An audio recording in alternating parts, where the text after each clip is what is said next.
Meeting to order. It is December 9th, 2014. That is the Litchfield Budget Committee meeting. If we could start with the Pledge of Allegiance, please.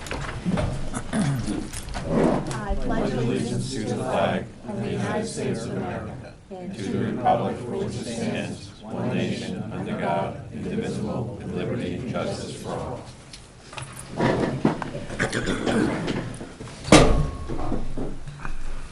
All right, our next agenda item is public input. Do we have any public input? Before we get started, Madam Chair, if I may, can we just do a quick round of introductions? I don't think we've met, and we met last year, but it might be nice just to introduce Carrie.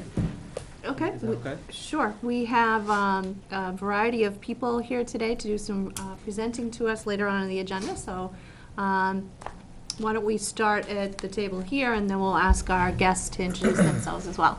Okay. Let's see, we know Frank. Let's start with Frank Byron. You don't want to introduce him? Well, that's what I said. We'll have him be part of the guests. Frank and Frank. My name's Frank Byron, as just announced by the chair. Brian Burke. Hi, I'm Andrew Cutter. Carrie Douglas. Cindy Couture. You know me. Ray Peoples. Chris Pascucci. Bill Spencer. Dan Valancourt. Scott Thompson. I'm the principal of GMS. Tom Leclatter, principal of Litchfield, of the middle school. Holly Messenger, Human Resources Director. Great, welcome. Frank and I are left over, so I think we're good. Yeah, I assume they know you as well, maybe, I'm hoping possibly. so. I'm getting a lot of publicity. That's about the fourth time. All right, so welcome to all our guests tonight. Review and revision to the agenda. I'm not aware of anything that changes tonight. Oh, okay. Yep. Could we have just a very brief discussion on the revenues tonight? Okay, that's true. We did get revenues last week, so that's a good idea if we include those tonight. Madam Chair, I was not prepared to discuss that tonight, so long as we're not in in-depth discussion, I'd be more than I happy just have to one question. answer some general questions. Yeah, okay. Anything else? All right, we have two sets of minutes. We have the minutes from December 2nd and the minutes from December 4th. So let's start with those from December 2nd. Are there any changes to those? I'll make a motion to approve the minutes of December 2nd. Second. Been made and seconded. Any further discussion? If not, all those in favor signify by saying aye. Aye. Any opposed? And any abstained? Is anybody missing at that meeting? All right, so everybody's here. So that's 9. Next set of minutes is December 4th. I sent an email to Michelle asking page 3, line 20.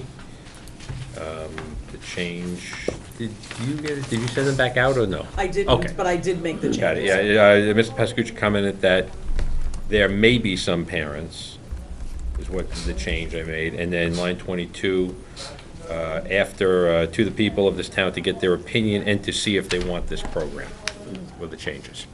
All right. Anything else? I had one on that page. On line 38. Michelle is referring to me, but at one point she wrote he indicated. Uh-oh. That was easy. Anything else? I wasn't at the meeting, but I read the minutes, and on page 7, I believe you made a motion to reduce the number in the business office, and I didn't see a vote count in the minutes.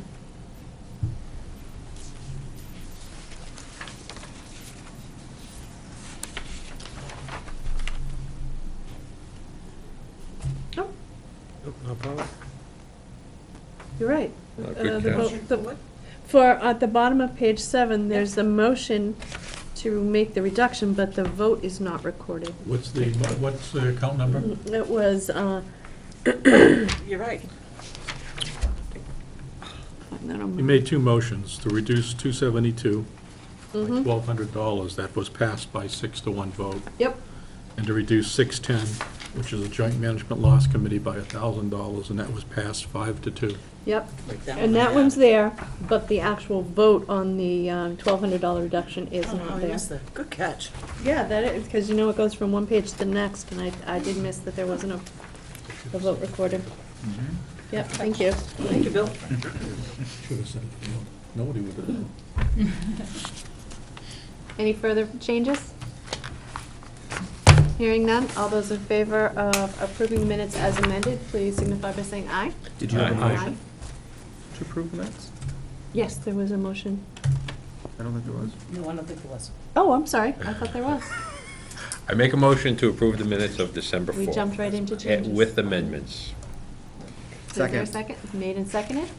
All those in favor signify by saying aye. Aye. Aye, opposed, and abstained. Aye. And So that, I wasn't here. if you weren't here, then you can't make a Yes. motion to approve them. I can second. I didn't make the original motion.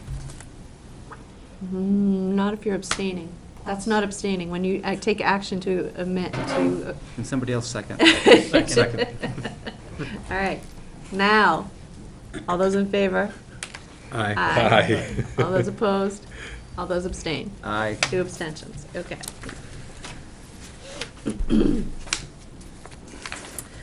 Moving on to correspondence. The only correspondence I had was questions from Bill for the school district about out-of-district placements, and I haven't got a response to that yet, but I did forward it. So that's the only correspondence I'm aware of. I sent you a letter.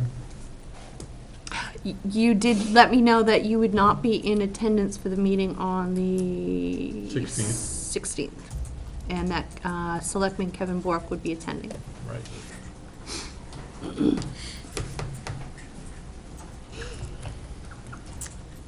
All right then, moving into school business and jumping into budget review. Brian, I have it LMS, GMS, but it's up to you if you guys have a particular order or somebody that needs to go first. I'll leave it in your hands. It's going right in that same order. We'll start with GMS. GMS, Or okay. almost. I'm sorry, LMS. LMS, all right, LMS it is then. Almost for two.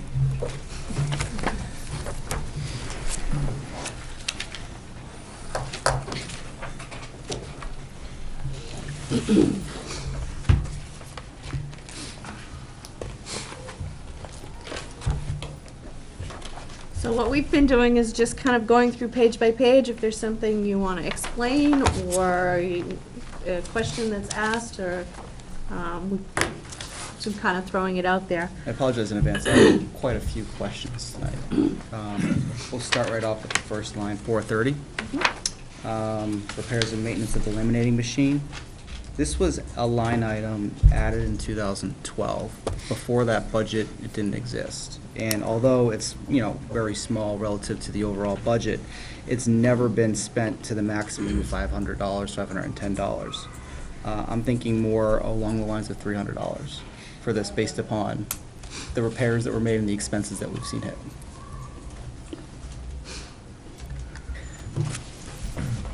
Tom, do you know of any? Okay. Yeah, I mean, if you look at the history, 213, 329, 214, 310, it is a hard area to predict. Things can happen with a laminator, and when they do, it's usually fairly expensive, but I understand your question, so, I mean, 300, I'd be a little concerned, maybe, we could knock it down to 4. I mean, based on the history, I can understand Okay. your question on that, but again, it's an unpredictable thing, and we've had issues with it from time to time, but Nothing nothing. concerned, I mean, I know you're looking at the past history, but it's getting old every year, it's a year older. So, I mean, the chances of something more expensive happening to it are a little bit greater. Understood, right? But generally, when I think about a laminating machine, what's the cost of a new laminating machine? If it's that old, you're going to replace it, not fix it, right? Is it manual or automatic? It's got a motor in it that, so So you it's, put a stack of sheets on it and and laminates? it pushes it through automatically, yeah, so I mean, it's a big machine, it's, Well, GMS is looking for 240 and you're looking for 510? Are the same styles of machines, I would imagine? Yeah. Same item. But if we need to move money in there, if you reduce it down to 300, it's bottom line budget anyways. If we need to move $200 in there to repair the equipment, we're gonna do that, so. You don't know. I mean, you put 500, it could be 600, it could be 400, it could be 100. I understand that, right? And I'm certainly not trying to shortchange anything in this budget, right? What I'm trying to do is figure out what's reasonable based upon what actual usage is, right? Well, you can't look at actual usage, as mentioned, that machines get older, they become more susceptible to break down. These machines are used quite often. Even you just said it's a bottom line budget, right? Right, so if you justify it by reducing it by 200, then if we need to replace it by 500, we're just gonna have to find $200, I guess, to repair it.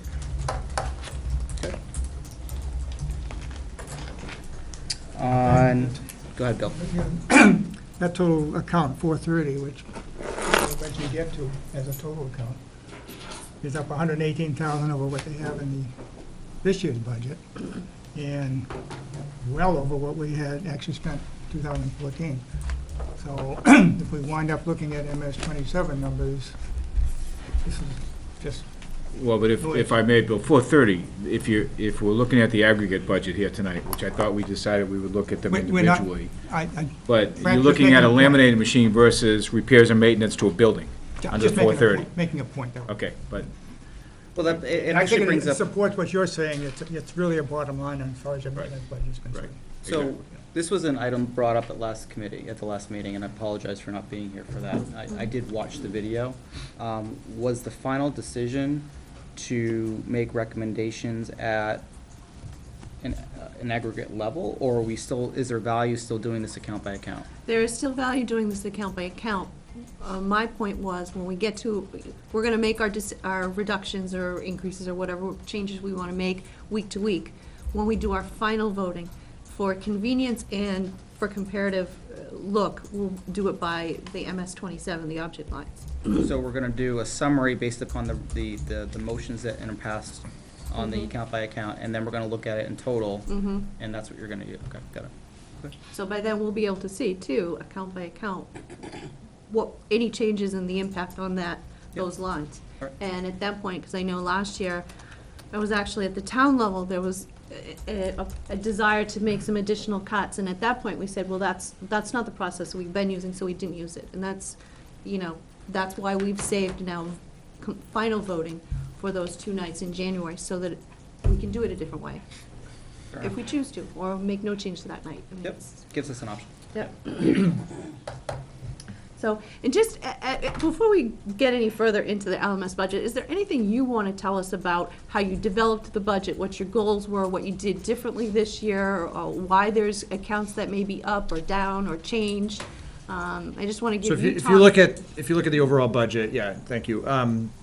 You're not gonna see a whole lot of drastic changes. I mean, the overall budget's down a little bit, but looking at Dr. Cochran's, priorities and going back to that, couple areas that we're really focused on.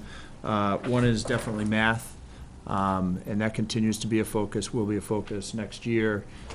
So there's not anything major specific. There's a few items around math, but that's definitely a focus area. And then the other one continues to be our transition into Common Core and curriculum revision around that. So you see areas in reading as well as math that are impacted by that. And then I'm sure you've noticed the music request, which we can talk about that when we get there. But again, going back to the district goals and the LMS goals, really math is a big priority. We're also we're trying to really look at safety and security, and I know that's a district thing as well. So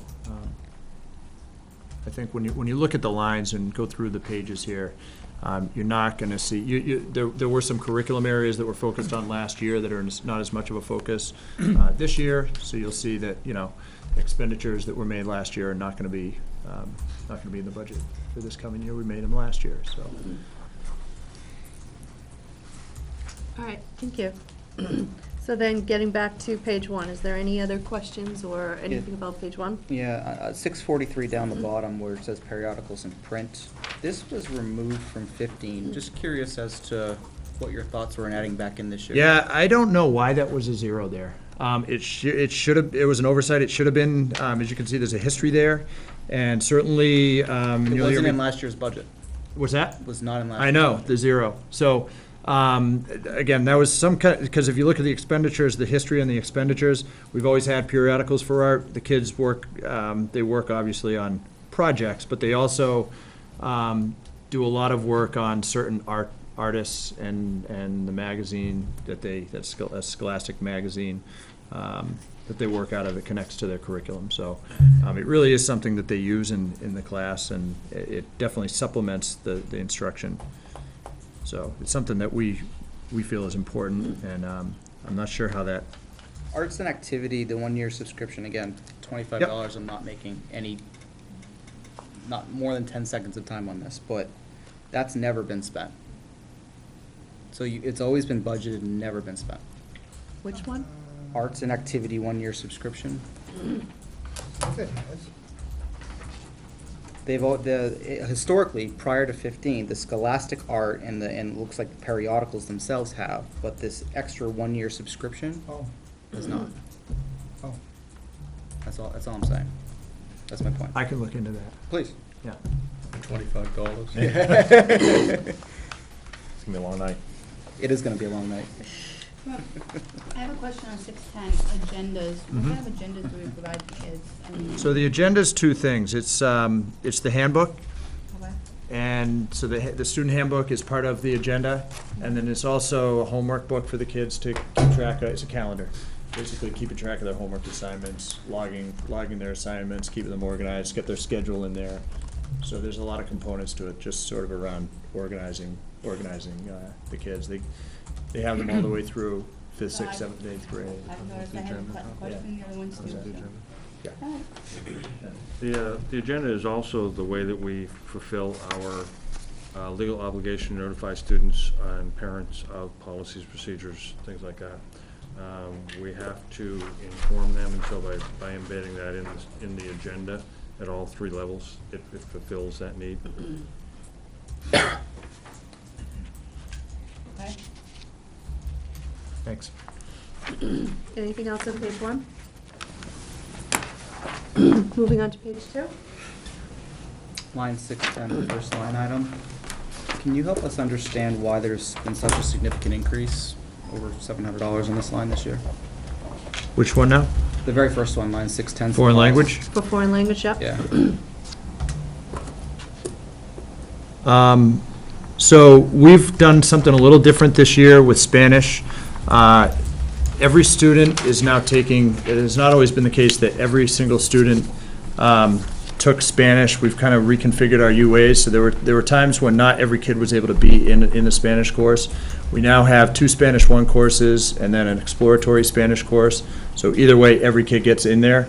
And while the textbook does a lot of the work, it's a great resource for the teacher, we feel that now more than ever, we need some supplemental materials. And so things like the consumable supplies, the workbooks and things like that are especially useful, not so much for the Spanish 1 program, which is a little more of it's a high school type of program, but more of the exploratory program to supplement the instruction there. So it's become an increasing need now as we've sort of reconfigured how we're conducting our Spanish instruction. Frank, would it be possible for you to, not tonight, but to look into what's been spent on that line year to date?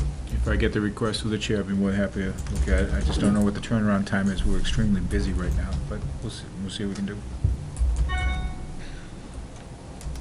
I would think the turnaround time was directly proportional to how much time we have left for the budgets, no matter I what. mean, look, I'm looking to make a $750 motion. If it's important to you, I'll have an understanding of whether you're spending it or not.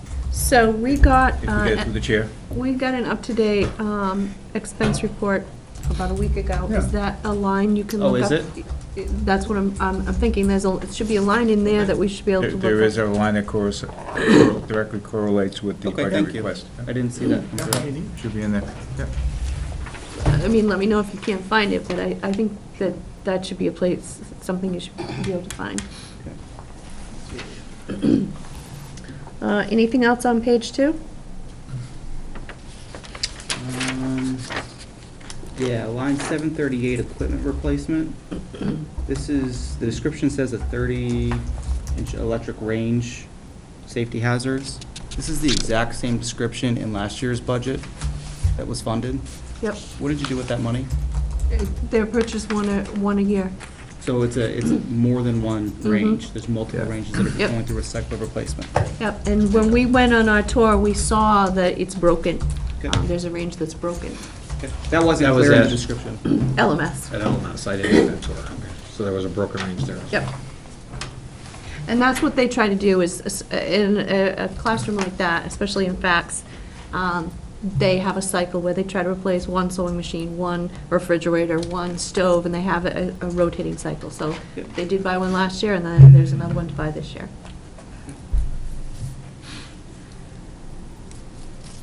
Anything else on page 2? Technical education, line 610, provides basic program support. Could you just help me understand what that is? The description's a little vague. So the nature of tech ed is, it's a wood shop program with some engineering components brought into it. Students it's a very project-based type class. So it's not a computer class. A lot of people look at technical and they think tech computers, but it's the wood shop. So when she's purchasing wood, anything that the students are using for their project is coming out of that account. It's mostly wood in that supply account. No, I think that's a great program, and I was just curious because the description was. Yeah, the tech ed, industrial arts is, the old. Yeah. Shop. Yeah. And there is more of an Everybody engineering sell their component fingers, to it right? now, so, yeah, it's got a little bit of a different look, but she does do a lot of woodworking with kids, so. Great. Page 3.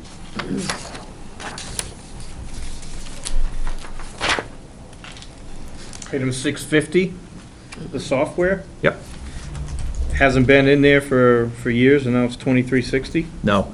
So, going back to the priorities for this year, math is an area of focus for our school. It has been for the last couple of years. And one of the areas this year that we reconfigured our schedule on was grade 7. We went from a single block of math to a double block of math. And part of that class, we're finding with a 90-minute block, in order to individualize the instruction and really meet kids where they are. This is a program that's pretty widely used across the state in a number of districts to get the kids really focused on not only remediation, but also enrichment. And it really individualizes for them. It's very interactive. And so we feel it's a big need for the program, but it's going to meet it's going to meet that need, and we've looked into it. Our math department's looked into it. Feels it's a real good program. So, So just a little history on 10 marks. I actually did a little bit of research when I saw this line item coming through as a new item. It is, you can look it up. There is a public website. Yeah. There's a couple of programs. There's a free program. Free trial. And then it says there's a cost on average of $20 per student, Yep. plus any large volume discounts from the district, that type of thing. So, the large volume discount or the actual paid program would be more of a customized curriculum for the students, it sounded like, and it sounded very valuable. Yeah. Yeah, we've used it with students a little bit this year, and we're finding that it really is, and again, it meets the needs of a lot of different types of students, Yep. so. Quite honestly, I don't think we'd be able to offer that double math program without it. Yeah. Is that critical? Wow, great. I have a question of 734, equipment, additional music, the instruments. Is the intention now still to lease them? Because it says here Carolyn Lade is pursuing the availability of a lease, or is it going to be an outright purchase? The lease to purchase. It is, yeah. So, What's the 10,000 represent? A lease purchase? Yeah. Lease purchase? This is But carrying, purchase like police cars? Similar, except you can't drive them. this is carrying over to page 4. There are multiple line items on the top of page 4. The first two line items, the Yamaha YX and the Yamaha YG. those were included in the lease program last year. The new items are down the bottom, the Yamaha YCL and the Yamaha YBS. So is that amount represent year one of a multi-year lease? Yes. So that intermediate saxophone is not $4,700, it's much more than that? I'm just trying to understand it. Is that the actual? I don't have the exact cost. Do you have them? I don't have. Well, I do, and it, obviously, as you go out in years, the annual goes down, but for, let's see, How much might be the purchase price? I think it is. That might be the full cost. Because it is that's a purchase cost. That's I an believe that outright was changed after the. Push after the cost out with a lease, there is an annual percentage that's charged. I'm looking for the original email from Carolyn. It's a purchase. So how many of these baritone saxophones do you have? That looks like one. Yes. Yeah, that's the cost of. They had one last year, didn't they? No. The same one. So I guess my question is, if the intent is to purchase them outright, then the amount to be funded is the $10,938 in that line. If the intent is to be leased, I'm assuming that that amount that needs to be funded would be That's less. correct, and that number did change since the original presentation. For example, the annual lease payment on a 5-year lease to own is $27.27. For a 4 years, $31.94. You know, so On what instrument? On the whole set, right? on the set, yeah, the set to purchase, that is the purchase price there, and that is. Yeah, the listed instruments on the next page. The two So instead of 8,600, you're talking about. bass clarinets. 500. The baritone sax, The- that's the cost for a bari sax.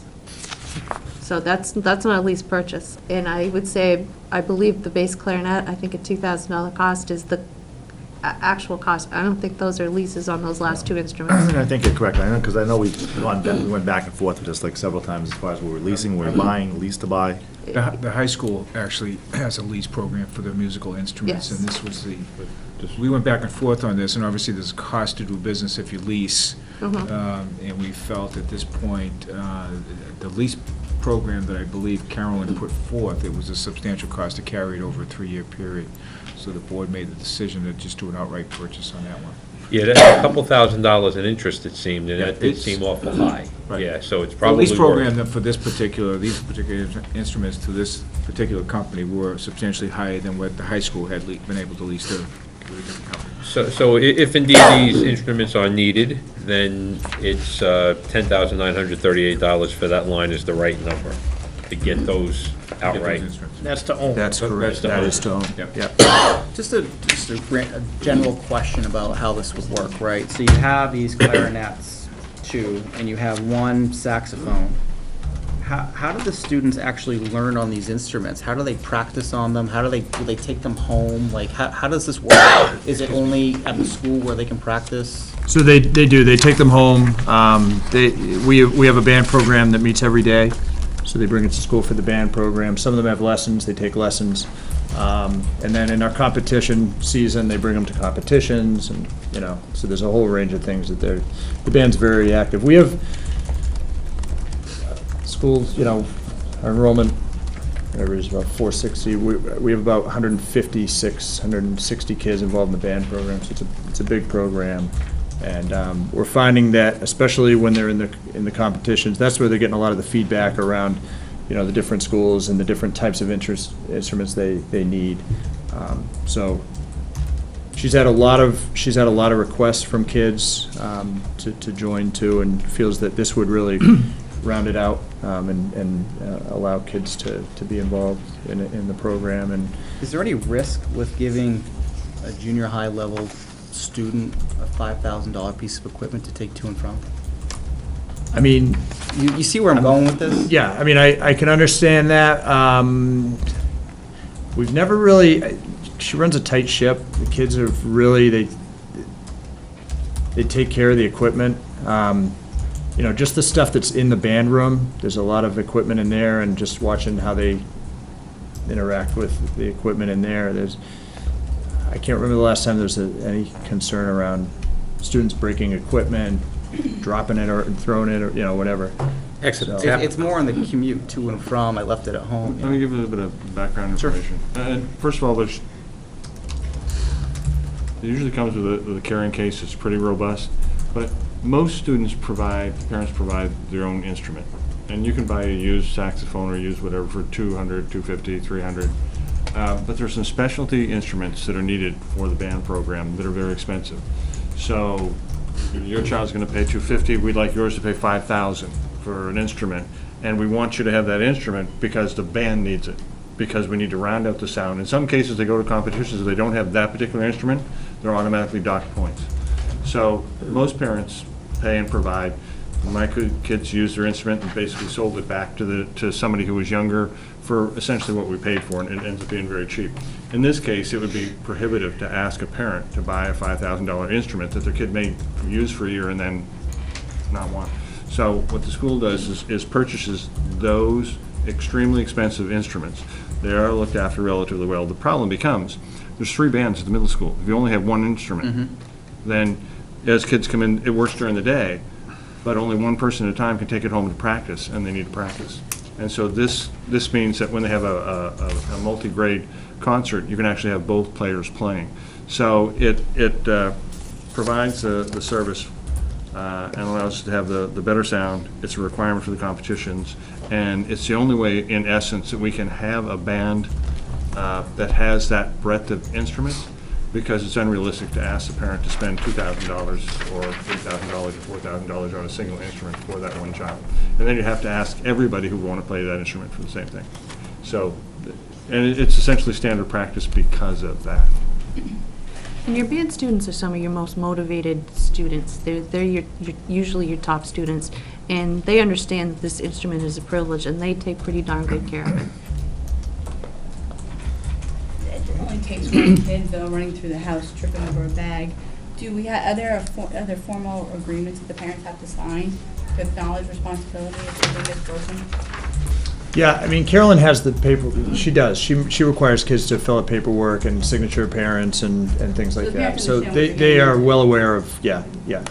And as the parent of a child who played one of the Barry saxes, that case, you could drop off a 10-story building and the instrument would remain intact. Those cases are pretty solid. It only takes one, and you're out $5,000. I just want to make sure No, all the bases are if covered. it gets 42, I damaged. drop my phone all the time. If it gets damaged, the repairs are not $5,000. It's not like you're gonna run over it with a steamroller and it's gonna be flat and you have to replace it. That's fine. If we're asking. There's also a lot of them out there, other brands that are $2,000 for a baritone sax, that's not $5,000, so. Can I get a little clarification, because I lost this whole thing right now. The $10,000 is a direct purchase, Yes. and we're not planning on any lease? Right. Well, there was the opinion of the budget committee that leases would not be approved on the budgets. That's why I asked the question, Mr. So- Berman. 24% interest is probably If not that's the wise. case, how come we have a Yamaha YX and a Yamaha YG in this budget when we had it in last year's budget too? That was a 3-year lease purchase from previous years, so these are payments for things that have already been in the budget. So so it's a blended budget. You have your lease purchase payments and you have Your outright, outright purchases. that's what I'm reading.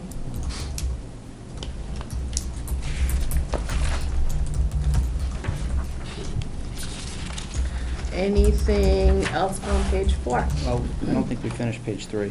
Oh, I'm sorry. Moving right along. Going back to page 3. No lease, that was last item.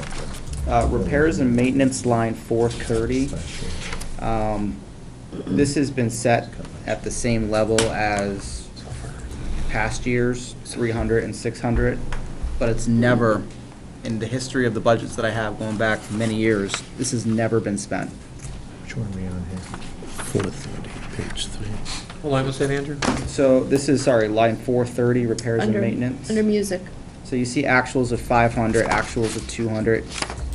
It's never been spent, 500 was an anomaly. It's never been spent generally greater than $300. We've had extensive conversations about piano tuning over the past few years, haven't we? Never been spent. You can tune a piano, but you can't tune a fish. Because they wanted to do it 3 times. So are we not putting our piano? I don't know. That's the question, is why, and this year it's a significant, it's the $900, right? More instruments, more repair. Yeah, I mean, I know that more instruments, absolutely, there are gonna be more repairs, and I know she feels that there's, I'll get an answer for that, on that from Carolyn. But I know that she felt that there was more of a risk this year. I don't remember exactly what the reasoning behind that was. I remember talking to Carolyn about it, but I can get you an answer on that. But they are tuned though, aren't they, every year? Tuned, yeah. Okay. So the piano tunings are two at $150. Right. Right? Twice per year. Right, so that's the $600. Yeah. Yeah. Right? It's the first part, really, kind of the big deal here, is the $300. Mm-hmm. And that's of all instruments, not just the pianos. Right, but we've never even been close to spending anywhere to what they're budgeted. Yeah, and I'll find out specifically what, of that total line item, how much in the past has been on instrument repair. I can, Line 430. All bucketed together. some of that was. I'm sorry, tape, CD, DVD, audio, visual, line 649. Another observation, doesn't look like it's really ever been spent. I'd be looking to do a $100 reduction on this one. Yeah. I just want to ask, I mean, that line went up 5, another line went up 9. It's all over. But, I mean, I'm guessing it seems too random to be an accident. Is it, was the intent pegged to something that we don't know about right now? Like, it went from 250 to 255, so somebody decided to put $5 extra in there, and I'm wondering, did they have something in mind that we're just not aware of now? No, I mean, typically on this stuff, it was about 2%, and we kind of looked at. Okay, so it's more like just a percentage We across. do build in an inflationary factor. Yeah.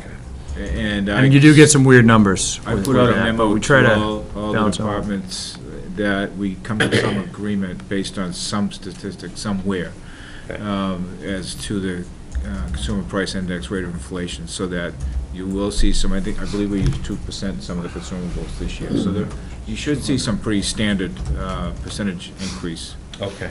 Yeah. Anything else on page 3? Yep, line 650 software. This was removed in 15 and added back in again. Just curious why. Yeah, there was another one that, I don't know why it was a 0 last year.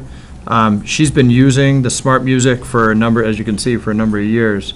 And it's a big part of the technology she uses in her classroom. So I'm not sure how the 0 happened last year, but it's definitely something that she uses every year, and it's a supplement to her instruction every year, so. It's a great program that allows kids instant feedback that's high quality. All of our kids who are trying to go for honors band and state honors band, you'll see them in the high school on their own time, in practicing on top of what they do in class and after school and what's on their home.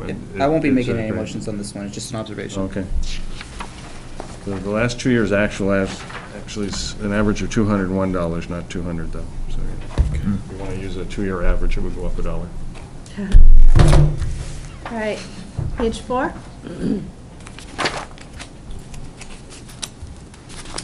Line, we've already talked about the instruments, so line 610, basic supplies, including frogs, worms, and crawfish. This is one that the committee actually made a reduction last year, and I'd be looking to do another $250 motion on this one. Your 4-year average, and I'm assuming there's not a lot of inflation with worms. I could be wrong. But I think 3,500 is a lot closer to the right number. Well, that is part of the supplies, the frogs, worms, and crayfish. There certainly are a lot of other supplies around science for labs. And within each budget area, content area, there are, even in science, common core impacts, increases in writing, increases in informational text, things like that. So while, yes, there is a textbook for science, there are a lot of supplementary supplies that the teachers are bringing in right now in all the content areas. So in science, a lot of that is specific to labs. I'm but- assuming this is like dissecting and learning. And Yeah, they do, yeah, they Okay. do, they do some dissection in 7th grade. The way we run our science, in general, we have a 6th grade general science, 5th and 6th grade general science, 7th grade is life science, 8th grade physical science. So depending on the year, depending on what the nature of the science is, but they're all lab-based classes. I'm done with page 4. Anybody else on page 4? Page 5? Line 640, textbook replacement. Remind me, this was a discussion item when we got started with the budget review. What's the vision for looking at new textbook items and textbook replacement items? What's the committee's thoughts on that one? What are we doing? I know it's a district, but it's everywhere. These textbook, I get the textbook news, I get the district kind of philosophy for new textbooks. In the changes we made this year, the intent was to leave in the history of those things that were essentially this very narrow definition for 640, replacing old, torn, missing grade books for each grade. So, looking at the request and past funding, if it was a textbook series, the middle school tends to operate with class sets of textbooks in science. We do both anthologies and novel-based units. What's happened over the last couple of years and is continuing to happen and continues to go through our PERC committee is that we're sort of flushing out where exactly those Lexile levels, the reading levels for the students, what is appropriate. Overall, the Common Core expectation dropped everything down a grade. So in other words, a novel that was a 6th grade novel would have dropped down a 5th or 4th. In some cases, we felt it was appropriate to drop it down a couple grades. So there's been that turnover, and so replacing novel sets is a pretty expensive proposition. But why this year do we have a $2,000? That's Because always we're- been valuable, I get it, but why $2,000? Because we're right in the middle of this transition to, and ELA is one of the real critical areas around Common Core, around the, not just our curriculum revision now, and a new curriculum in the district. So that is an area, that and math are the two specific areas that are most impacted. But even in there are texts that are purchased through that line there. That's I believe that's reading. Yeah, reading. That are also used in our reading department. And that's not special ed specific necessarily, but that's any student that needs remedial reading, that needs maybe a Lexile that's specific to that, to that level. So it does encompass a lot of different types of kids and grade levels there. So this seems to be the old philosophy of, as books get torn and old and missing, we replace them, rather than we have a set of books for language arts, and we decide we want to replace those books in language arts with something that we're upgrading. So this is more the old philosophy than the new philosophy. Yeah, and that new textbook, I know a chunk of that in the history there was the anthology, because, as I said, they have both anthology series, which are pretty expensive. In addition, they have novel units where they're teaching novels, classroom sets of novels.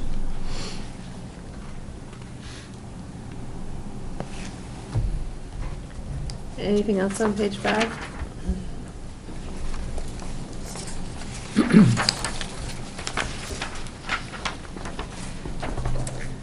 Page 6. Game officials, line 391, the first bucket there on page 6. This is another one where this committee last year made a reduction to level set the 15 budget at 5,000. Again, I don't see you've never spent anywhere in the ballpark of what you're asking for in this one. Yes, I recognize that year over year the referee rates have gone up, generally by $2 or $3. But I think $5,300 is more of a realistic number. Your 4-year and 5-year average for this is $4,600. I think what we did last year was we looked at the total 391 account, both We did. Campbell High School and LMS, and reduced it by 10%, I think is what we did. This one I know we specifically voted on. Yeah, okay. I mean, we weren't that far off last year. We spent 5241. Yeah. Yeah, it's, You know, that isn't, the postseason games is obviously the most unpredictable. We happen to win a lot, so we spend that account, but last year we did. But that's definitely a component that from year to year, there's going to be a little bit of a variable there. And there is no control. The Referees Association basically sets those fees. yeah, it's Yeah, more a and- function of and how many you need. The $2 or $3 increase is consistent throughout. I did notice that. Okay. Line 610, everybody has another supplies question. 4-year average, when I look at supplies, I generally look at averages, right? So 4-year average is $2,900, you're asking for $3,400. I'm just trying to balance out why there's a disconnect. Well, I mean, we spent 2983. Last year. Yeah, Things from 4 years ago. If you take a 4-year average, You're 2 years back. you're 2 years back, exactly, you're 2 years back and only 2 forward, so you, And every dollar we Tough to spent argue in the against a last 4-year budget year average that's on been things in that the are- books. right. But even to look at the last 2 years, you don't spend any money. No. that kind of money. The point is still the same.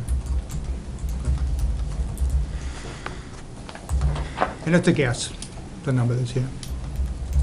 And you're not sure if your review from 4 years is you're reviewing the same. Supplies change, the needs Yeah. change, the programs change, so it's very difficult to look at 4-year averages.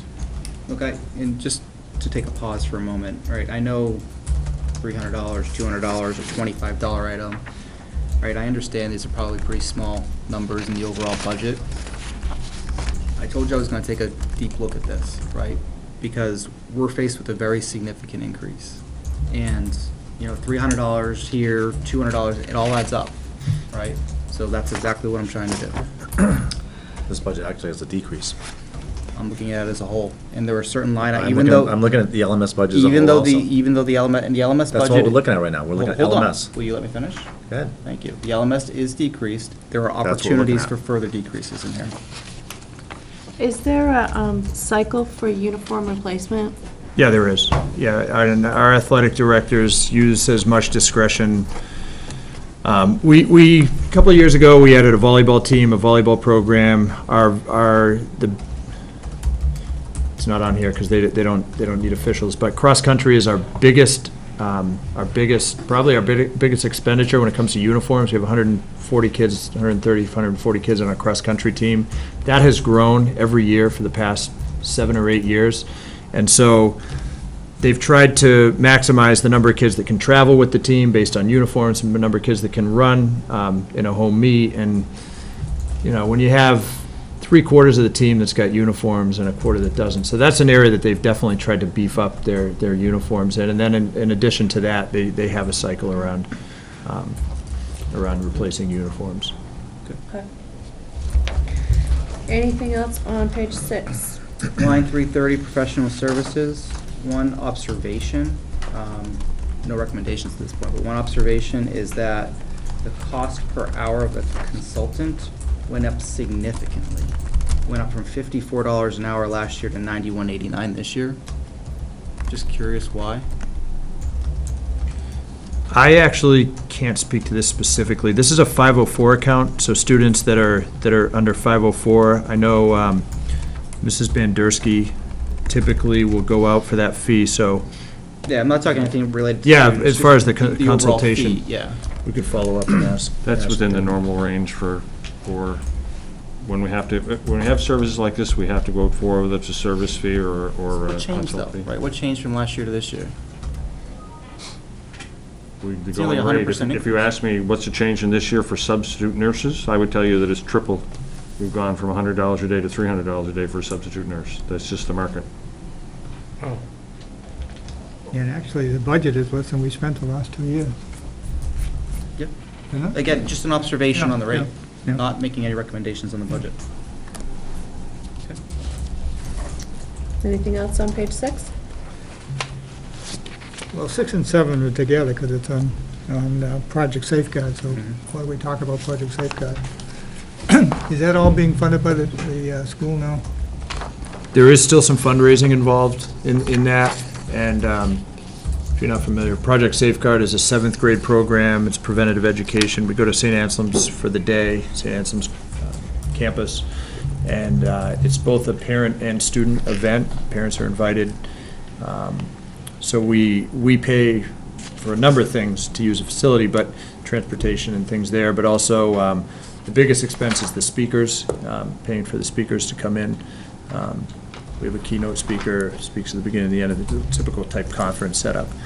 So we still do a dance as a fundraiser, and we still have Little Caesar's pizzas that we sell in the spring, because it's a significant. Has the cost stayed basically about the same? The speaker rates go up a little bit. I could look in, I don't know exactly what the facilities, how much that's gone up, but I know they've gone up a little bit, over the years to use the facility. They give us a pretty good rate, and most of the speakers try to keep things reasonable. When this first started, wasn't it all funded by the parents? It got to a point where it was, and it got to a point where it was unsustainable. Through fundraising. There's a big difference between fundraising for like a Washington DC trip, where the kids see it as sort of it's a nice carrot for the end of their 8th grade year, and saying, hey guys, we're going to fundraise for some preventative education. It's kind of a hard thing to sell to students. However, the feedback, we send a survey out every year, and the feedback's overwhelmingly positive. Parents and students and staff are real involved in it, so it's been a real beneficial program. And we feel it actually has had more merits even than the DARE program that we used to run, so.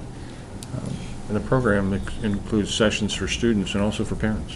Yeah, there's a combo. Some sessions are both student and parent, some are just students, some are just parents. They can sign up, and they get to eat in the calf at St. Anselm's College, so. So again, that background is helpful. I'm looking at the numbers, right, and the numbers never support more than $1,000 being spent. This is another line item that we made a reduction on last year. We reduced it. It was budgeted for $7,104. We reduced it as a committee to the $4,604, but it's just never spent, right? So. What line are we on, Mr. Are you on supplies? No, I'm on Project Safeguard. Well, which is the 610? Which is supplies. Supplies. Yeah. Yep. I believe that was moved. I think this was in another part of the budget last year, if I remember right. And it was moved into this area. That's why it shows an increase there. Because I know we spent that money last year for the event.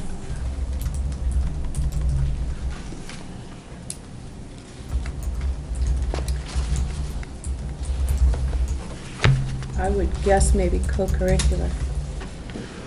Yeah, I think it was co-curricular. Not sure. I think it may be that it's been in there and just been cut every year, and finally, last year, we were talking about not being able to offer it because the fundraising wasn't sustainable and actually might not have gotten cut for a change. So it went the other way. It was self-funded, and we kept adding money to it. I know there's an area. I think this budget, I think, This the current- 14-15 budget, I think, is the first time that It's been fully. it's been had any funding. Yeah. Except self-funded. I mean, there is under transportation, you'll see, I'm sure you've seen it, but coming up on page 10, there's a specific item around transportation for it, but. All right, so I'm new on this thing. Who exactly benefits from this? Is it the incoming fifth graders or fourth graders? Who- It's 7th grade students are the ones that actually go to Okay. St. Anne, so it's the 7th grade students. So we have a class trip, if you will, for 6th grade. We have a Nature's Classroom program where kids go for 4 days to it's sort of like a nature science experience. And then 8th grade, the DC trip. So we wanted this to happen. Most of the districts around do something like this. Londonderry does More Than Words. Salem does a program. We partnered with Merrimack the first year, and they run it as a 7th grade program. And then we said, hey, we can do this. And they were having a hard time with our students and theirs in the facility they were using, so we were able to branch out and do it ourselves. So seventh grade really is a good year for it, just where the students are developmentally. Our health teacher is very involved in it. Our guidance department's very involved in it. So they really, as they progress through the middle school, seventh grade is just a really good time for the kids to hear some of this information. So it's kind of like anti-bullying, or is it? It's a combination. There's anti-bullying. As Dr. Cochran suggested, there are specific parenting courses specific to parents and around, let's face it, middle school years are awkward for students and even parents at times. And, so addressing some of those things that happen through the middle years. Also, even things around study skills, around being a student. There's some college career stuff embedded in there. Some of the sessions that I attended really had an academic focus, importance of academics, why learn to study, why learn to become a good student, what is the value over time. There's been more of a college career focus to it over the past couple of years, and that's been a message in the keynote as well. So it really does cover a lot of ground, and I think the biggest thing is these types of programs, if it's a one hit and done, the research shows that that's not really effective. So, we kind of build up to it over the 5th and 6th grade years, and then there's a lot of follow-up, and they do a lot of work in their FACS class with career, and then in 8th grade, the career fair in 7th grade. So all the information I can find here about that program says it's a nationally validated drug program. Safeguard is a nationally validated drug prevention education model. So it sounds like it's changed. This is from Merrimack. This is NHEON.org, Project Safeguard, Substance Abuse Prevention Program. That's one of the I think areas at Merrimack's this point. this might be more in there. James Muscola Pet Middle School, Bilbusick Lake Road, Merrimack. Is that the same program? It's the same title. We were partnered with them for 1 year, but then for a number of reasons, we just felt that we could do our own program and meet our needs better. So I could show you the brochure last year of the. No, I was just, trying to use all the resources available, try to understand it a little better. Yeah. And one is validated by the state of New Hampshire, and this program has obviously changed from that. I mean, there's definitely some of that offered, around preventative education on that. And but this occurs during the school day? It's a one-day event. So It's a one-day event in May. One day in May. Can't get to newhampshire.gov from here. Is it a blocked site? It's blocked. It's one of those bad sites. I guess. So I don't know, it would be helpful from my perspective to know if other line items moved in here. I did notice that when other line items moved or merged into others, there are notes throughout the budget indicating such. I don't see that here. So if you could validate that, that would be great. Because the numbers, face value, don't support it.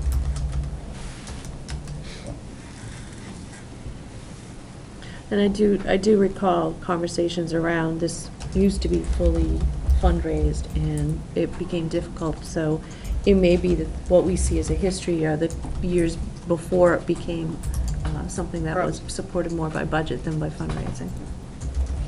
I believe this is I need to go back and look, but I get confused between what we've taken from the fundraising parts and what was specifically budgeted. But this current year may be the first year that this part of the program's been budgeted. I've got to go back and look. As I said, I know transportation's in there as well, so I can look at that.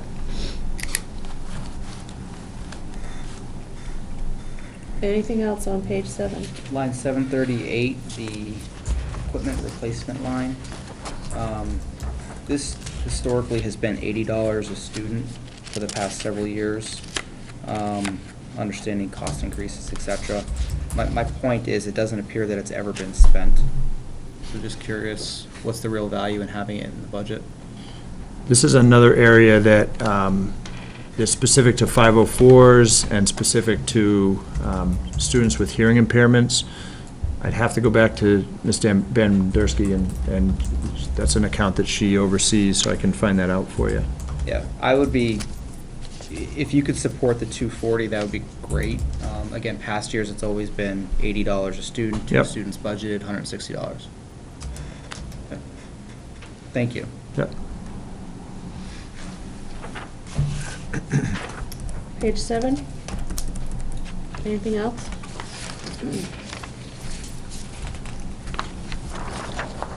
Page 8?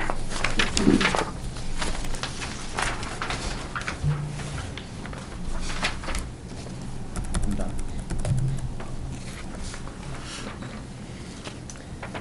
Anything for page 8? Page 9?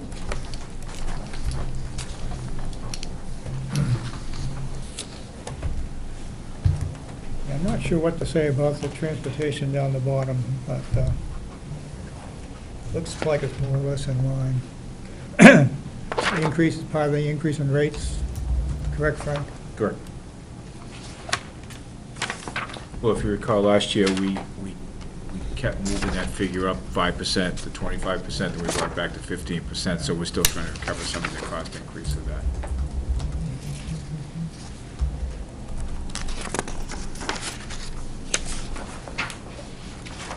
Page 10?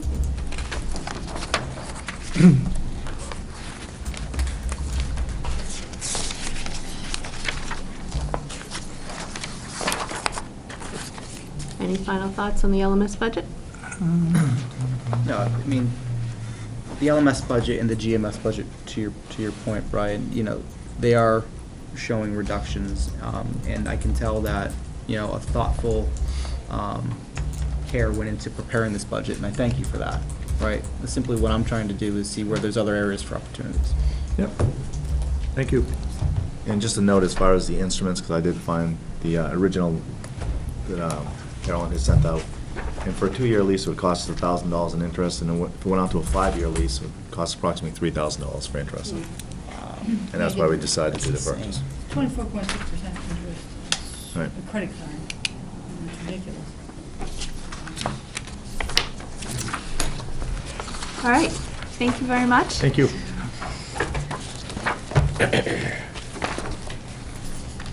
We are going to move on to GMS.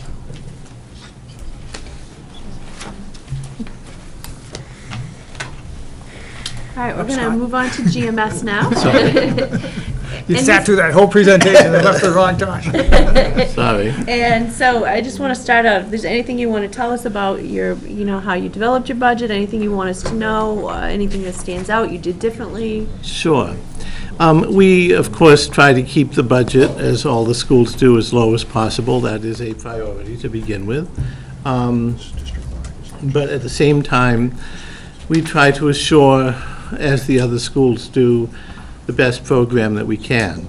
We also had as a focused area science, STEM, science, technology, education, engineering. Not a lot of that at the elementary level, but math. So you'll see in the budget, we have a request, which will come up in the later section, for a math tutor. We have some money for enrichment in math. We have some technology requests to expand the use of technology. We, as you know, have a new computer lab that was voted for last year and installed. So our 3rd and 4th graders are now getting computer class once a week. We're looking to expand the use of that facility. It was an expensive item to install, but we have only a half-time teacher. So one of the things that we'd like to do is find ways to use it outside those 3rd and 4th grade classes, because the equipment is there, to expand students' opportunity. So there are some facility requests which will be in the buildings and grounds budget, because another important piece of being at GMS is keeping an old building in the best shape possible. And so we've made, over the last 3 years, I can't speak before that, but some pretty significant and continuous improvements, trying to have it not only look good, but be functional and to serve the needs of the students. Thank you. Could you speak about, just give us an update on, it looks like a new music room? On the what? A new music room? Yes, thank you. Where's that? It's on page 4. Yeah. So jumping, No, I'm asking just for a general update. Okay. not- yes, thank you, that's an important piece. I actually have it written right there, but I didn't say it. So our music teacher, Bob LaBelle, who's giving a concert with the students this very night, has had no music room for, I believe it's in around 12 years. I'm not sure about that. But I do know that since I've been there, and she said it's been a while, she teaches music. She has a cart that's about 6 feet long, 5 feet high. I mean, it's as tall as she is. She loads it up with stuff, and you can see her, moving from room to room in order to provide a music instruction in a really excellent program in the school. She goes out to the kindergarten to do music there, and goes from the 4th grade to the 3rd grades, and then has to go to the 2nd grades, the kindergarten in between, and then down to grade 1 and grade 2. It's a big building for her to be doing that. So, in short, because we do have reducing enrollment, I saw it as an opportunity to actually establish a location in the building for music, which will be a place that students can go for the purpose of having music. We anticipate having one fewer classroom because of reduced numbers. So we have a room. The computer room was a big priority this year. Next on my personal list, not my personal list, but a school priority, I think, is to have a music room if we can. Yep. Yeah, there always used to be a music room, but as enrollment increased and they needed the rooms for regular classrooms, art used to be in a cart, music was put on a cart. All of those classes that used to have their own rooms got put on carts. And I wasn't even really aware that music was still on a cart after all these years.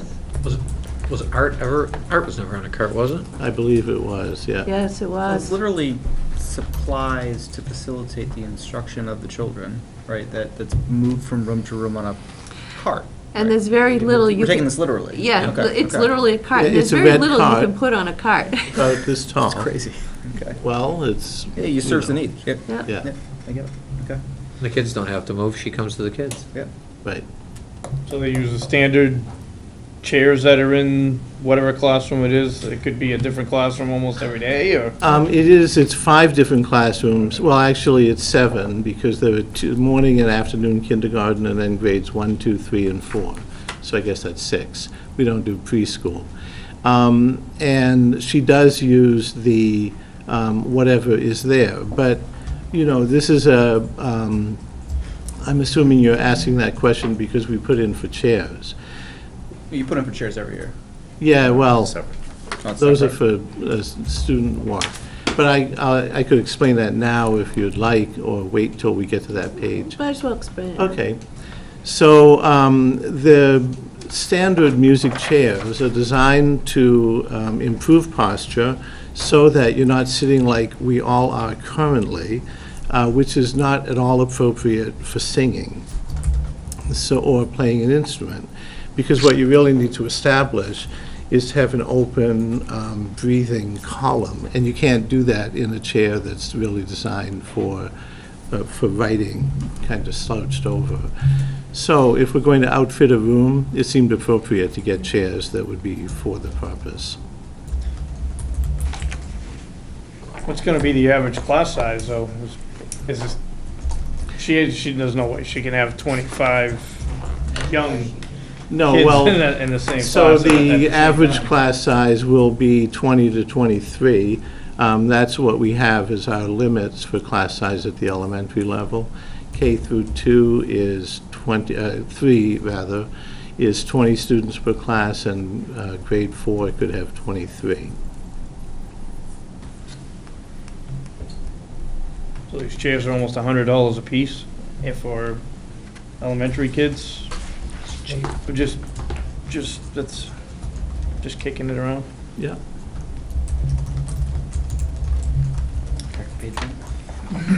All right, let's go and start back at the beginning. Now let's get the highlights out of the way. Page All one. right. Anything on page one?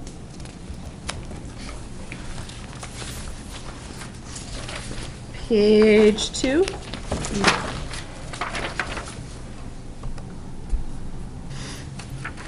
Do you still have the pod or the storage container behind GMS? We do have one. Is that for your, so we talked about this last year, for desks and chairs and storage, is that where that stuff's going still? It is school furniture that could be, rather than discard it, some of it is out there.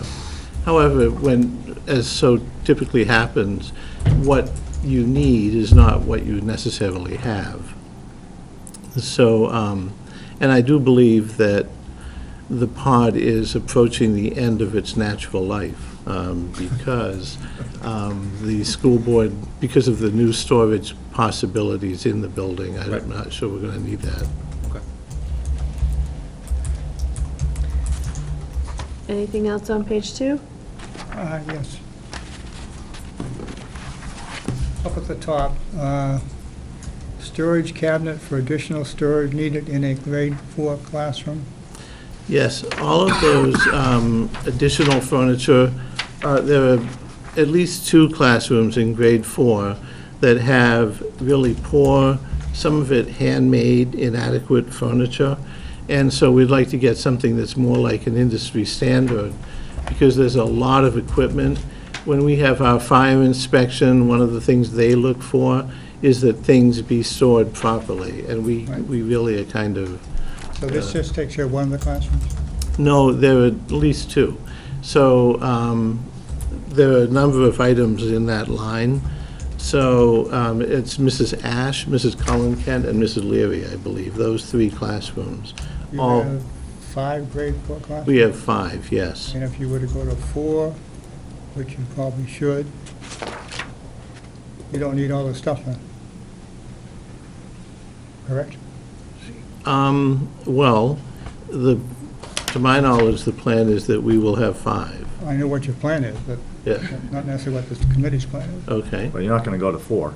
Pardon? You're not going to go to 4 next year, 4th grade. We'll get to that when we go to salaries. Well, all right. So right now, we have 5, so we need equipment for 5 rooms. No, I understand that. And next year, you don't need 5 rooms, but we'll get to that when we go to salaries. The state... But was my premise correct? No, I'm talking about something else. The state of furniture at GMS, especially in the classrooms, is a subject of institutional humor. Teachers' furniture is pretty bad, and people recognize it.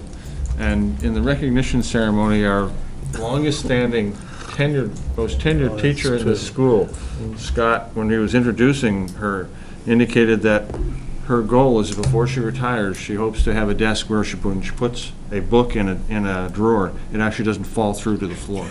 So when people start joking about furniture in that way and see some humor in it, you know that it's a place you need to invest some money in terms of furniture. So just a little perspective. We used to have a plan that every year we replaced a certain amount of furniture, and I do know for a fact that sort of went by the wayside.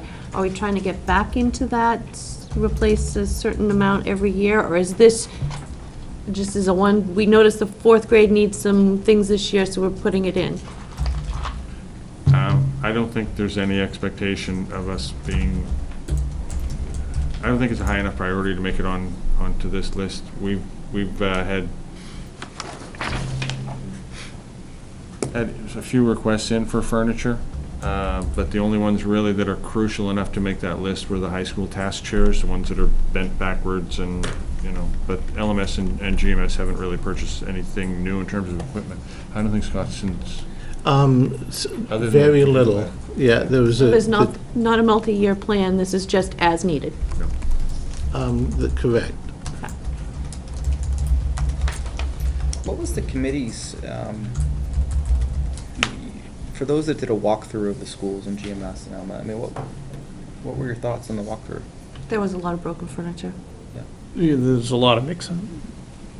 I would be more lenient towards the desk as opposed to the chairs, but there were several different size desks in the same. It was very eye-catching. It stood out. Thank you. But chairs, probably okay. That's what I highlighted. I would give desks, but I would probably.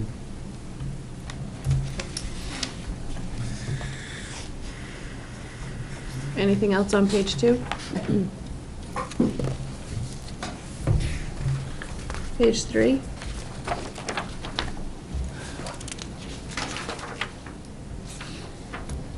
On page 3, I noticed that there's a ton of stuff that's labeled under Common Core.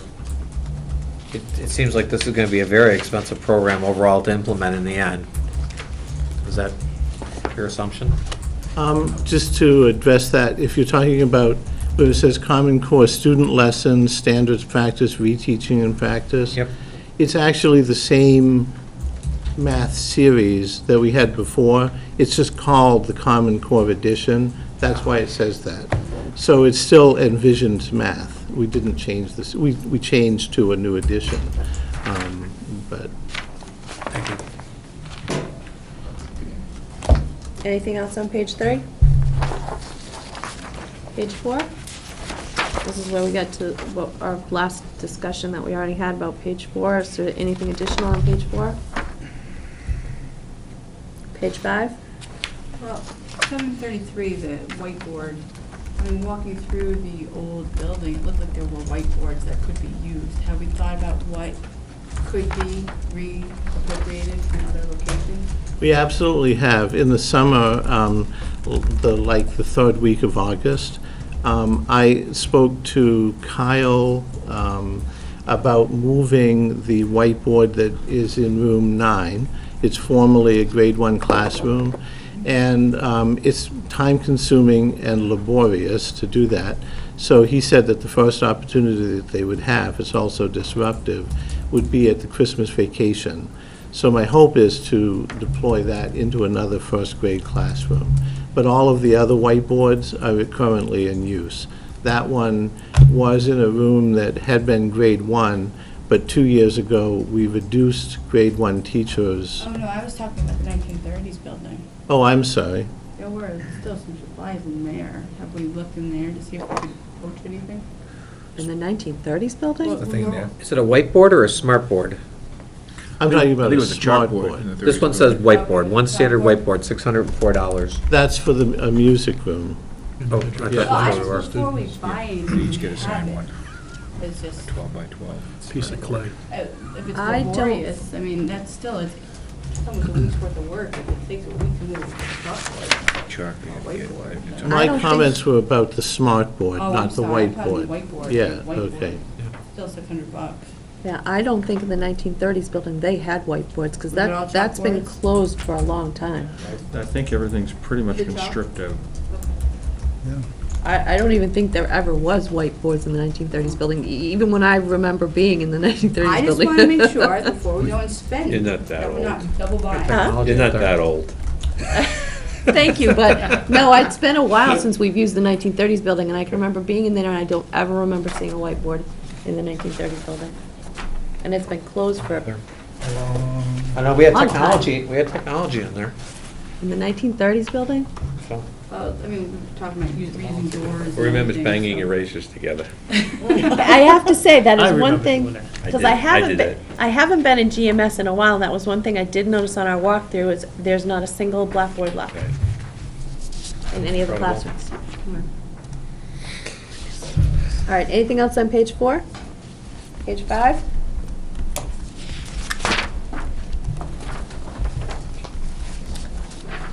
Page 6?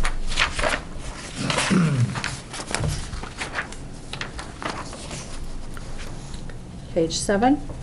Supplies, 610, seems to be a common theme across supplies. This one, it appears to be way out of line by the tune of over $3,000. Just curious as to why there's a significant increase this year.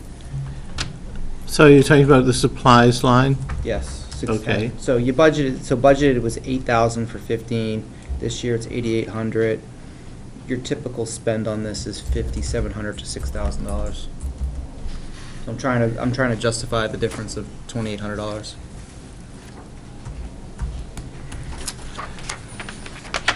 Well, we did budget this according to what we project to be the actual number and the 4% increase for consumable supplies. So that was done mathematically.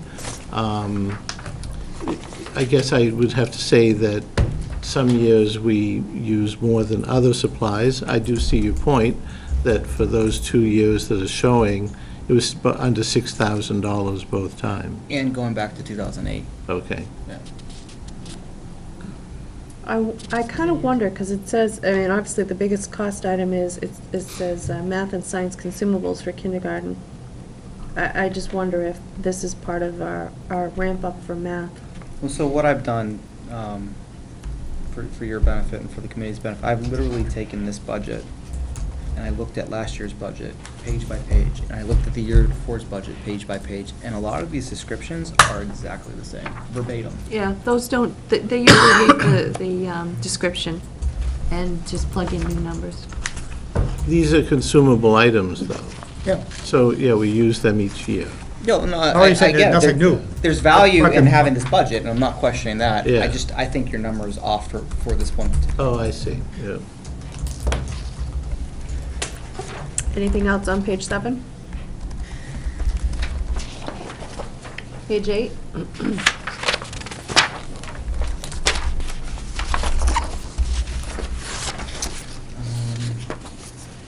Line 610, kind of down under student activities, middle of the page, more of just a question.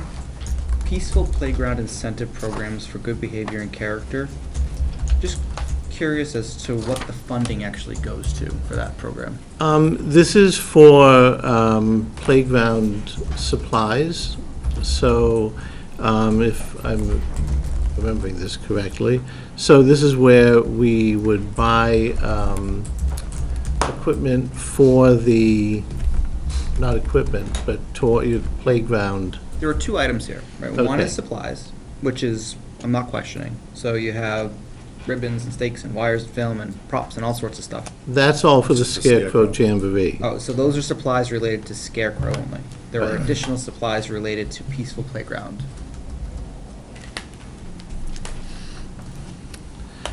And you're saying that in order to make the playground That's what I- peaceable, we need to have toys, I think. Well, Peaceful Playground was actually a specific, it's like a brand name program that Fern Seiden had put into place. So we do things, for example, this year, we ran a kickball tournament for grade 4. We're going to run another kickball tournament in the spring for grade 3. So there are ribbons and those kinds of things that are handed out. So it's, Peaceful Playgrounds is probably at this point not an accurate description. Okay. As I said, that's a brand name, but we do incentive things on the playground to help kids play peacefully, if you will, so. I think your number is fine, and Yeah. I'm not questioning. It was more about, this seems like more of a, well, of a program, and not so much anything that you're actually purchasing or funding with that money.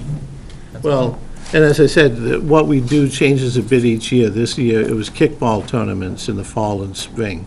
And a lot of there were, I think, 5 teams, I believe it was 5, in grade 4. And they played over a number of weeks, and then there were rewards at the end and a pizza party for the winning team. So it's going to things like pizza parties and to other general incentives like that? Yes. Got it. Yeah. I also know there's bins outside that the kids use at recess, and so I'm gonna guess it's things like soccer balls and jump ropes and the other play equipment that they use out on the playground. Right, and I believe that's in a different line. Okay. But yes, we do replace those things periodically. They wear out and balls lose their, cushion, if you will. Okay, I have no other comments on that. Okay? All right. Thank you. Online, it is a program, and you can buy equipment to match it. Page 9.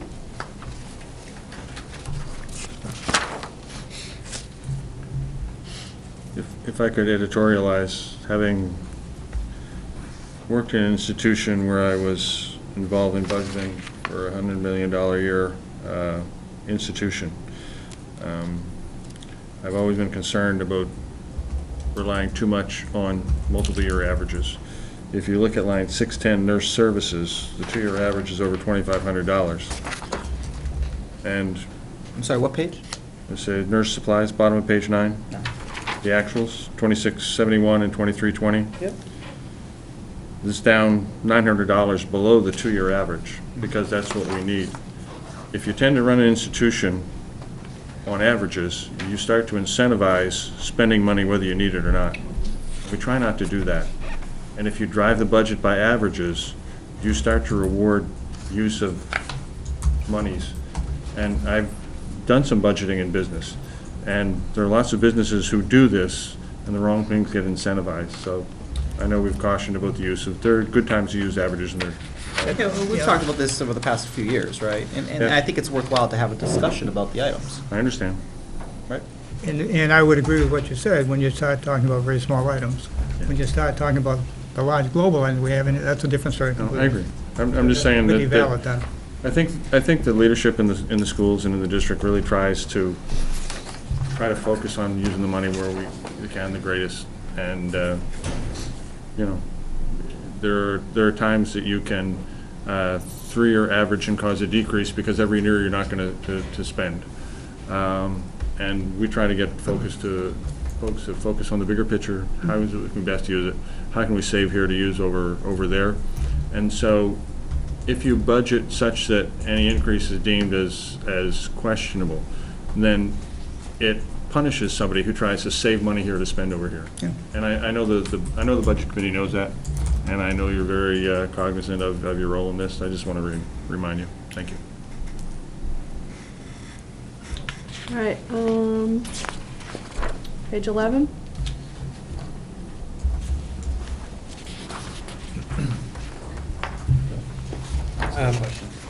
Line 738, replacement TVs. I didn't quite understand that one. The TVs have a VCR or a DVD built into them already? No, they don't. But the hookups, as I understand it, we recently replaced a DVD player at home, and it's not all that easy, actually, because we had some older TVs. We had a TV that my wife's grandfather owned, so you can't really use that with modern components that attach to a TV. The hookups are really quite different. So the librarian has been replacing DVDs and DVDs and CD players as they come up. But she requested that we replace the TVs so that they would be, in part because the others are old and tend to break down, and also to be more compatible with the current auxiliary pieces. How many TVs do you currently have in that school? Is it 8? I do not know the answer to that question. I'm sure there are more than 8. Yeah.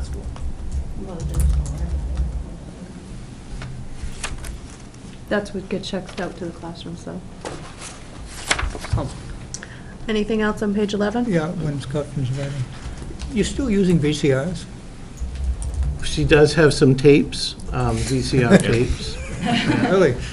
Yeah, well, because otherwise, you know, every time they upgrade the technology, then you have to replace all of those. So in order to have the same collection, so you'd have to replace all of the tapes with DVDs. So rather than do that, I do believe that we still have, there was actually an email that went out the other day with some old, like, scientific kind of things And so I believe we still are using those. That is accurate. VHS machines are really cheap now. Yes, they are. So for $5.99, if I told you there was an RCA to HDMI cable that you could buy, that connect anything that's made in the last 40 years to pretty much anything that was made yesterday. Okay. Just to let you know that. Anything else on page 11? Page 12? Sorry, just on the TV thing, I'm sure, and to speak on your defense, yeah, I'm sure What- this is a space thing too, right? Is it? A space thing. I mean, if Oh, these yeah. things are bulky and on big carts and you're carting them from room to room, I mean, I could see all kinds of reasons to replace them, but Yeah. if you can't hook them up isn't one of them. right, okay. It probably depends on the level of expertise. If that's the biggest pain in the neck for the librarian, that's going to be the top reason. It may not be the best reason, but it's going to be in her mind. Mm. Page 12.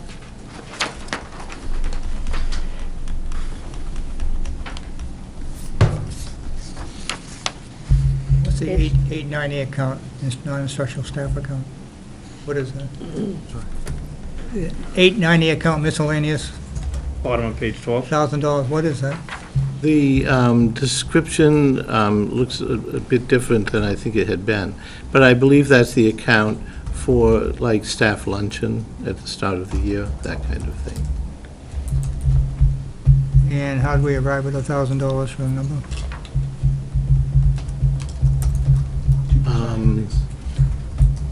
Probably a 2% increase thereabouts. Well, I don't know.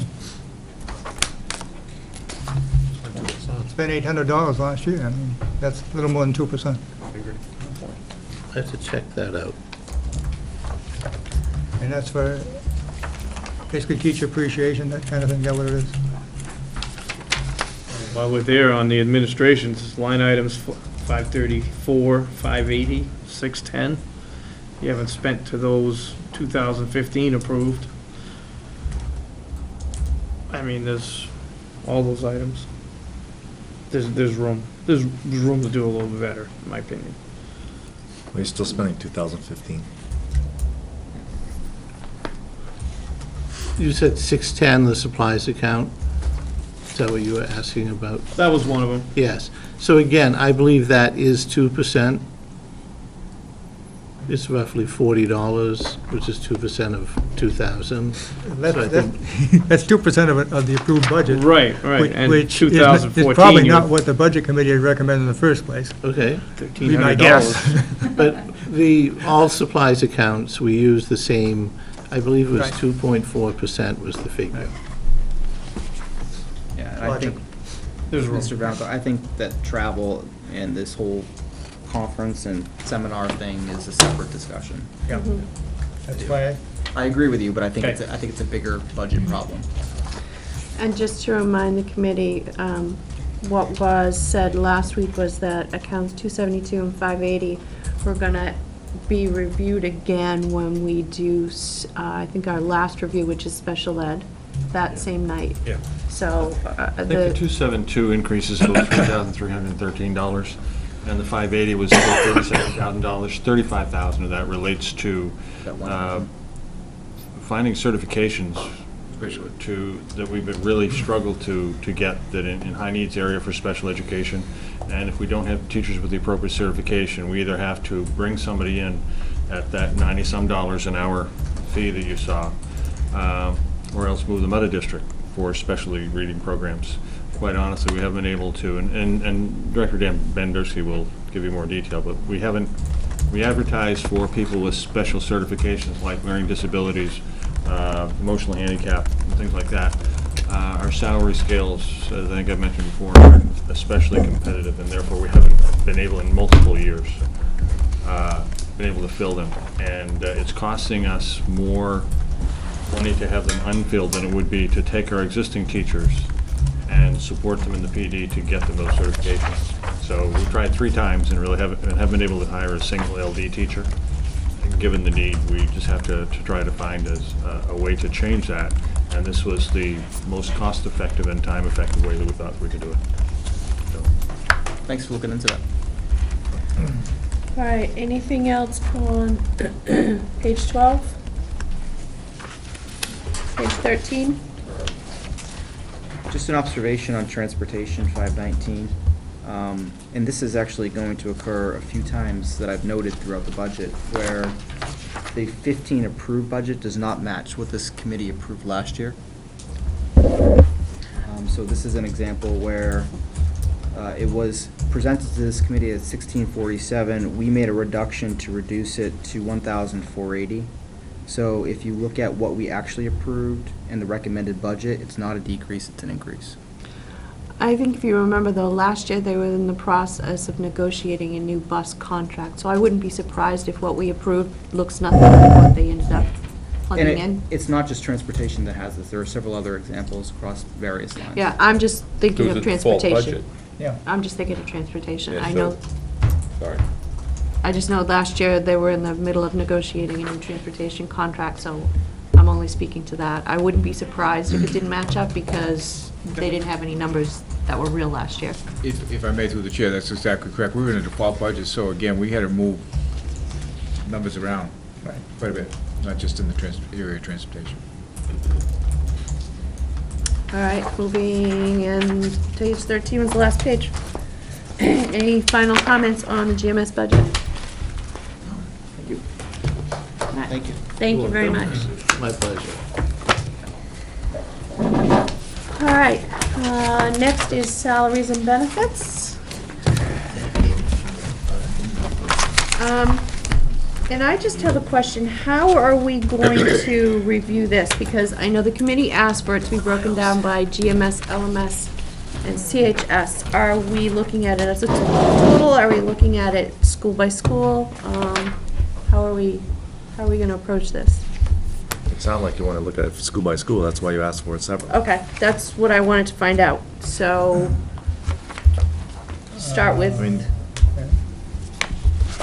I'd like to, can we have a general discussion about it? Budgets? Yep, Is that fair? that's fair. Is that a general discussion about salary and benefits, and then look at the breakdown between the three schools?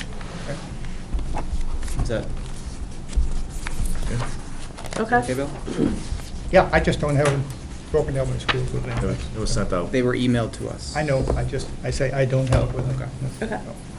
Um, All right, so salaries and benefits is 30, 50 some odd pages long. What did So, you have in mind? no, I'd like just kind of a baseline for why there's such a significant increase in salaries and benefits across the board this year. So I'm hoping that either Dr. Cochran or Mr. Bork or Frank, you guys can take us through just kind of the overall justification for why there's a significant increase. Yes, we have the new teacher's contract, right? What's the impact to the budget? Just general. I can give you some overview Sure, on that. please. Starting right off the bat, health insurance, we estimate some guaranteed maximum rates for insurance. Health insurance is an increase of 7.5%. Dental insurance is an increase of 5%. Long-term disability and short-term disability increased 12%. If you look at the health insurance, I know there was an email that went out regarding looking at savings based off of us switching plans last year. We actually did have savings. We did comparison between the current plan that we're on, and if we were to keep Health Trust, which was the company that we were with before school care. If we would have kept that company over the past year, our increases would actually be 11.5%. So we do have a savings in health insurance of $160,000. We also did some comparison from the fiscal 14 budget to FY15 actuals, which really, gives us a savings of $41,000. I know when you look over this budget, you're looking at budget to budget, and you have to keep in mind a lot of things change. We're budgeting in, September of a year for the complete next year. There's so many, this year we had about 40 changes in employment. That changes salaries, that changes benefit cost. That can be a significant increase or decrease. New Hampshire retirement, we have two different groups that our employees fall under, either the teacher group or the employee group. The teacher group went up from 14.16% to 15.67%. That's a 1.51 increase. The employee group went up 0.4%, 10.77 to 11.17. We also have salaries in general, getting off the benefit side. We have the teacher's contract. That has, let's see, the total cost for salaries in the teacher's contract, including additional days, co-curricular, any type of salary payment that's under the contract, is about $6,800,000. The total increase from FY15 to FY16 for the teacher's contract is about $184,000. Non-LEA salaries in the budget, there is an increase of 3%. That includes staff such as professional staff, custodial and building staff, SAU office, bus monitors, admin assistants, elected officials, anyone else, miscellaneous.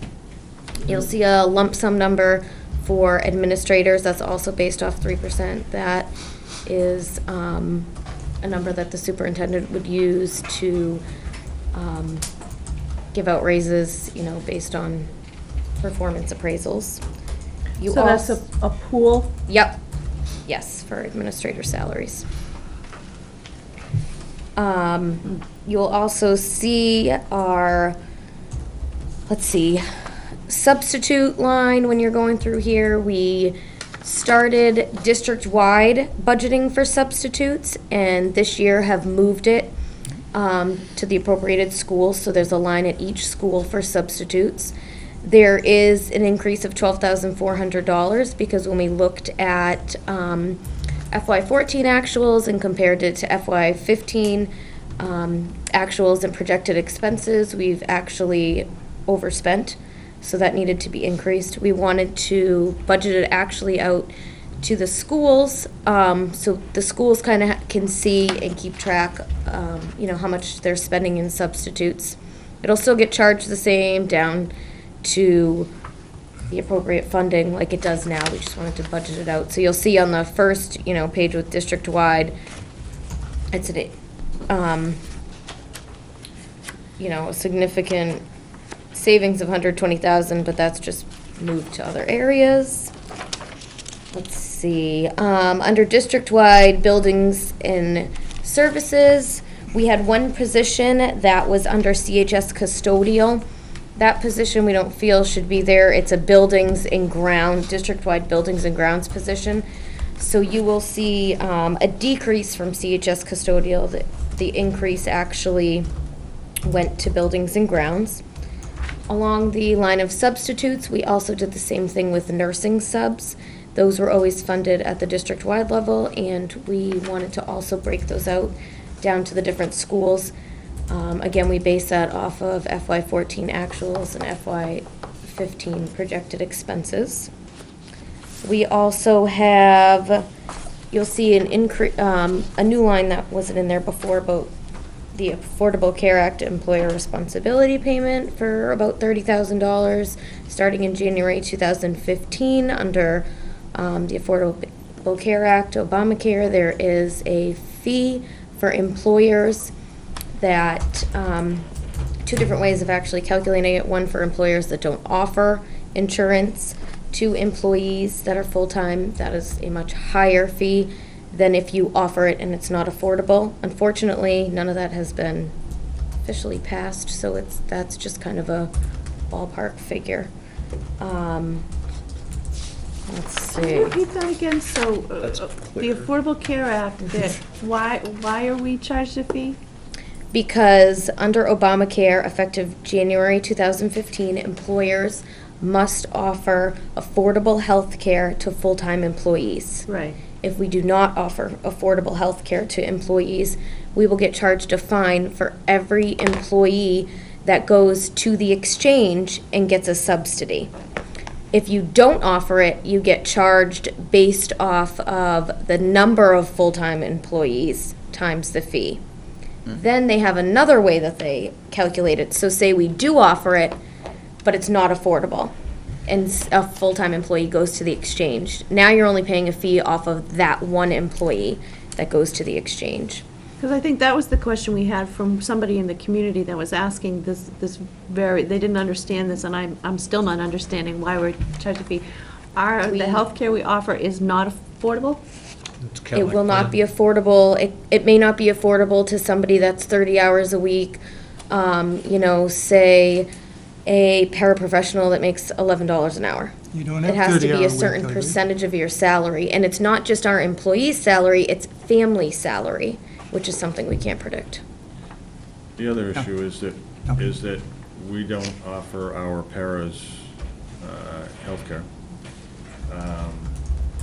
And because of the lack of specificity of the current state of the regulations, all the school districts in the state who are in this situation have the same issue. So we have a para who works 6 hours a day, 5 days a week for Right. the school year, probably wouldn't, by the time you do your year looking back, probably wouldn't qualify. But what if they coach 2 sports? And what if they do, I mean, how many hours will they count towards coaching? We give them a flat stipend. They don't coach.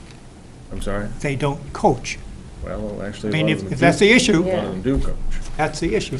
Well, and currently, we You gotta don't manage offer it. benefits to employees till 35 hours, but under Affordable Care Act, they consider full-time employees at 30 hours. And you have another problem. The way they calculate the number of hours is not based on like what you would think it is. You can't have somebody work 2 weeks or 3 weeks and then not work 2 weeks and we And spent the the last reality month is, on this. nothing is in final version yet. Exactly. So we just don't know. I mean, 2 years ago, we had, I think, the same $30,000 in there, and we had the same issues at this point in time. To be prudent, I think it would be a good thing to put it in. Could Congress not fund the Affordable Care Act and we not have to worry about it for that reason? I mean, lots of things could happen, but, you have to try and protect the district and taxpayers against what is, in this case, an unknown, and that is what's the final legislation going to look like and what will the final regulations be. I'm not sure they even know. Mr. Marcus, did I do a decent job? You did, good job. Okay, thank you.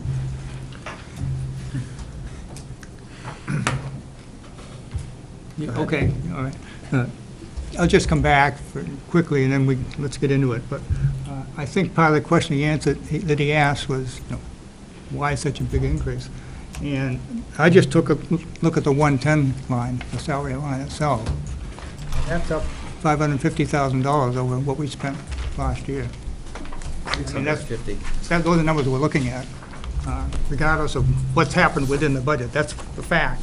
And as you go through, that's going to create a very difficult situation in terms of putting a total budget out there that the voters will pass. And we've got a hand full looking at that tonight.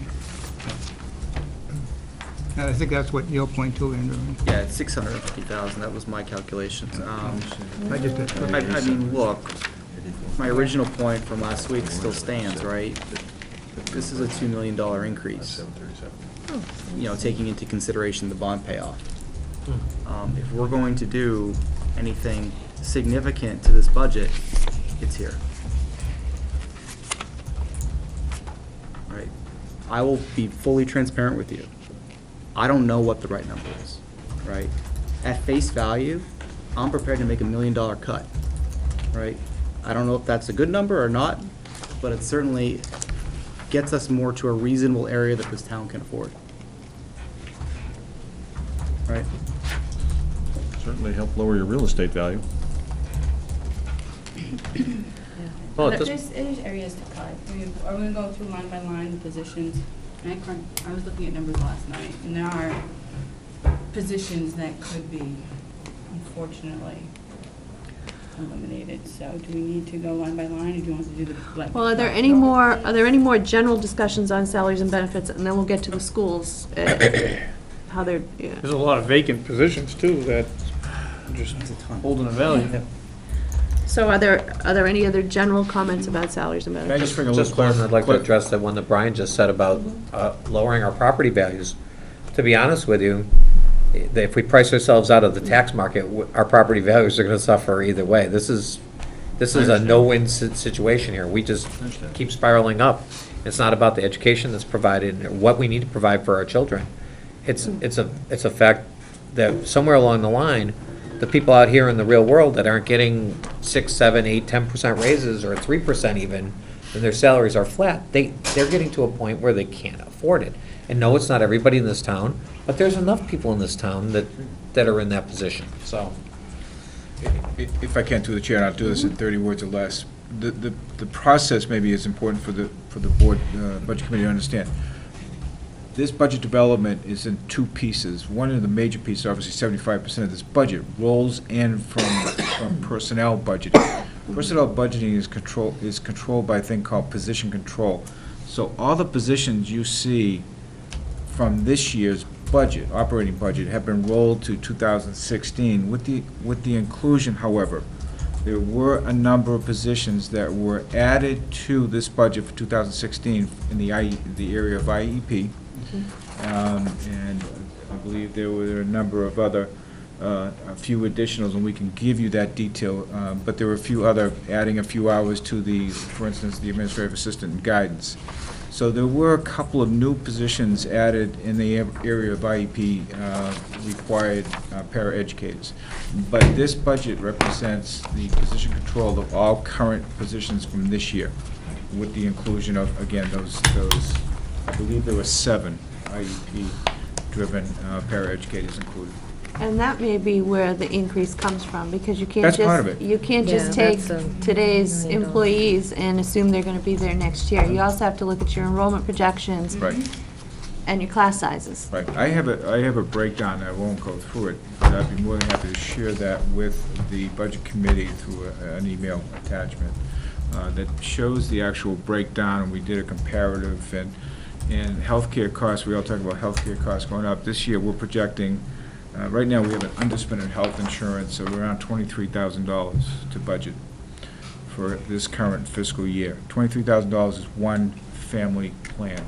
So to the extent that we have an occurrence of a spouse, which we've had quite a bit this year, losing their position, that was losing their job, and they were the health insurance provider, one person comes into our HR office and goes from a 0 to a family plan. So our numbers are pretty dead on with regards to benefits and salaries, and to the extent that I think I'll be more than happy to share this spreadsheet with you.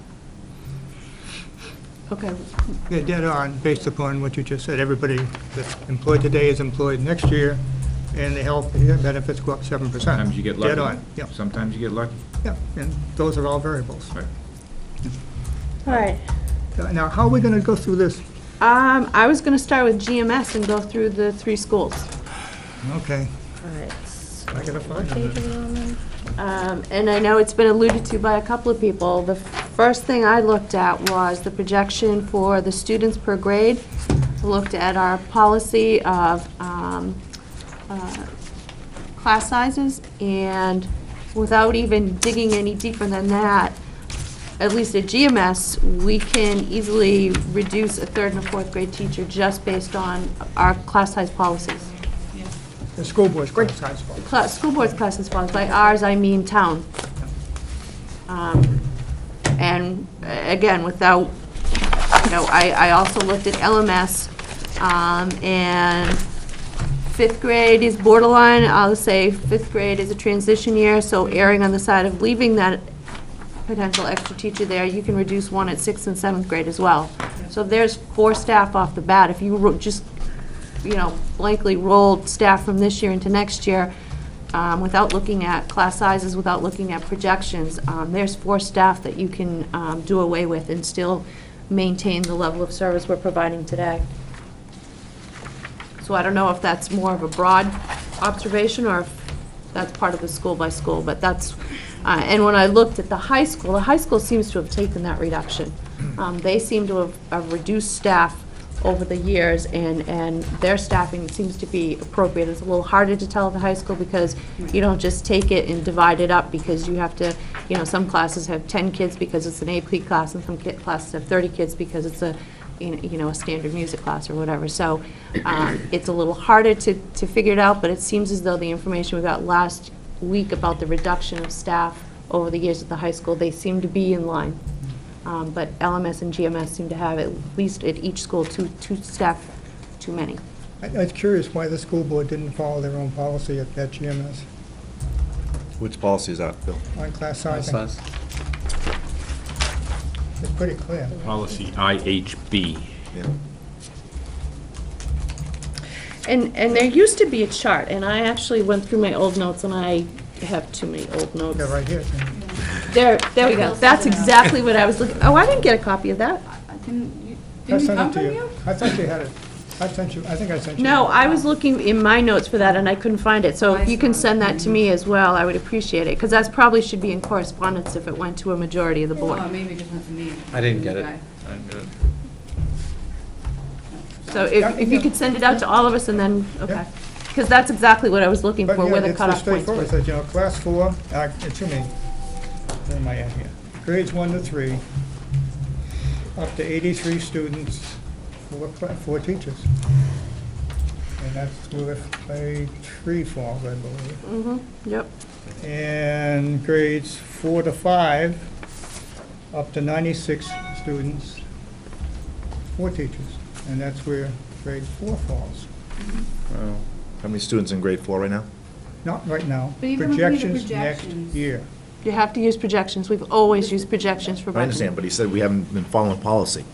I believe we're following policy right No, now. the policy for, But the so budget even- policy. Even if you cut to 4 teachers in 3rd grade, you're still good this year and next year, and based on the projections, we would be going to 3 teachers in 18-19 and 19-20. 5th grade, you'd have 4, you could cut to 4 this year and next year, and then based on the school board policies, we'd be cutting down to 3 teachers the 2 years after that. So we're not looking at a spike. We're not in a situation where the board would be proposing a cut and then have to face rehiring that teacher. This is, we have a sustaining decline, and we need to consider that. Grade 4, the maximum size is 23. 4 classes would give you 92 students, and the projection is 96. It's 24 students. Class, school board policy is up to 96, is 4 teachers. And the That would give an follow- average of excuse 20, me, the that would fo- give an average of 24 rather than Right. 23. That's Yes. right, and the follow-up to that is, the board is aware and research confirms class size very effective teaching, et cetera, et cetera. The board understands achieving this goal is dependent upon the financial ability of the school district, and that's when they generated the table that allows you to go up to another student, basically, what it boils down to. And that's what we've been running with for years and years and years. And, I will tell you that in 2006, the voters actually voted on whether the budget committee should use these numbers, and the voters said no. Don't use them, go with the old numbers, which are even bigger. We've never followed them, okay? And now you're asking us to say, don't even follow these. And I can't do that. The policy says you ought to be reducing a teacher, and I don't know why you didn't do it. That's all I'm saying. And that's why I was surprised when you made that comment earlier tonight. But, so, I agree, and, GMS is clear there's 2 teachers that really ought to go there for next year. LMS, I'm not so sure on that, but. Like I said, when I looked at it, 5th and 6th grade were borderline. I think 5th grade is a transition year, so I could see erring on the side of having a few less students. But certainly 6th and 7th grade, it can be, a teacher can be reduced. I agree. But let's go and look at. So let's say with GMS. With GMS. Okay. So on the first page is a list of all the teachers, and that's what I used to determine how many 1st, 2nd, 3rd, 4th grade teachers there were, kindergarten teachers. I had highlighted the part-time math tutor, and I'm sorry that our principal has left, because that must be the position he was talking about that they're adding this year. is the. Looks like it to me. Part-time math tutor, 5.5 hours per day. I questioned it because I was under the assumption, or the way I read it was, this person already exists. But he described tonight, is that something that they're adding for the coming year? Additional. That's a new teacher. That- It's that- the latter. It's the latter.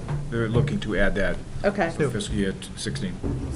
So again, this is a position that doesn't exist. If we want to add that, then tradition has been, Need a that- warrant. that's a warrant article. Because that's completely new. It's not even like we're going from 4 first-grade teachers to 5 first-grade teachers. This is something completely new that's never before been done. We've never had that position. Sorry, which page are you I'm on page 1. Under 113 tutor salaries, there's a part-time math tutor at 5.5 hours per day. on? And I think, given our focus on math in the district over the last couple of years, I think this is something you could sell to people, but we've always put it in a warrant.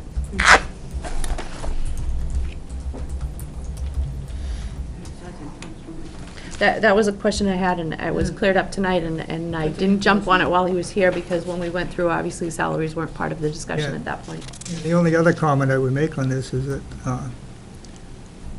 I believe you had at least one teacher turnover at GMS last year to this year.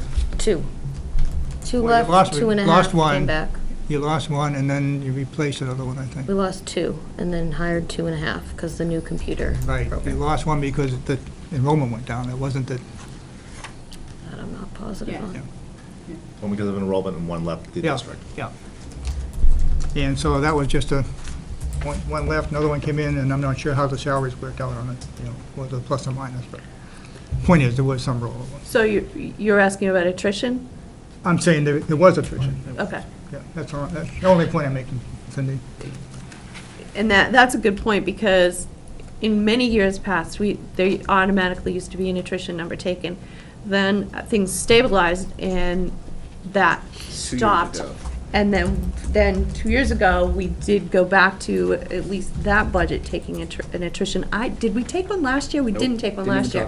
So it kind of varies depending on, like you said, our turnover. Yep. And we haven't had the turnover, at least at the lower grades, that we had seen previously. And as far as, back to the 2 teachers that I don't believe belong in the budget, I'm guessing we're probably talking $180,000 between salary and benefits that would come out. Just on GMS. Yeah. Yeah, on this particular, if we took the 2 teachers out, it's around that number.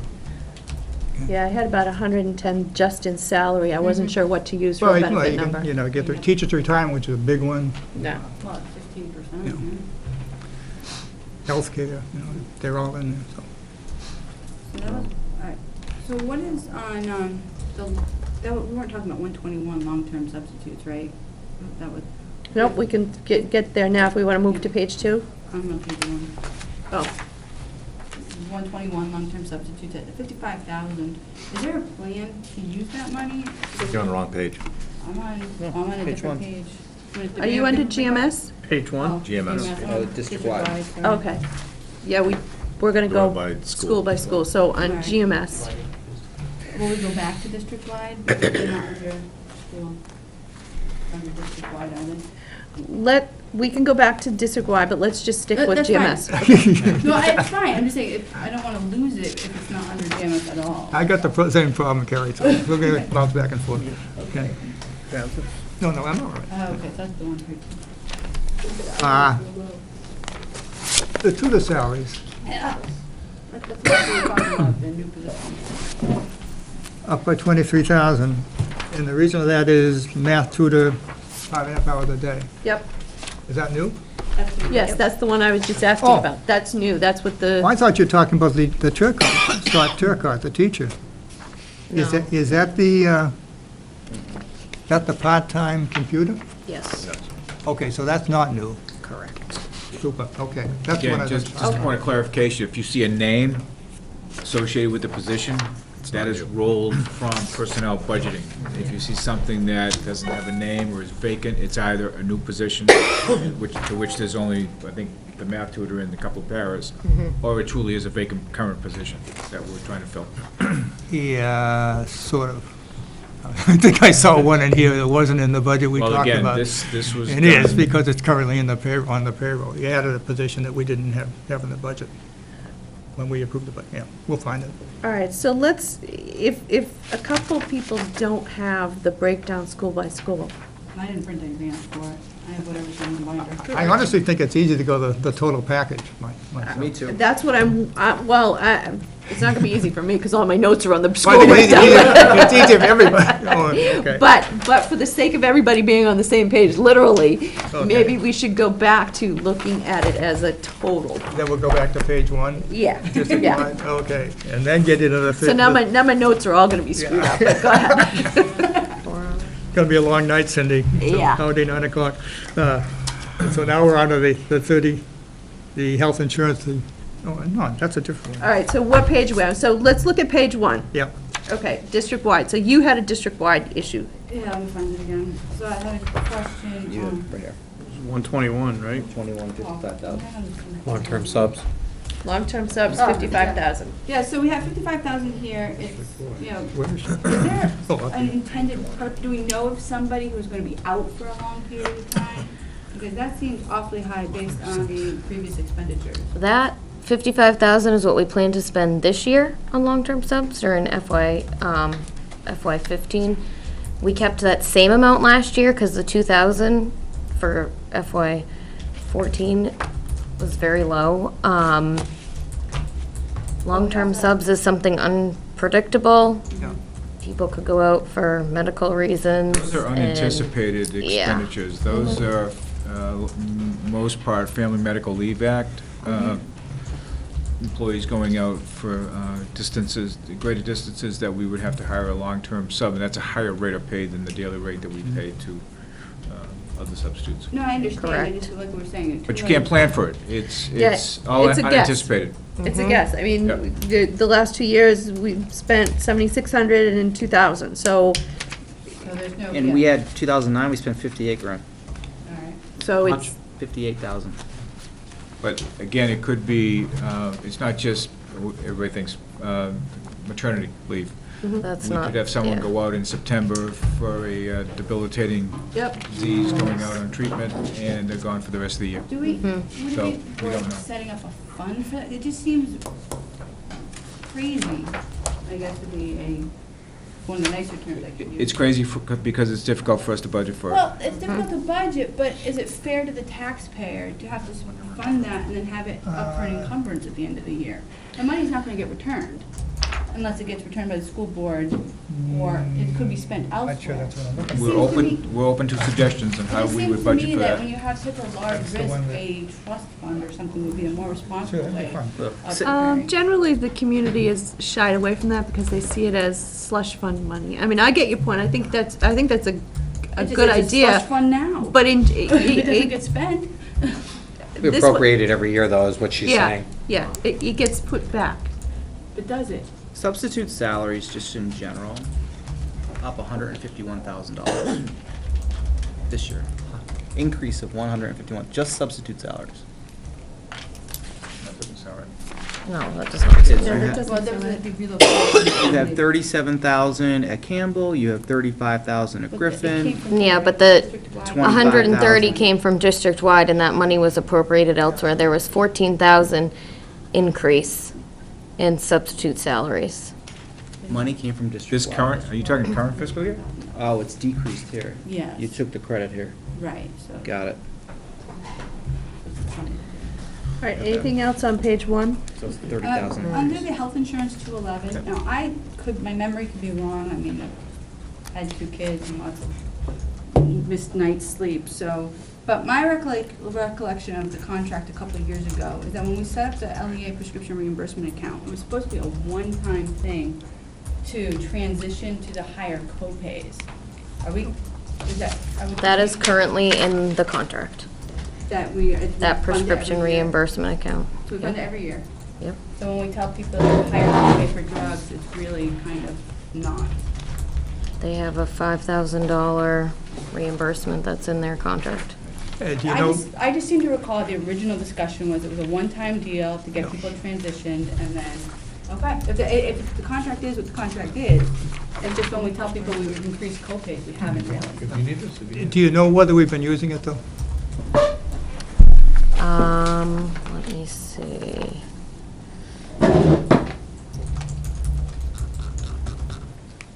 I don't, but I can find out. My recollection, the last time we had the discussion was that it wasn't being used to the extent of 5,000, if at all. Excuse me, But- I think that 5,000 is under LEA control. They distribute it. They control that. Well, you'll Yeah, know they that. do. 'Cause it's Yeah. expenditure that you see, and I just wanted to mention that because I've heard that before, that they control that.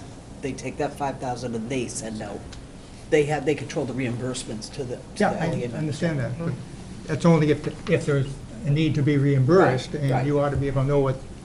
Yeah, we should be able to see what. I'm pretty Yeah. sure it gets used because we just gave new forms and people were just asking for the forms. Yeah.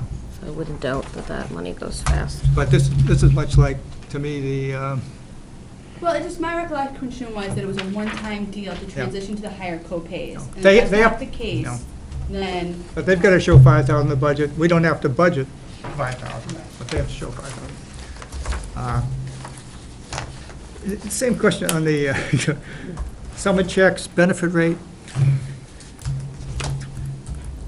Why don't we see actuals against that? Because you're looking at budget to budget. You're looking at FY15 Yeah. budget to the 16. But if I look at last year, I only see $3,000 being spent on that account. Because the most of the summer checks are in FY15, because it's Okay. after July 1. Okay? You wouldn't see that and- yet, But 'cause at it's some point, expenses. it has to show up, because the previous year, we only spent 2,500, and we always seem to budget 27,000, or some number in that order of magnitude. I think it gets budgeted under district-wide, but the health insurance is getting charged Spread out again. to where the employee is funded through. How that works. So it's Bill, That's what gonna I- be- We need the appropriation to carry July and August. Yep. So we expense it against that account, and then as we recover, if you will, from the withholding of the employee's paychecks, we That's what I want to reimburse the understand. expense. Yeah. Yeah, so that's why you'll see a higher budget number, but the actual is really only that one piece, the reimbursement account.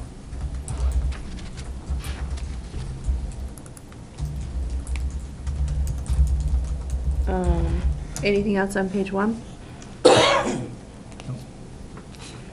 Page 2?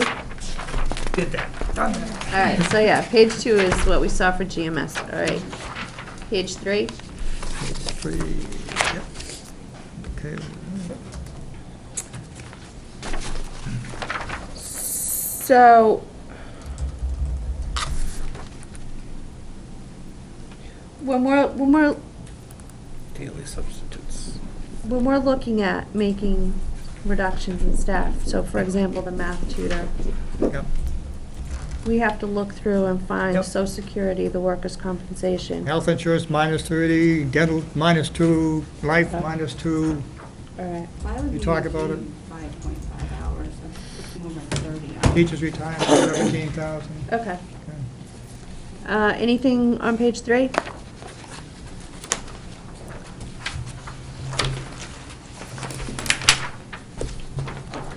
So it's gonna be kind of tough to look at the history, building by building, and just looking at the 120 substitute salaries. The actuals for GMS for the last 2 years are 15,000, 16,000. But that's because some was previously budgeted in district-wide, so it's gonna be kind of hard to do a comparison then, school by school. Well, and that's not all why, because you're looking at just the 1,100 regular ed program. Again, it's the same thing that we just talked about, where we're budgeting it, but where it's actually getting charged is where the teacher is actually funded. So it could be under math, it could be under art. Okay. Yeah, and I had gone through and I looked at how they distributed, and it looked like, as far as the substitutes are concerned, daily substitutes, that it was pretty much in line with what they had spent last year against each school. Okay, yeah. With the long-term subs, it was, Yeah. they were questionable. Anything else on page 3? Page 4?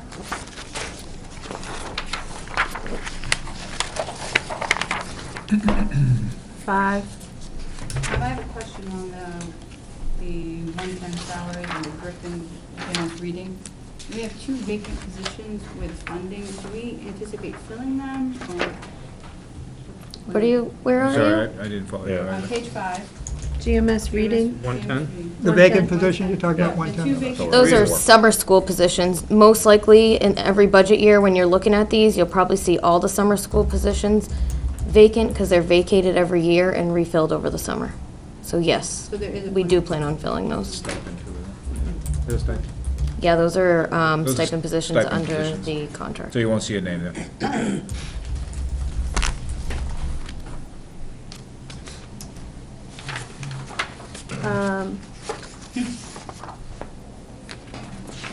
Page 6?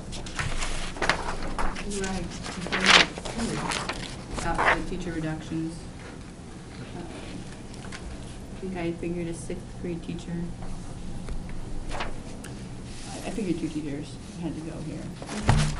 Yeah, my only comment on page 6, Madam Chair, was I looked at, we have 2 new teachers here from last year, and because we had turnover. And it looked like the turnover net was, we dropped over $100,000 worth of salary and added about 75 in this particular case. So it was a positive reduction in terms of the budget, the turnover that took place. So there's also a tutor enrichment math program support under tutors. But that's just a $3,400 flat amount.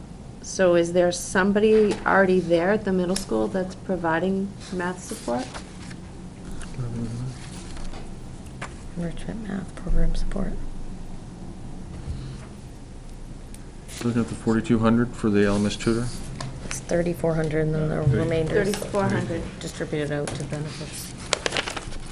So Those are mostly expensed out. on We're as-needed looking at basis. the new math acceleration program and offering support before and after school for students who are doing math acceleration versus at grade 5, who are taking grade 5 and 6 math in the same year, and kids who are taking VLAX geometry.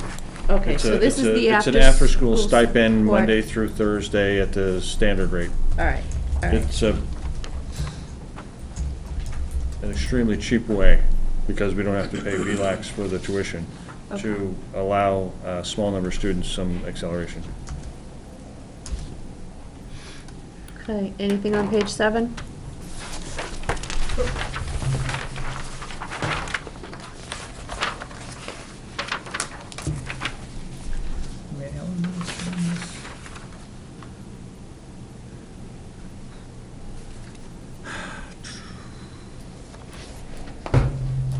Time out for a second.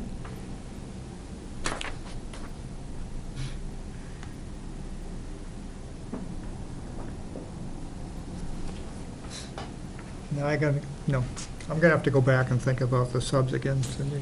I looked, if I found my notes, and I was comfortable with what I had, but somehow or other, they don't come up with 42,000 at LMS for substitute salaries.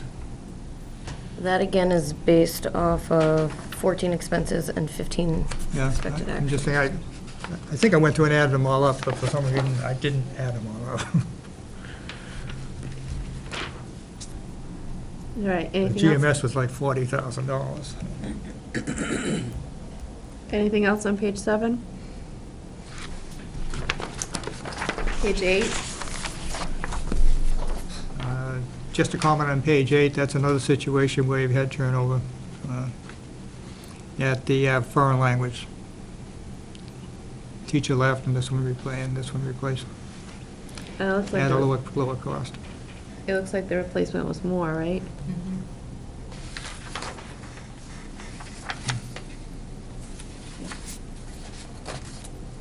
I'm sorry? The replacement was an increase. The gal that left was at 55.4 plus whatever the new contract would have called for. Under foreign languages? The teacher under language, yeah. The 04, Seminole or something like that. Yeah, the his, 14 is 36,000. yeah, the historical 2013 and then 2014 was 36,517. And I'm just telling you who was in the budget last year for this position when we approved the budget. Maybe they cut expecting a new teacher? Only point being, again, there's attrition there. Anything else on page 8? Looking at page 9?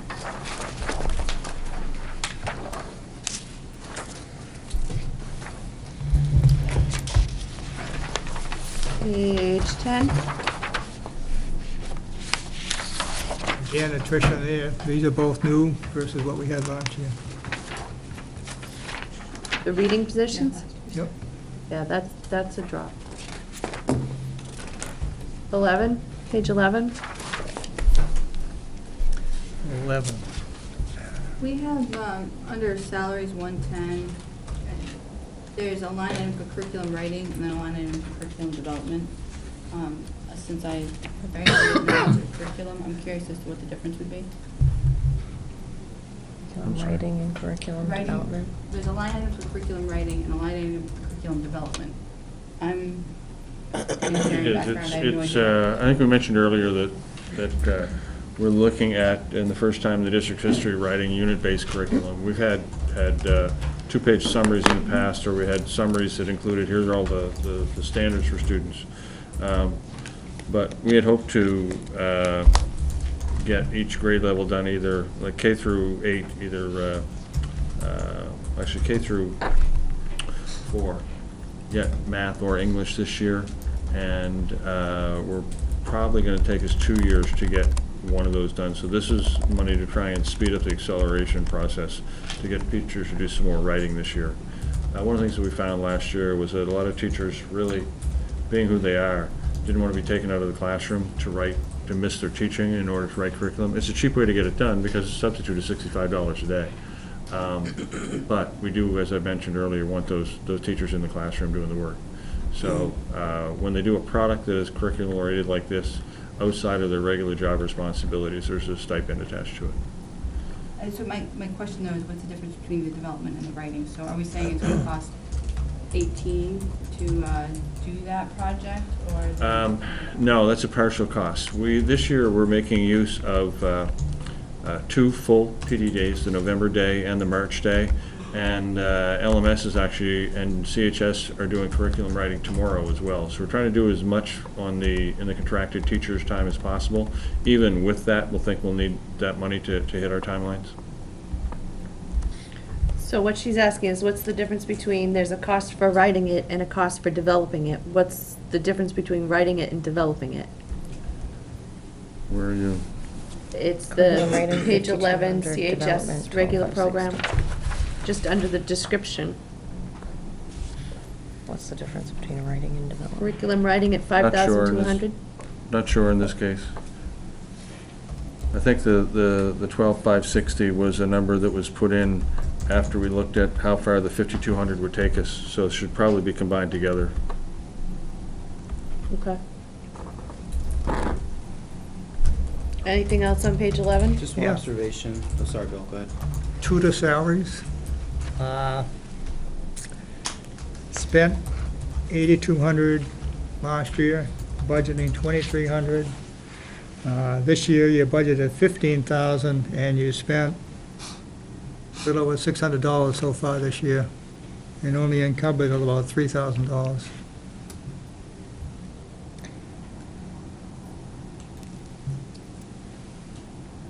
I believe we did the same thing with tutors. That was done with substitutes. Just hired. Is this an ad needed type thing? And again. That's Yeah, a, that's that's an one position. as-required piece. Someone is sick, suspended out of school, but needs some support at home. is Saturday tutoring, or in some cases, if it's an illness, somebody goes to the house and tutors. Right. Very unpredictable. Yeah, I guess predicting up to 23,000 is a little bit tough, which is what you That's think your one budget number position. is. Especially when you're not really spending it right now. 23,000 is a position, That's a position. about 5.5 hours a day. That top number. That's a vacant Well, that's a new position that we have 97, now. that's a position. That came over, again, by example, you see position, that came over from position control, so that's an approved position in the district. So then do you intend to fill it? Yes. Currently vacant. Yeah, they've been trying to fill it for the past couple months. Okay, so the only thing we're talking about is a 12, That's your as needed. Your 1250 is your ad hoc, if you will, your as needed. and there's nobody in the position now. That's a per diem. If somebody's out, just needs a couple of hours of tutoring at home. Wait a minute. But that would make it, you don't need them for 5.5 hours a day. Okay, yeah. Two different Then they'll things. come back to 22,000. That's a That's a position. That's a- specific That's position. an in-school position. But there's nobody filling the job right now. It's current, well, Correct. It It's was vacant. vacant when we rolled the budget over. I don't know if it, I don't know the status of the position. Right. It was vacant when we rolled the budget over back in Well, I just told you, you only spent October, November. $600 So on I'm it. assuming, by the numbers, that it's still vacant. I don't know that for Well, sure. yeah, okay, The numbers will tell me it's still vacant. yeah, okay. But that's the person I look to. So is it that important then if it's vacant? I can't answer that. Absolutely. Absolutely, It wouldn't be. It's a in there hard if it position to wasn't. fill. You have to be math certified. okay. Could mean that it's a difficult hire. So we budget the full thing. Yes. This year, you're gonna underrun this particular position. Obviously, because your May budget have to is. spend more than we anticipated. So what are people doing now? Are they just paying tutors from the parents if they need a tutor? I mean, do we need the position? I mean, if I need a tutor for my child and school for some reason doesn't provide one, wouldn't I as a parent hire a tutor? No. We'd have to get that feedback from the building principal. They're the ones that control that Yeah. budget item. If they, again, have a student that's out, that they make the determination. That child could benefit by having a few hours of tutoring until their scheduled time back. I don't believe they look at the parent's ability to pay the tutor. I think Well, they I just- provide the tutor. One of the first things I know when I looked at this is, town obviously cares about the kids. I was intrigued by the number of tutors that the school provides. So my question would be, do we need that position? It Generally, doesn't get you a whole lot of hours, to be honest with you. Tutoring rate goes anywhere from $50 to $80 an hour. So you have a student that, again, unpredictable, that is in an automobile accident, by example, and we need to provide some in-home tutoring, or in-hospital tutoring. That doesn't get you a whole lot. I know, it's just Yeah. also a situation where I would think that we could reach out to the community. I mean, I've had this discussion with previous superintendent, in fact, I volunteered to tutor. So it was, I just wonder if there is an opportunity to reach out to the community and bring ownership in, that's all. You can, but there's certain confidentiality as well. I mean, we couldn't disclose why a student is out and look for people to help out tutoring. and certification. And certifications that need to Certification. be Again, had. doesn't In order to be necessarily account for need to hours be- in. Doesn't even necessarily need to be associated with the school. Say, Mr. Senior Citizen, do you have some time on your hands? Mind tutor. That's not what this No, you tutoring have is. to These be- have But- to be so the certified. question These aren't is- just people that help So then out we are doing required math to- exercises. These are Yeah, if people that it's take the certified curriculum and the teachers. objectives of that student's ed plan. And No, I'm just, again, the whole idea is, it's new to me. Everywhere I've gone, we haven't had this opportunity. So I just, to me, I need to know for my education, we are required to provide these tutors. Yeah, these are probably IEPs or 504s or Okay. situations where So the fact that it's under regular education is what threw me. So I would have thought if it was for that. a 504 would be under. it Is comes regular under 50 education. 504s come under, they're not Okay. special. All right, so that makes. 504s are, come under the Disabilities Act. Okay, so not these are 504s. IDEA. Okay. Yes. And, So if my child is struggling in math, he wouldn't necessarily, oh, that's fine. I just, It's not about in school, it's out of school Okay. tutoring. This is not in school. okay. and in terms of volunteering, I know that I've volunteered just in general. So a kid who is That's- struggling in math might be assisted by a community volunteer. Right. It's different than But that- tutoring. But I did not, from this position, the way it's written, I couldn't see that. I didn't realize that it was a 504 tutor. That changes my whole view on it. Yeah. Anything else on? 110 salaries, vacant position, ACCR, the first one there. It's budgeted for 6,000 for this year. Last year it was $300. Yeah, that wasn't budgeted correctly. It's $6,000. It's the accreditation for the high school, 2 positions at $3,000. The NAS stipend varies depending on where they are in the cycle. The years going into the 5-year self-study, the 5-year review and the 10-year self-study increase significantly. It's actually, I believe, part of the CBA. Anything else on page 11? Page 12? Page 13? The only comment on page 13, here's the case where they reduced an English teacher.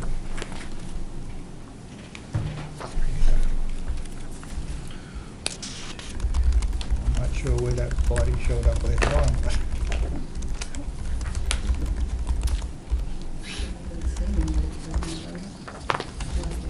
Page 14?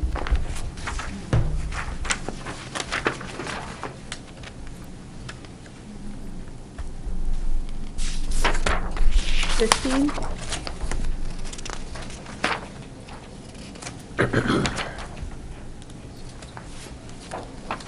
Sixteen?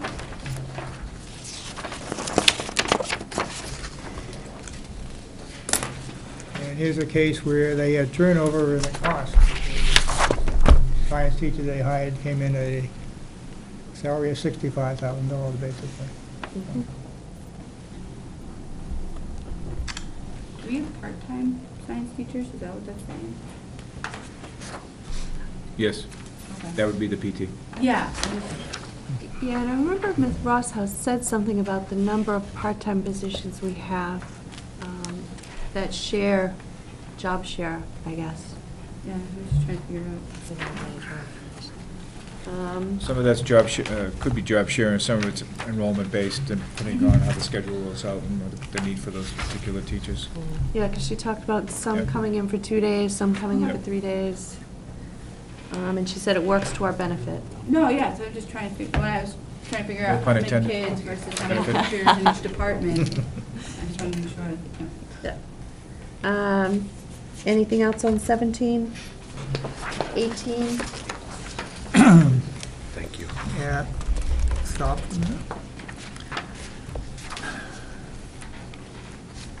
So 18, then we go back to the tutors, 113, that's IEP there.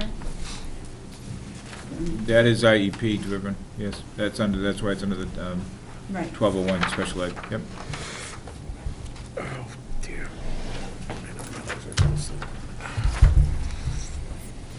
Bill, did you have something on 18? I'm trying to figure out my notes here. That's okay. For 119, the special education extended non-teacher, what is that? That would be The non- like paraprofessionals for the summer program.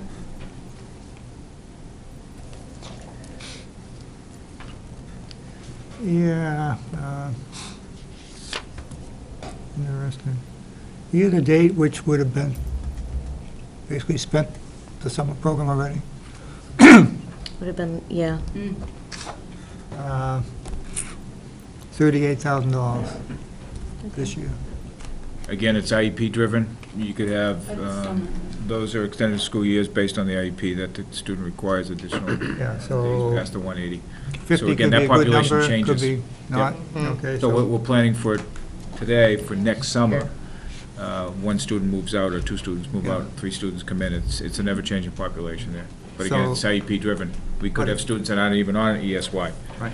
That all of a sudden in March of this year, 2015, they decide they need that extended school year for next summer. So bottom line, if I look at what you budgeted at 50,000, Right, it looks like you spent 38. right. Okay. Page 19?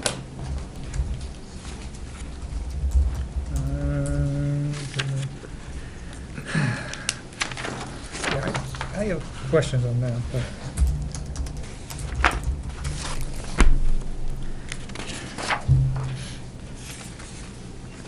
How do you determine,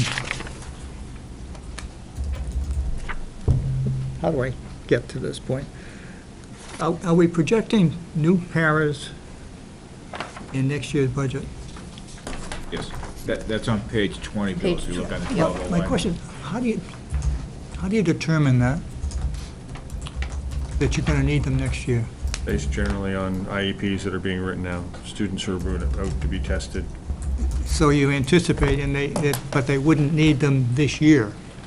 No, we generally wrap them up in June. Okay. The process can start as early as this year. Some of them perhaps will. We have, in the past, have requests for testing in this time of year, and then, you know,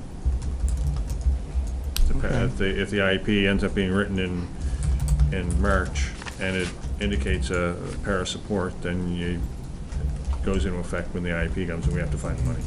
And do you have a problem filling these positions? I think Let me rephrase the question. sometimes the pool is bigger than others. I don't think, sometimes the pool is a little bigger and deeper than others. I think we've generally been able to find people at that salary, but it's not like, you know, we have a deep pool, and we part of one indicator is, for example, we don't have very many sub-paras. We don't have people who are willing to substitute to try to get into the position. There's not we have not been short. On the other hand, we don't have any evidence that it's in great demand and people are out there looking for it. Let me rephrase my question slightly. When school starts, will you have these positions filled? In other words, you don't have a problem doing that. That's my real question. And that really goes to the top of the list, Bill, too, again, because these are You need 'em, IEP-driven. yeah. They've got to be in place day one. So when we make our list during the summer, what we're hiring for, that's not to say that a custodial position is as important as any position, but it's going to go to the bottom of the list. I'm good. Not going to trump over Paris. And my take is you don't have a heck of a lot of turnover in the paras. Is that correct? Not really. And they stay Most with part, us they a lot of seem- times from yeah. one year to the next as well. Yeah, it's really good. You've got 6 special ed teachers at GMS. How is that broken out? I mean, how many students would a teacher typically be responsible for? We should probably wait and ask that of Director Bandersky when she's here. Okay. Typically, it's 1 per grade level. That's what I recalled it being in the past.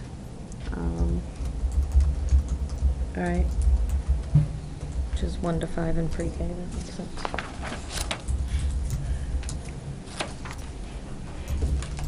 Page 20.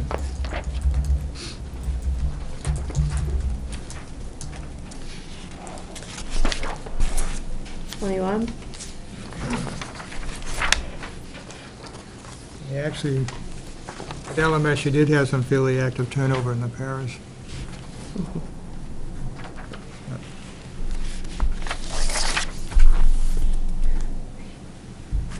I think the older kids get, the more challenging it is. You say more challenging? Yeah. Is that called burnout? I always loved the middle school age group, but everybody seems to have a problem with them. 21, 22. The same comment on the paras there. 23.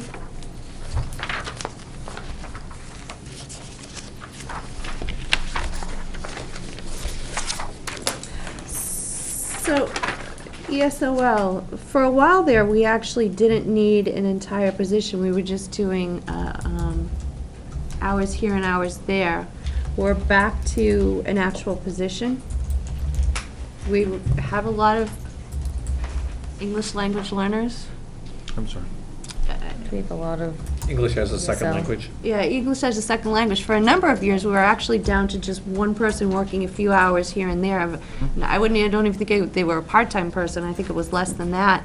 We're back Actually, up Director to. Bandersky last year and this year requested the 75% to go to 100, and it was basically denied for budgetary reasons. So we've increased the number of English language learners in the community. Anything on 23, 24?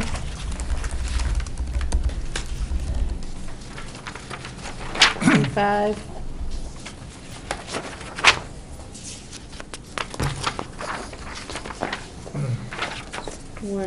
Twenty-six, 27, 28. On 27, was the discussion when you sat down with Campbell High School about the athletic salaries? There was not a discussion of salaries. Overall. Yeah, there was a discussion that the athletic budget didn't seem to have taken quite the cut that the rest of the lines in the high school had. And discussion about new programs that might have come in, which would result in more coaches, maybe? The only program that came in was wrestling, which was said to be about a $10,000 to a $12,000 cost in previous years. I just looking at the increase in the salary accounting process at Campbell High School.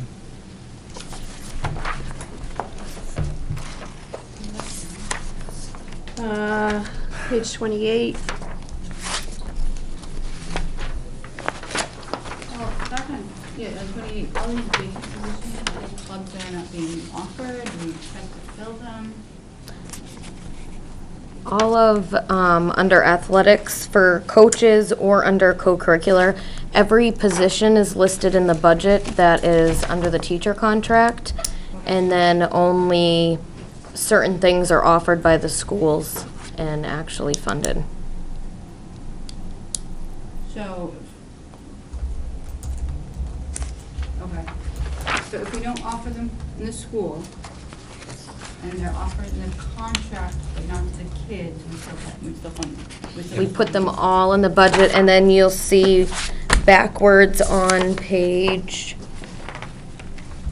23, we do a level funding adjustment based off previous years, a total level funded, so the schools are only, funding a certain amount in each school, based what programs they offer is up to them. So they took a reduction of 36,142. So it's tied back to the programs. And it's just spread out, yeah.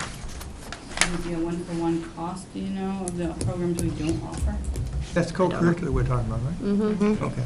Well, it seems silly to me to budget for a position that we. It's contractual. We Yeah, have to, it's it's a gross contractual. budget there. We have to show that we have fully appropriated based on the schedule of the contract. Yeah, I get that, but if we don't have the program. Then But they it take a doesn't mean bottom we're up. not gonna have it Then we next make the year. adjustment. We have to do that so that the union sees that we allocated the money per the contract. You That's a take a requirement. bottom line reduction, that way it's in the budget, but you, agree with this little contract. That's fine, I would just think that if we're gonna put it in the contract, we'd actually offer the program, but that's just me. Well- So, okay. It's, bottom line reduction, I gotcha. it's a Well, way the to question is, take. did they take enough? I'm gonna do the math later. We'll do the math later, make sure it's one for one. Page 29.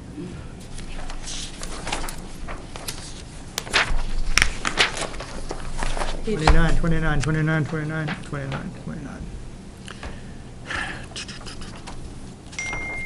Self-funded program salaries.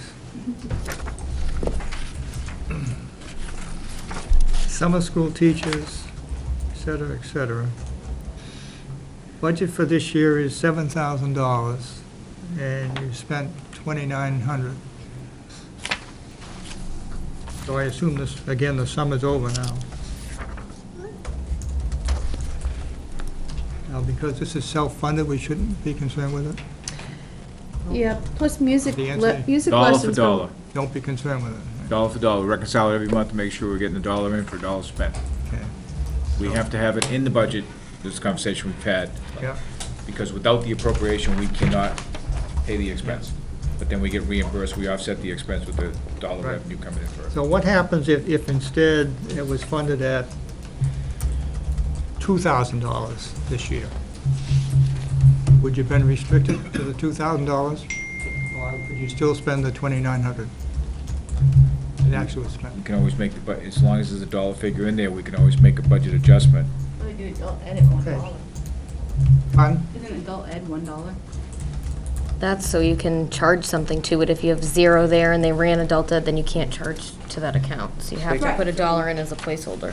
So I think that's where Bill's going. If we put $1 there, you could still run your self-funded programs as long as there was $1 in the budget. It's referred to as a marker. Without that dollar in there, we couldn't charge anything to it. Well, I think the concern has been made in the past that we appropriate this money, and even though it's reimbursed, it has to be raised by taxes.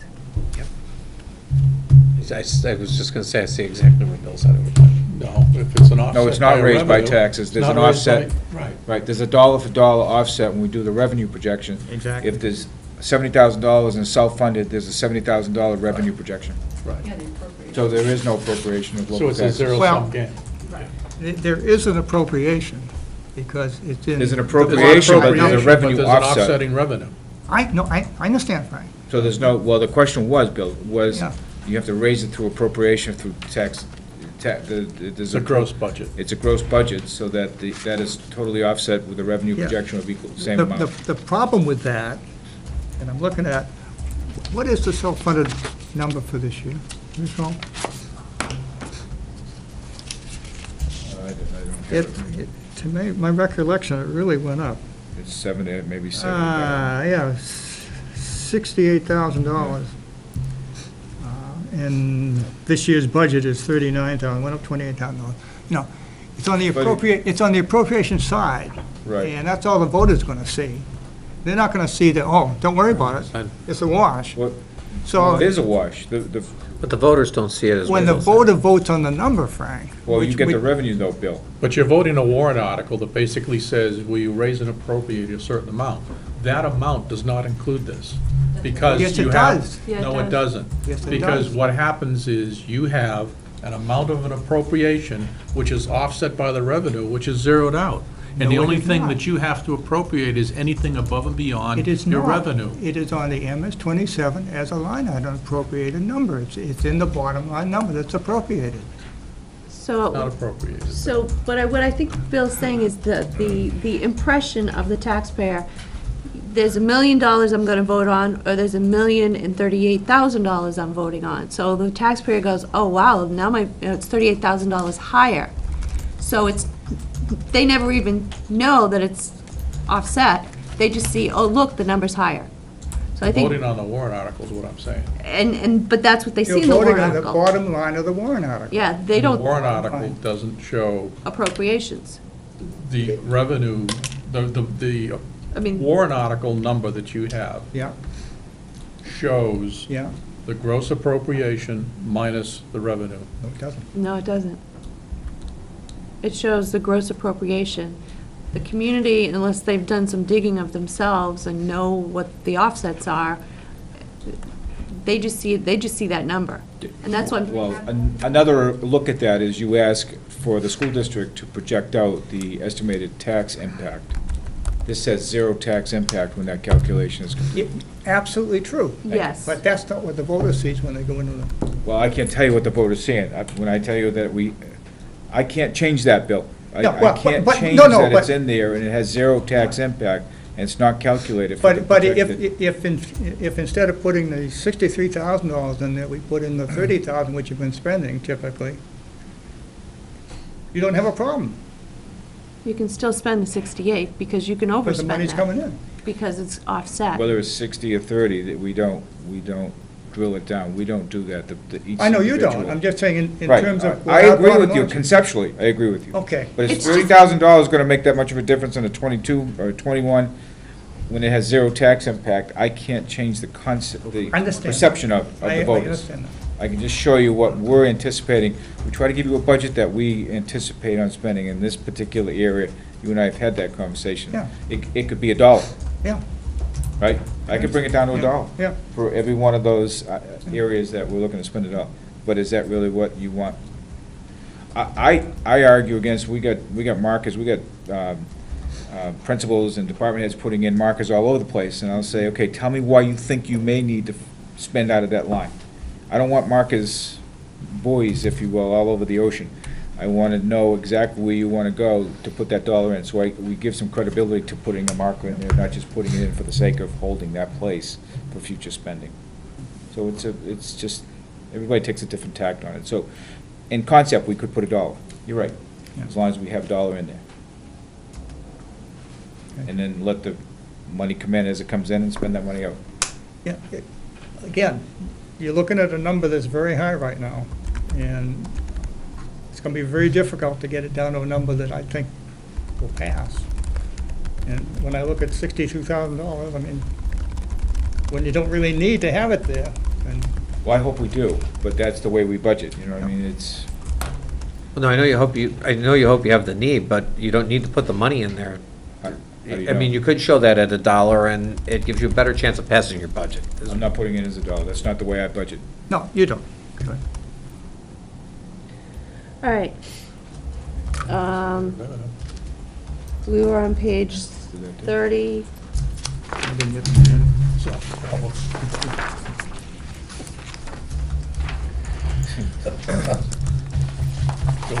It is $1 for self-funded. Page 31.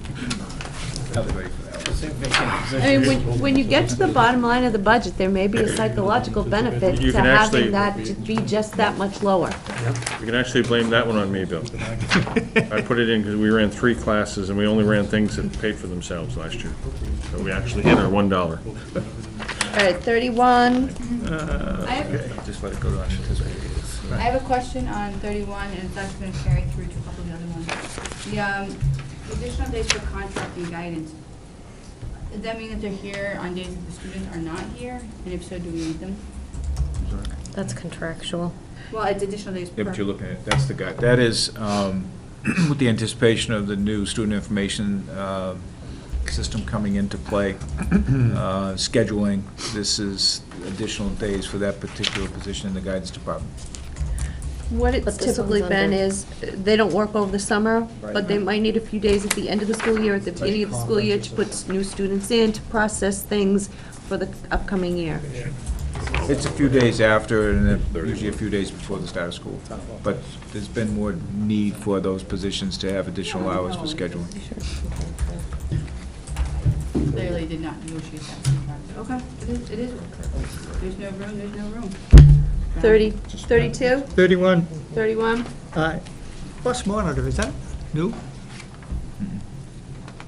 On the bottom? Where I go. Guidance, Middle school? 110, bus monitor, hourly, 444. Those are based off of 504 plans for medical needs for children. I believe they used to be funded with extra hours for like paras and such, and honestly, this was the cheaper way to go. I believe those came in We at the may beginning of have the a year. handicapped child that's not necessarily on an IEP, but they're on through the disability with a 504. We actually, through our bus contract, we can hire monitors on a basically an as-needed basis, but it's very expensive. So if this, in this case here, it's an entire school year that we need someone to ride with the student on the bus, it's So that's, more cost-effective this for is us. provided by First Student? No, this Oh. one is provided by us, but we can go out, say for a week, we need somebody to go out, we can hire, but this is the more cost-effective if it's long-term, like a school year requirement. I'll give you a fictitious example. Oh, yeah. A student who may be on a 504 because of allergies, but is not yet old enough to be able to self-administer an EpiPen, needs someone with them so that if they have, there's peanuts on the bus or something that causes them to go into shock, that person is there to administer it. And so it's some very different things than we think about in terms of when we're talking about bus owners. Now, we talked about this in the past, and you hit on it. We could never find where the money was spent. Yeah, it was, I heard it was always charged, for extra hours. Page 32. I have a more general question. Every time we increase our employee population, don't we increase our exposure to Obamacare and risks, all those associated risks for going over the hours, or, I'm just, am I missing something, or is that? I'm not sure your question.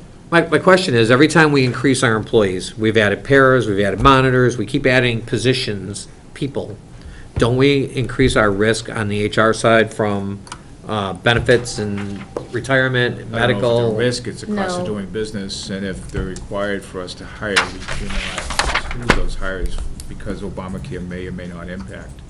I'm just saying, we've got declining enrollment and increasing employees, and the You got two things are on increasing different demands on the trajectories. district. It's not just based on enrollment, yeah. Mm-hmm. You're looking specifically at the special. I'm not, ed. I was just looking in general, it was a general statement that No, covered but I mean, 55 pages. And it could be all over the place. I mean, an employee that's retirement eligible, you could hire two, a bus monitor and a teacher. One's gonna be eligible for retirement, one's not.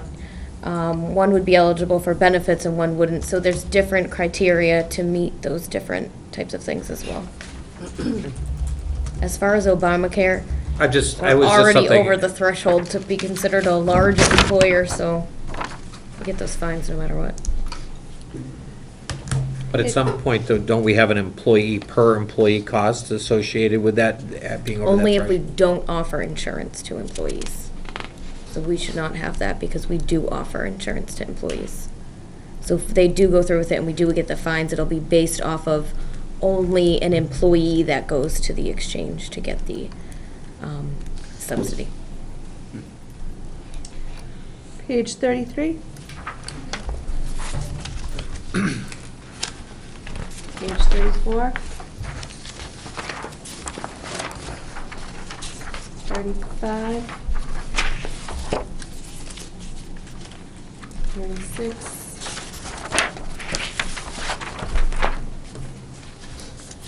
37.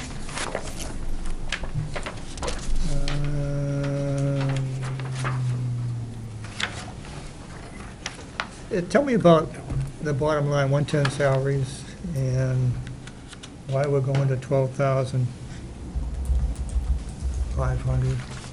Which one is that? All the way down the bottom. Salaries at the bottom of page Okay. 37. All right.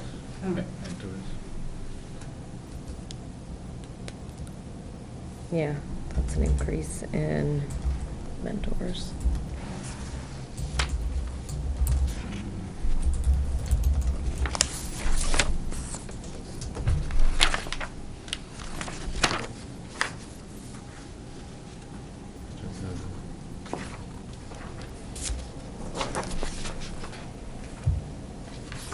I don't know, the language doesn't match the budget numbers. No, are you asking, Bill, why the increase? I'm not wondering how the 12,000, Yeah. I'm looking at your budget is 7,000 right now, this year, and you spent 2,000, and you've encumbered 500. Dr. Heon, that's Dr. Heon's program. So, yeah. For the Should be certification here requirement. next Tuesday. No, the description and the costing matches the 12.5, but the description doesn't match the prior numbers, the years from, if it's 20 mentors for the last 3 years, then it should have been 12.5 across each of those. I'm sorry. If the I think description, she- yeah. 20 mentors at $500 apiece would be $10,000. And it says that trend has been for 3 years at $10,000, but we spent less than $10,000. So there's something out of whack. So we'll ask Dr. Green. Yeah, so I just saying, Good catch, thank you. why 12,005? 38. Well, back to 110 salaries and the memorial librarian. We mentioned earlier that the additional days are per contract. Why does this librarian have additional days and the other ones do not? Is there something different in Griffin? What page you on? 38. Oh, librarian. I'm sorry. That's Which one? The Griffin Library. That has actually Yeah, has a what teaching. what page? The additional days for the library. Got ahead of me. Oh, What's the question? yeah. In the case of GMS, the GMS librarian teaches full-time every day. And with the work that needs to be done to close down the library at the end of the year, do inventory, and then open it up again, they actually have to close the library 2 weeks early or give her the days in the summer. So in this case, the students will be missing instructional time. Technically, we wouldn't be providing their prep time, or sorry, somebody's prep time per the contract. So Okay. So it's fact that she teaches, all right. 39? Yeah, question. Campbell High School Library, para monitor salaries. According to my notes, the budget we saw last year only had one para. This budget has two, and as I read it, they're both on the payroll now. So it looks like an additional position got added in this year's budget that wasn't in the one that we reviewed.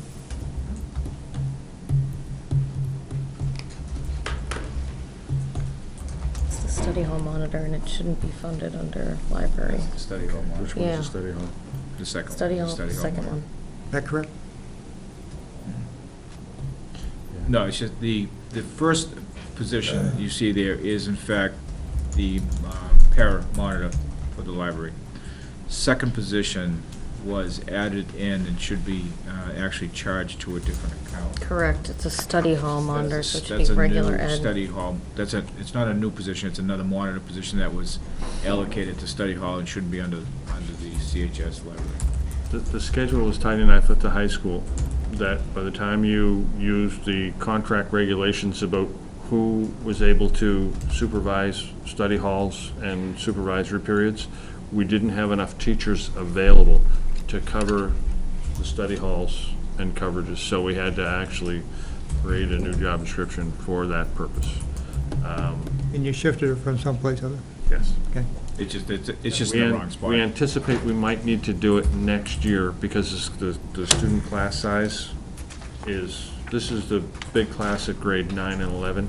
So we anticipate next year we'll probably have to do it, but once we have that drop where that first big class goes away, then, and if we schedule a little bit differently and have more teachers with 3 preps instead of 4, then we'd increase our availability of teachers. High school scheduling is a pretty exact science, and our software isn't the greatest. 40?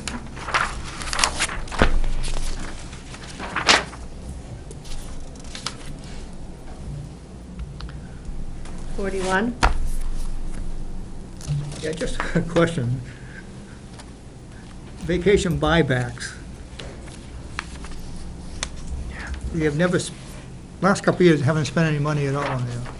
This is based off of current administrator contracts, and they have the option of buying back vacation days, so it could vary year to year depending on when we're doing the budget, who says, yes, I'm gonna buy back some. And by contract, they need to notify us by November 1st or something like that, so we correct. can make sure we get it In the budget for the next year.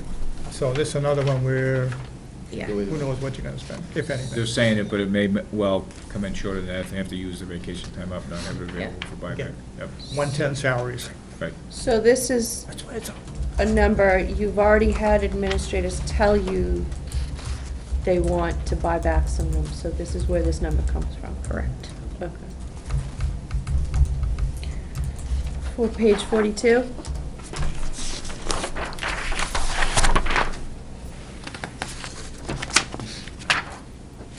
$43? The assistant principal at GMS part-time?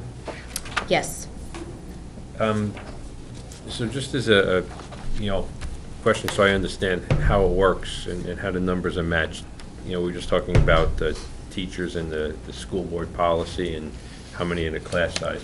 What are the guidelines in schools for principals and it's more so assistant principals? What constitutes a full-time assistant, a part-time assistant, or no assistant, or where an assistant is shared between 2 schools? Part-time is whatever you determine it is. It's anything less than 100%. I'm sorry, the need for either a full-time or a part-time or no assistant principal or a shared assistant principal. I believe that the 8306's, the state minimum standards, are pretty much a ratio of 500 to 1.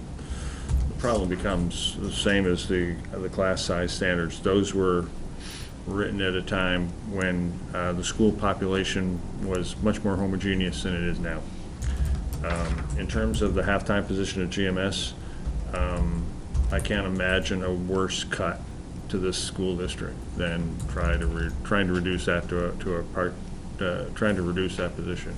I know during several times of the year when there's heavy IEP meetings, both the principal and the assistant principal spend literally 1.5 days a week in IEP meetings, being the school representative, the district representative in conversations with parents.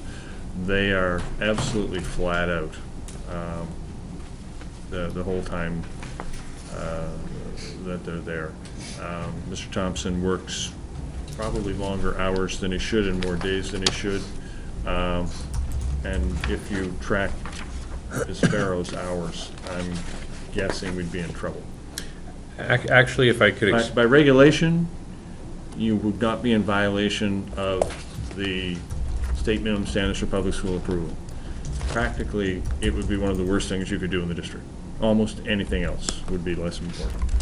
More so I wanted to expand, and I'm sorry, I didn't just mean specifically for this school. I also mean for LMS, I also mean for CHS, and I also mean more so looking to future years when enrollment starts dropping. So is there, in at least your mind, a number or plan, is there a point 3 years down the road, looking forward, where you could say, hey, one assistant principal can now work 2 schools, or another school can now go assistant? I'm just trying to look forward and get an idea moving forward, not this year, really. I can tell you this, one of the things that we've talked about at the board level is exactly that, a 4 to 5 year strategic plan that looks at class sizes, number of classes, number of teachers, at what point will we be predicting those sorts of reductions. It's not as straightforward, as I said, because the population has changed, but at some point there may be some opportunity. I don't see that in the next 2 to 3 years. Okay. But further out, if we go from 1,500 to 1,000 students in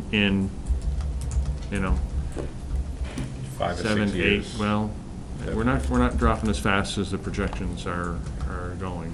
But then I think that would be a conversation. You might be able to have a half in each of the 2 schools, but it's not, I don't think it's in the short to intermediate term. Thank you. Yeah, my question would have been on the other piece of it, which is the support staff. At what point do you have too much support staff? Yeah. Support staff in terms of? 3 girls in the office, GMS. Office girls. Yeah. Just Like at GMS, you got three gals there. Yeah. It depends on the nature of the work. Some is driven by student populations, some is not. So if we're talking about producing reports, then it doesn't matter whether you're doing it for 512 students or 412 students. There are other things where it does actually make a difference, and there's a scale that as the population decreases. I mean, to me, that's just a place you might look at sometime in the future. I'm not suggesting anything today. No, those are the sorts of conversations Mr. Burke and I have talked about, getting around, being able to get around to that and get it on the board's agenda somewhere around, January, February, to be able to actually look at that on a long-term staffing plan. All right, 44.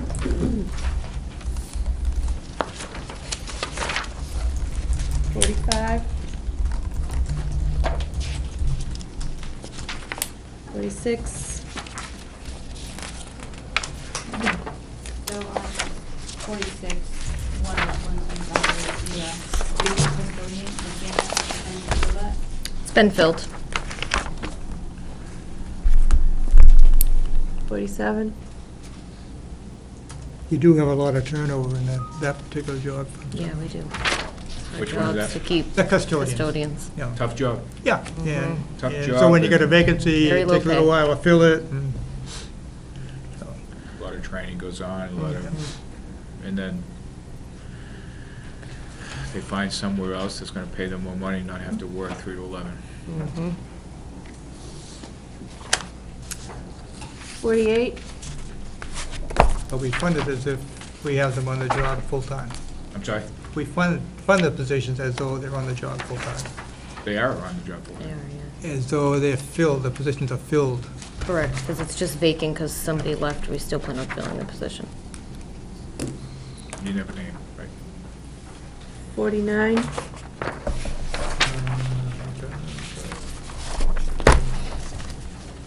$50. Yeah. Kyle Hancock is leaving. Is that understanding? So you'll be replacing him? Interviews in the next 2 weeks.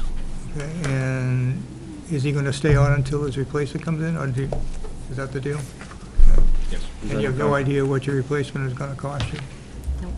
I'm a little concerned, but we know, we have a pretty good idea of what he's making, where he's going. Mhm. It's not good news for us.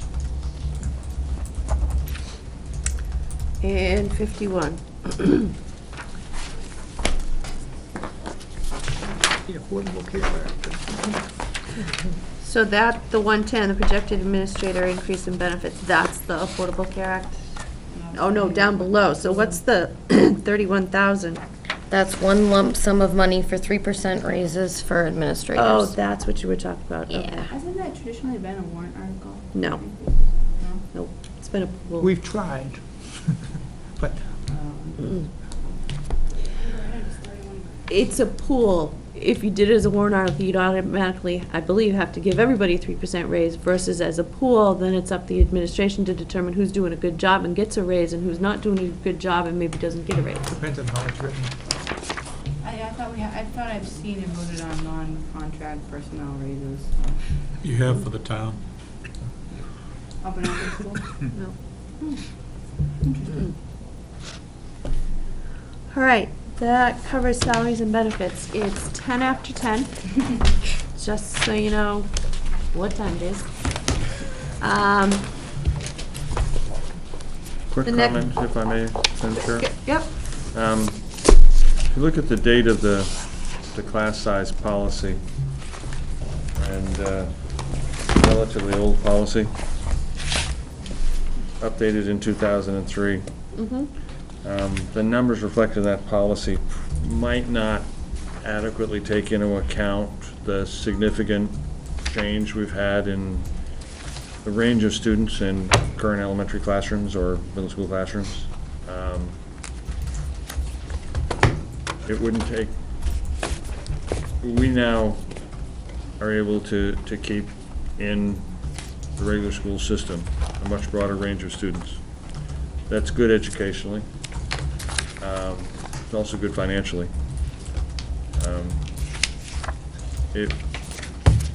Class sizes that are starting to exceed by 1 hour policy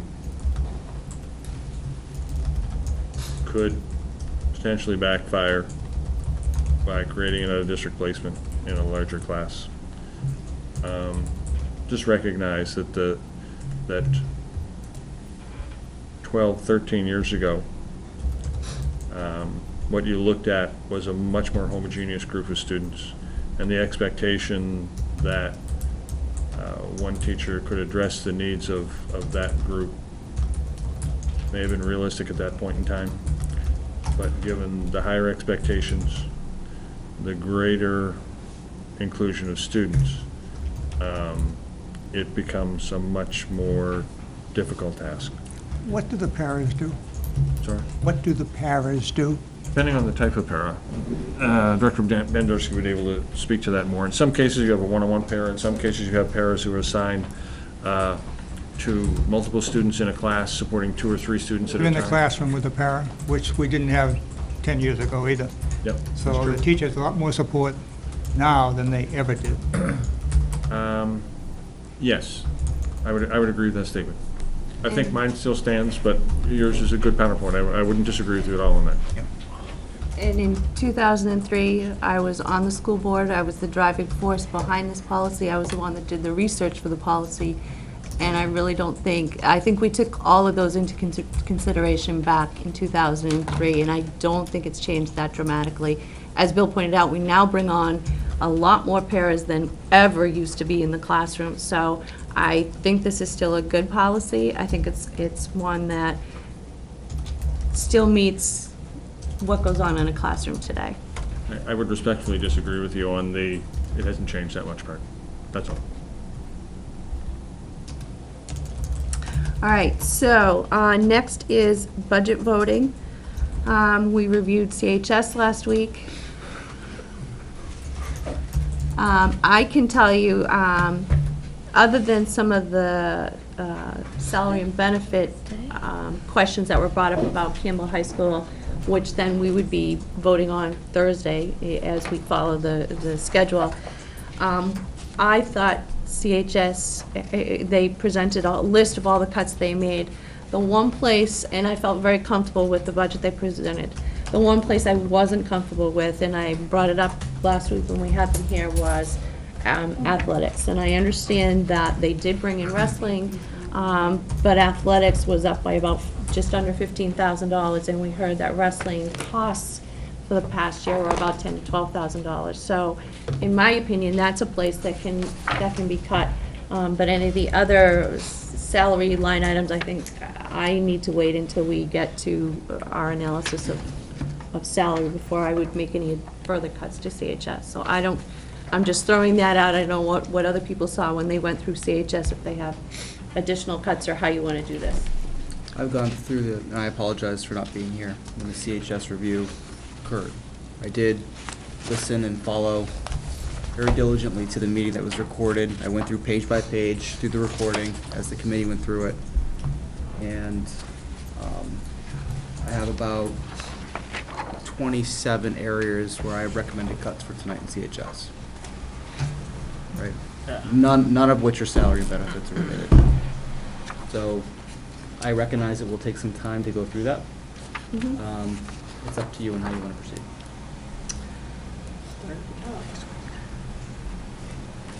And that's my question. It's at 10:15. Recognizing the time. Recognizing the time. Do we want to try to do it next week, or we have not next week, Thursday? I'll just tell you right now, Thursday, we have the town presenting their warrant articles. Right, so we go ahead and do it now. Okay. It's gonna be a late, And I will any not be night, available on so. Thursday. Right, okay. All right, let's start from the top then. Page 1? Or go in order that you have them. Yep, I have it all written on pages here. Madam Chair, if we can just start, go page 1, maybe other board members that That would be great. understand, there's other board members that may Yeah. have questions too. You So can have several. rather than- I'm I being also- generous tonight. rather than jumping all over the place here. No, I've done it page by page, and I also have a summary available with all the account numbers, depending upon how the committee votes.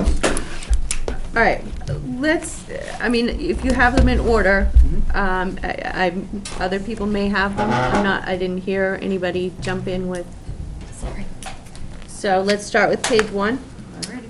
Line 440, rental lease equipment for $18,166. My recommendation, and I'll make a motion to reduce that line by $250 to $17,916. I'll second. Andrew, I'm sorry, where is that? On 440. Page 1? 440. 440. Oh, 1,882. No, So 18,000. 18,166 is the budget. Oh, okay, I'm sorry, there you are. 440. Okay. Got it. I know, it's getting late. No, it's- I'm with I you. That was reduced I 200, was right? focused on Like $250. My $250. motion was $250 to $17,916. And it's been made and seconded. Further discussion? What is that? No. Thank you. Yeah, Carrie seconded. Again, I went through budget by budget. Madam Chair, we got like 3 conversations going Yeah. on. Yeah, that's true. Can we Recess for a few minutes? can we just get back to this if you've got discussions later? Or email it? I can send an email tonight when I get home. Okay. So where do you see the $250 reduction from? The $250 reduction is simply an analysis year over year, looking at expenses, looking at the actuals from last year. I think the 18,166 is close. I think it's more reasonable to be right around the 17,009 number for a more actual expenses there. So 2014, they spent 17,703, but in 2013 was 20,000. Why do you think it's going? That was an anomaly. That's the only year that it was that high. So we're not using averages. Draw the I line just, in. I just wonder why. I can't speak to.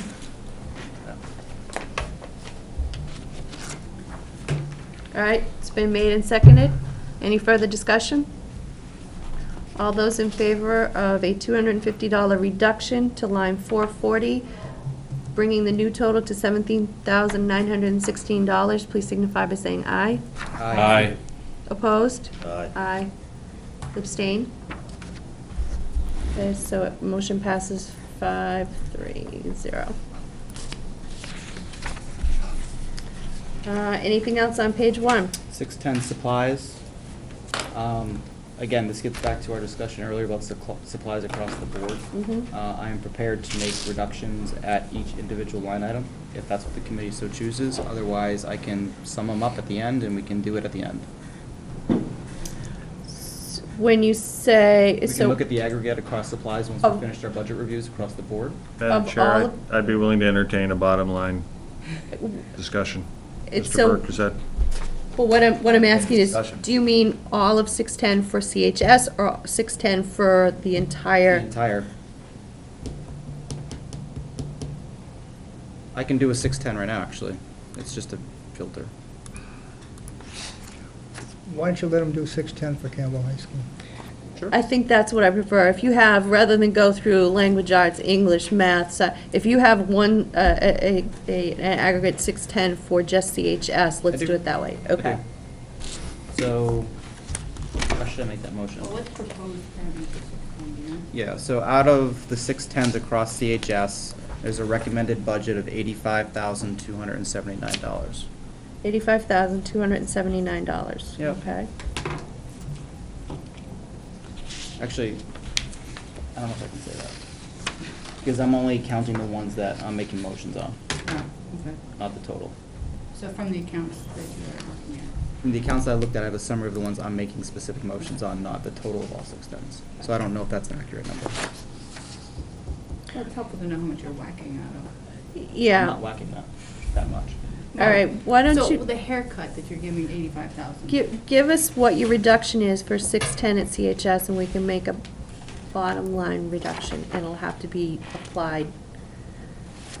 Sure, and Evenly I have the each. breakouts per account, but they can apply whatever they want if we do a bottom line.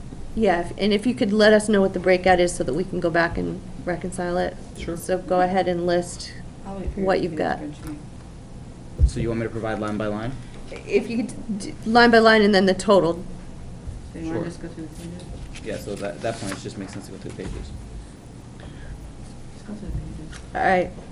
Look, Okay. I'm willing to Okay. do whatever's easiest. I know, I'm trying to figure out what the easiest is. Well, do you know what your reduction is? My reduction is 24,000, my proposed reduction is 24,175. But you don't know from what number? I do. He does. Oh, you do? What I don't know is, what was asked is the total of all 610s across CHS. I'm only counting the ones I'm making motions on tonight. Yeah, let's Well, it may not be all 610s. let's do them individually then. So 610 on page 1. 610 on page 1, I'd like to make a motion to reduce the budget by $4,000 to $19,655. There's a motion for a reduction of $4,000 to a new total of $19,655. Is there a second? Second. Madam Chair, are we back now doing just Yeah. page 1, 610? Yes, we are. Because you. that's the only way I think we can keep track of it accurately. All right, it's been made and seconded. Discussion? It's high. 19,655. I don't know what else to say about it. Okay. 13,013, 18,014, nowhere even close to $24,000. There was no discussion from what I could tell from the video, the reporting of the meeting, that number's justified. If it is, please tell me. I'm sorry? The $24,000 for supply, $23,655 for supplies in CHS. Is there anything being added to that this year that wasn't there? It's significantly higher than it ever has been. Requested or approved? And I think I know the answer to that. Given that it's a bottom line budget, Okay. Any further discussion? Hearing none, all those in favor of the motion to reduce line 610 by $4,000 for a new total of 19,655, please signify by saying aye. Aye. Any opposed? Aye. And any abstain? So that's 710, 810, excuse me. All right, that passes. Anything else on page 1? Page 2? 3? 4? I want to give the other committee, I don't know, we can just go through mine, I don't know what the other committee members have for motions for CHS. Jump in. Yep. We're going page to page, so. Yep, page 4, you should be looking at me. Page 4, 737 furniture replacement. There's $900 in here being budgeted, and I didn't know if there was a discussion that pursued, I couldn't tell or didn't pick up any discussions on this one. I don't know if there's a true need. This was when we went on our tour, this was the Yeah. computer lab that had some of the chairs that didn't work, Yeah. that were, I wasn't there for that, so. Yeah. Dr. Cochran, were these the chairs where the backs were falling? Okay. yeah. Yeah, if you lean back too far, you're gonna fall. Each lab probably has 4 to 6 chairs, so you're probably looking 20 to 24 altogether. They're $150 chairs that are used by students 4 periods a day for 15 years. Were there chairs replaced this current year? I'm sorry? What was replaced with the funds this year? There was money for $520. Year two. Each year. I see. Okay. We'll move on. All right, 5, 6, 7, 610 supplies. I'd like, and that's on page 6. page 7. Page 7, okay. You had moved to 7, right? Okay, yep. Yep. I'd like to make a motion to reduce 610 supplies by $150 to $2,346.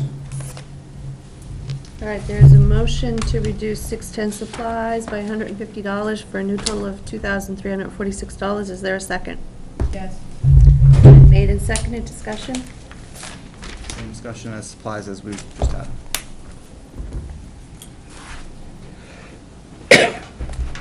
Any further discussion?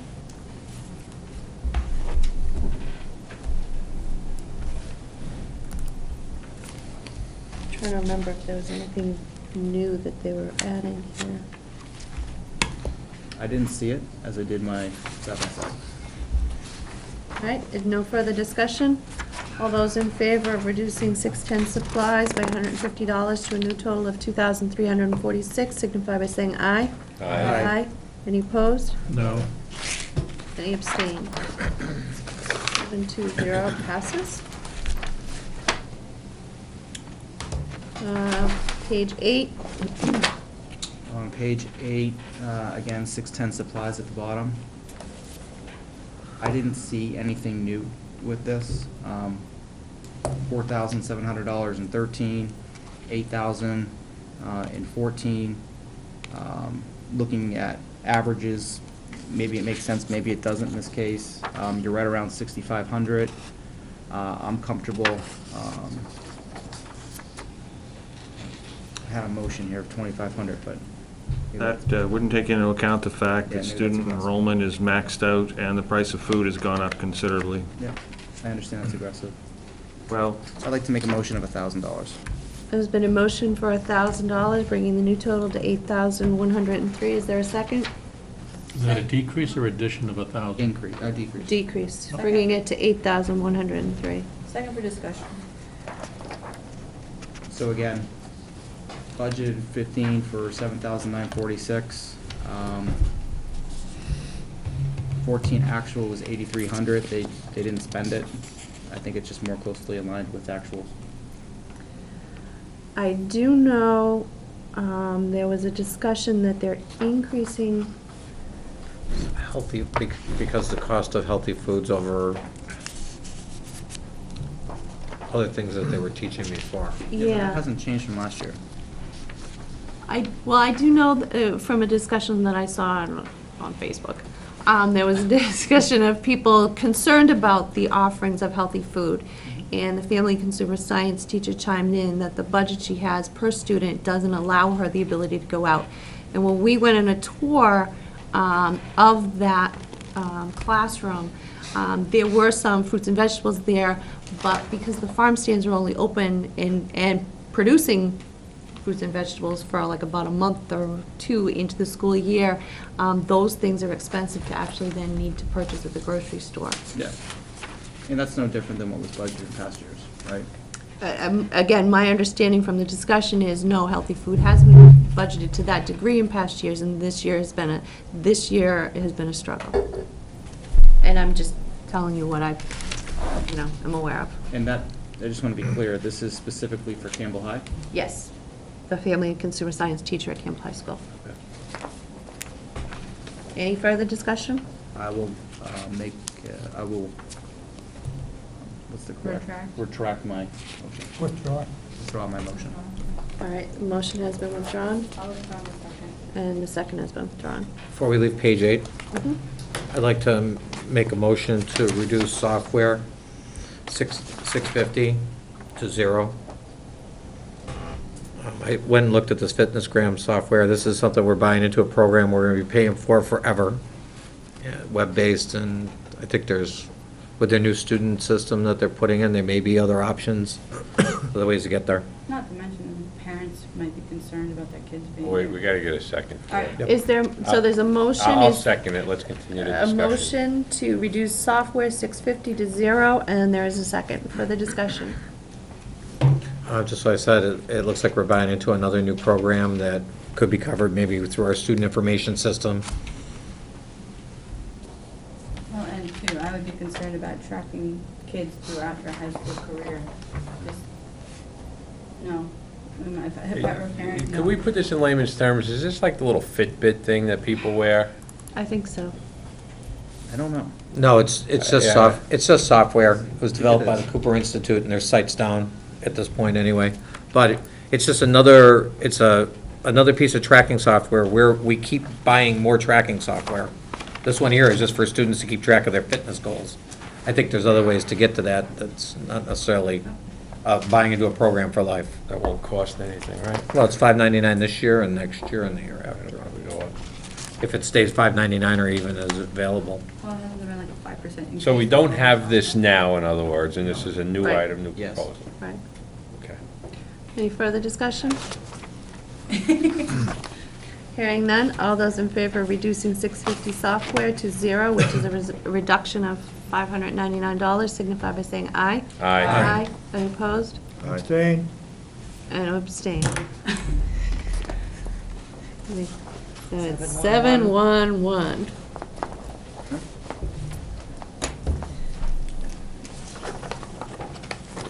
All right, anything else on page 8? Page 9? 10?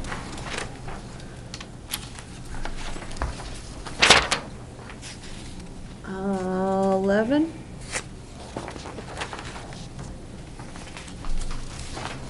12?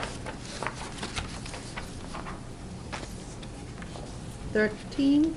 On page 13, I have line 650 software. It appears the Smartboard TI calculator, the first line and the last line for pre-calc practice testing, those are new items this year. Just curious why? I'm sorry? So 650 software, there's a line item for TI calculators and then pre-calc practice testing that we haven't seen in past years. Just curious why they're new items? Why? Why are they being added to this year's budget?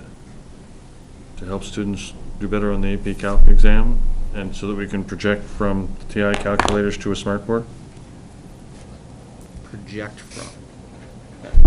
So these are calculators that I'm trying to justify the need for a student, right? The calculators do what for a student? So you can see what's. Graph things, that's what they're called, But graphing it's calculators. projected, excuse me, sir. Yes, in the smartboard. I'm asking very specific questions here so I can understand your budget. Okay. My guess is that it's software that goes on the teacher's computer, so to allow them to mimic the computer functions on the smartboard. And the way it says renew, this appears to be something we're already doing. But it's not. Do we have one for math teacher? At least it's not in the budget. There's 5. We have what, 5 math teachers? Does each teacher have one of those? I'm sorry? It's limited to the teachers have those If you look at calculators, this. right? Or is it? If you look they at use this. them? We have class sets This is AP statistics. of the graphic Only calculator. 5. That's How statistics, many- that's calculus, and that's Or 5? pre-calculus. I just, So I'm assuming this is software. So, just to give we the kids have- that. It's got nothing to do with TI. What are your calculators? I think that's what the question is. I couldn't answer the question. We have 5 math teachers. That- Each math teacher has a smartboard. yeah, I would assume that it's the teacher using the thing and projecting. So this has nothing to do with the students, the teacher's projecting. I would, I mean, otherwise it'd be tough. Was to do. there, Yeah. Mr. Byron, did Actually- you have commentary on this? Actually, that they make emulators. Right. So this product is something that they can project what appears to be that calculator on a smartboard. It's an emulation package, rather than having the actual calculator. This is a soft version of it, so you can put it up. And the 5 would be 1 per teacher per smartboard. Yeah. That makes sense. I don't remember us talking about that, but Thank you, Mr. Peebles. you're welcome. And I do know that they've done AP practice testing. I don't know where it's been budgeted before, if it's not been here. The only thing that hasn't been budgeted here before is pre-calc, right? So AP Stat, AP Calc has been budgeted before. Did we have AP statistics in the past though? Didn't we just cut that? Yeah. from the budget? This will be the first year that AP Stats will be offered. It is gonna be offered, 'cause I thought I heard a rumor that it got cut during. Well, it was. I'm confused because I'm hearing was, is, maybe, I mean, is this a valid budget item or not? Well, I'm assuming that the budget cuts impact program. It was projected in the original budget to offer. Okay.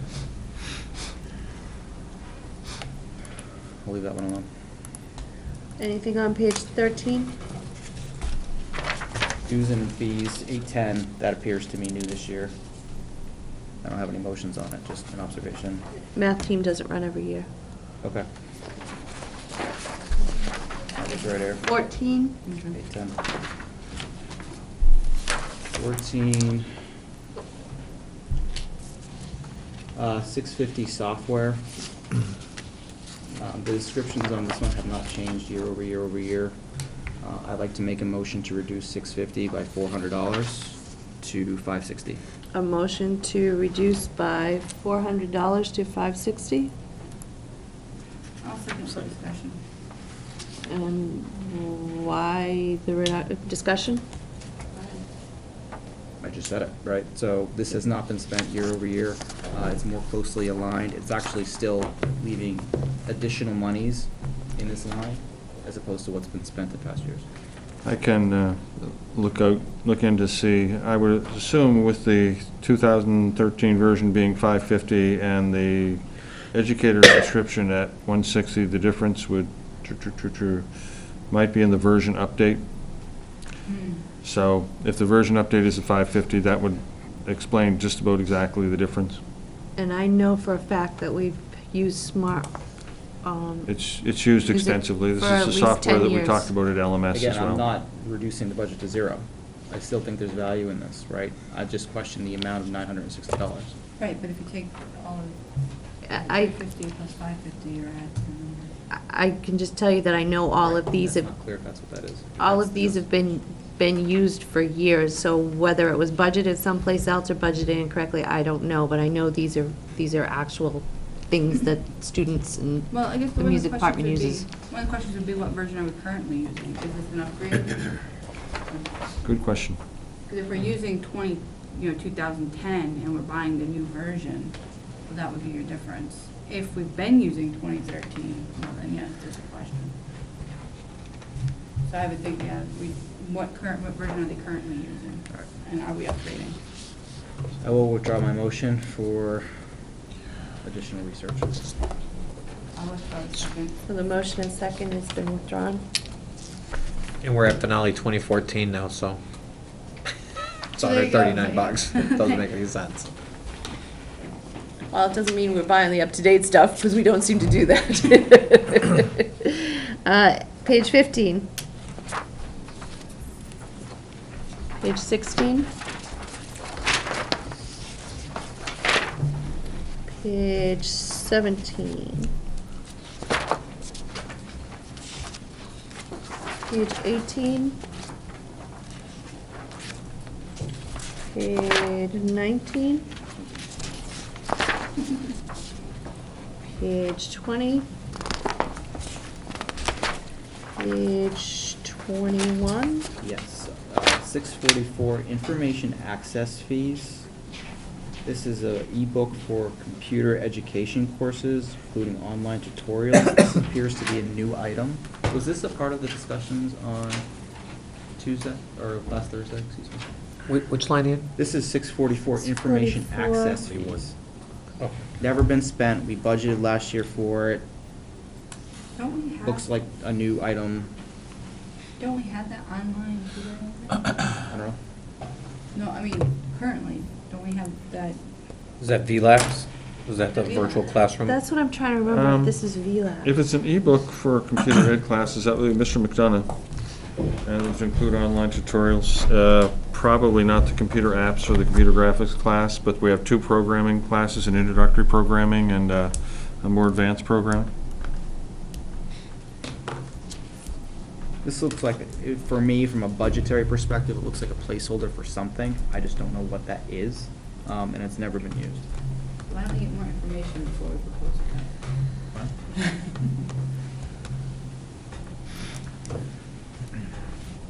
So can we get more information on that? Certainly can. Computer ed, what is line 644, what are the? Absolutely.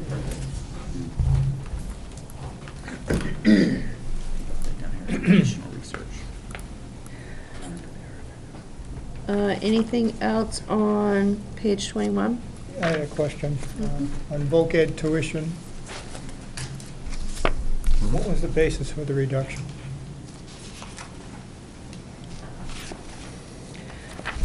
Meeting the requirement of a $70,000 bottom line reduction. The discussion was also, actually it says there, so I don't know if that's part of it, but there was a discussion that, of trying to move our voc ed program to Pinkerton, which would save us That was transportation, I thought. That's what I saw in the notes. Yeah. Yeah, the actual projected budget, we doubled the number of CTE students from 13, 14 to this year, so we went from about 13 or 14 to about 28 this year. Those numbers are pretty hard numbers. I think when Principal Rothhaus was here, she basically said that she was an equal opportunity cutter and tried to spread the cuts. So it had She did say nothing that. to do with this possible sending everybody to Pinkerton? Yeah. Too many explanations about strategic initiatives and stuff like that. It was. No, it we was- budgeted that, where they are today, we're planning on them being where they need to be next year as well. Pinkerton deal is, even though it was discussed, is strategically down the road. Okay. It may not be down the road next year. If the impression was given that it will be, there's a lot of work that needs to take place between an agreement that's already in place and creating a new agreement. I have a question on 737. You talked previously about replacing computer task chairs. Are these in addition to those? Are they a different location, or are they the same ones? If they're in computer education, this would be the lab up here, which is Mr. McDonough's lab. When you go to the top of the stairs on this side, Okay. We didn't tour that one. No, All right, it so no, didn't. we saw the ones over here. Yeah. Okay. Same chairs though, right? basically, pardon? Same type of chairs? Yeah, they should be budgeted about $150 a piece. Yeah, 8 chairs, $1,200. Yeah, and they're going to replace them over a 3-year cycle. All right, thank you. 22.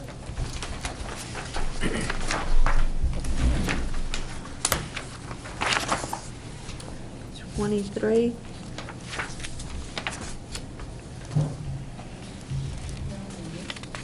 I got a lot of them. 24. 24 for game officials. I'd like to make a motion to reduce line 391 by $3,845 to $27,780. Second. Okay, it's been made and seconded. Can you repeat the amounts? Sure, $3,845, and the new number would be $27,780. 27,780. All right. Further discussion? 27,780. That was seconded, right? Yes. Yes. Yep. So, you know, I took into consideration the new wrestling program. I did this side by side. I looked at this all different ways because of the large reduction I saw here.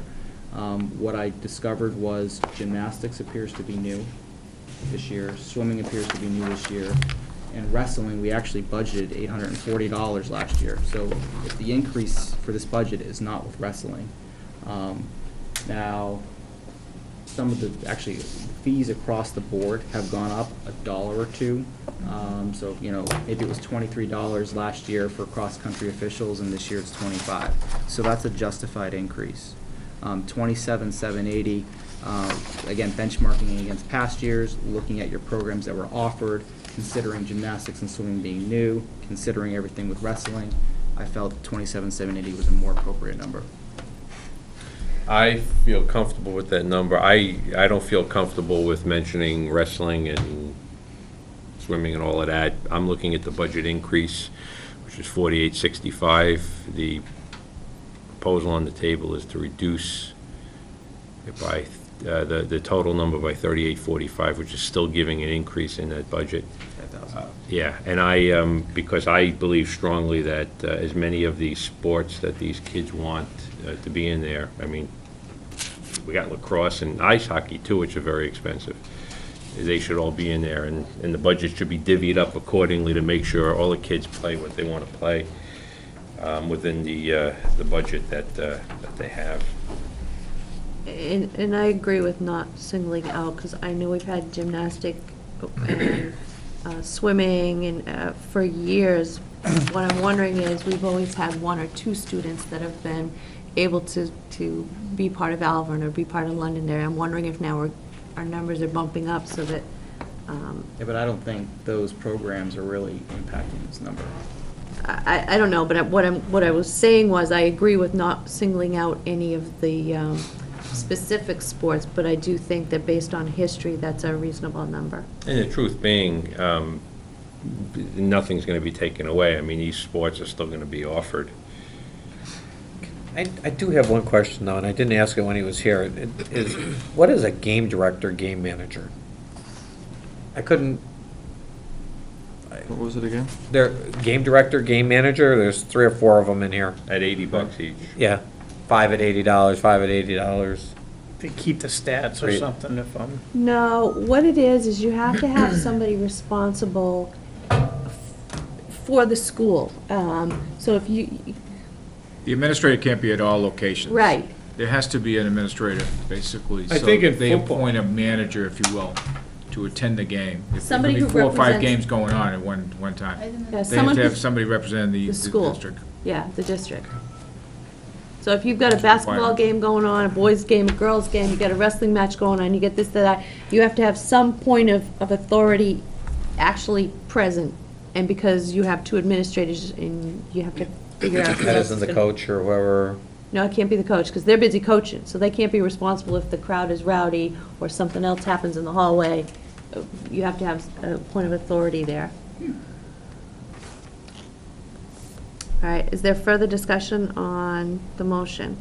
Only from the point that we traditionally underrun what's budgeted, and Andrew's cut is right in line with what the typical underrun is, so it looks like a decent number. No further discussion? All those in favor of a reduction 391 game officials of $3,845 for a new total of $27,780 signify by saying aye. Aye. Opposed? Aye. And abstain. So 810. Right, just above that, impact testing software, Dr. Reading, is that something that's gonna be yearly, is that one time? The impact testing software is related to concussions and pre and post testing of concussion syndrome. We pre-test and post-test athletes. They do a time test, and then the software compares the pre and post-test to see if there's any cognitive delay that might be related to concussion. For insurance purposes. Yeah, I'm not gonna mess with the It's an kid's annual brain, yeah. subscription, and it's a requirement now that we have to impact test for concussion. What's interesting is, you're with Apple Therapy now, I believe, which is the same as BG is with, they do the same thing.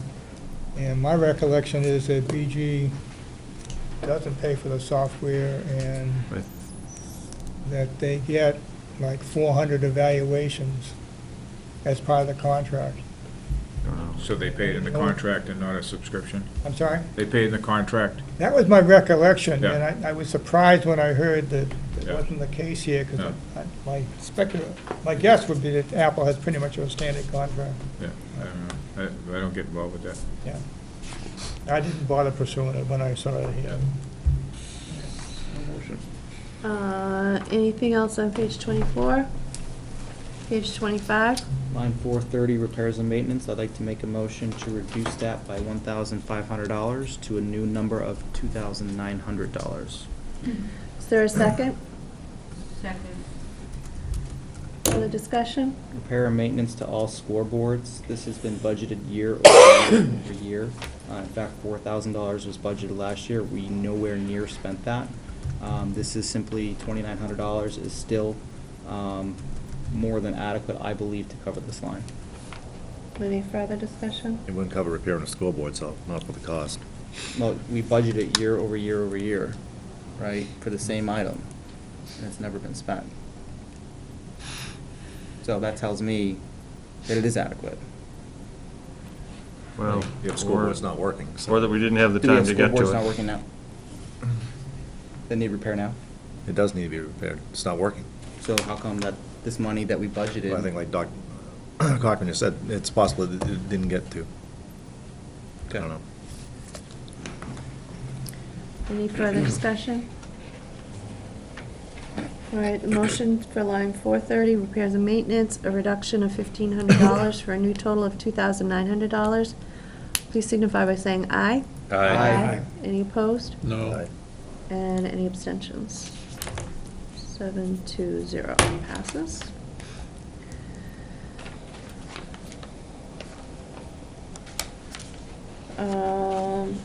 Anything else on page 25? Yes, line 610, supplies, based upon what we've talked about 45 minutes ago.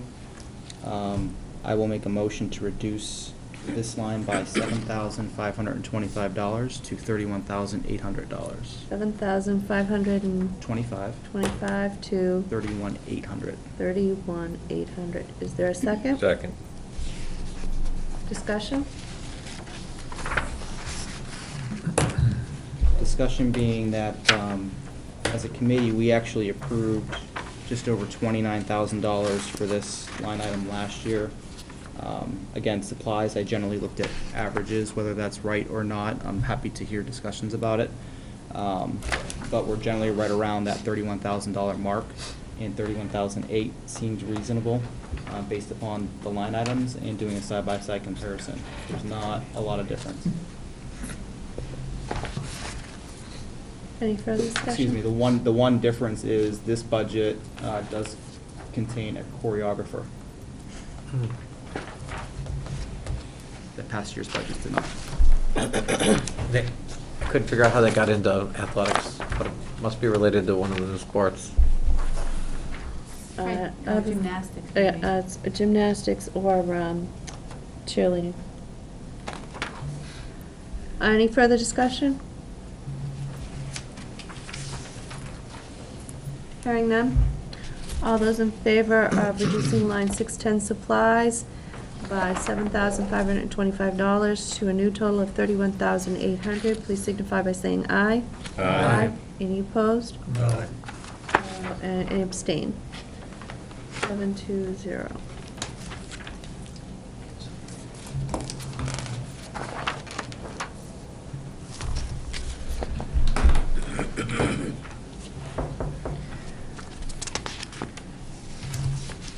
I'm wondering if that's enough, but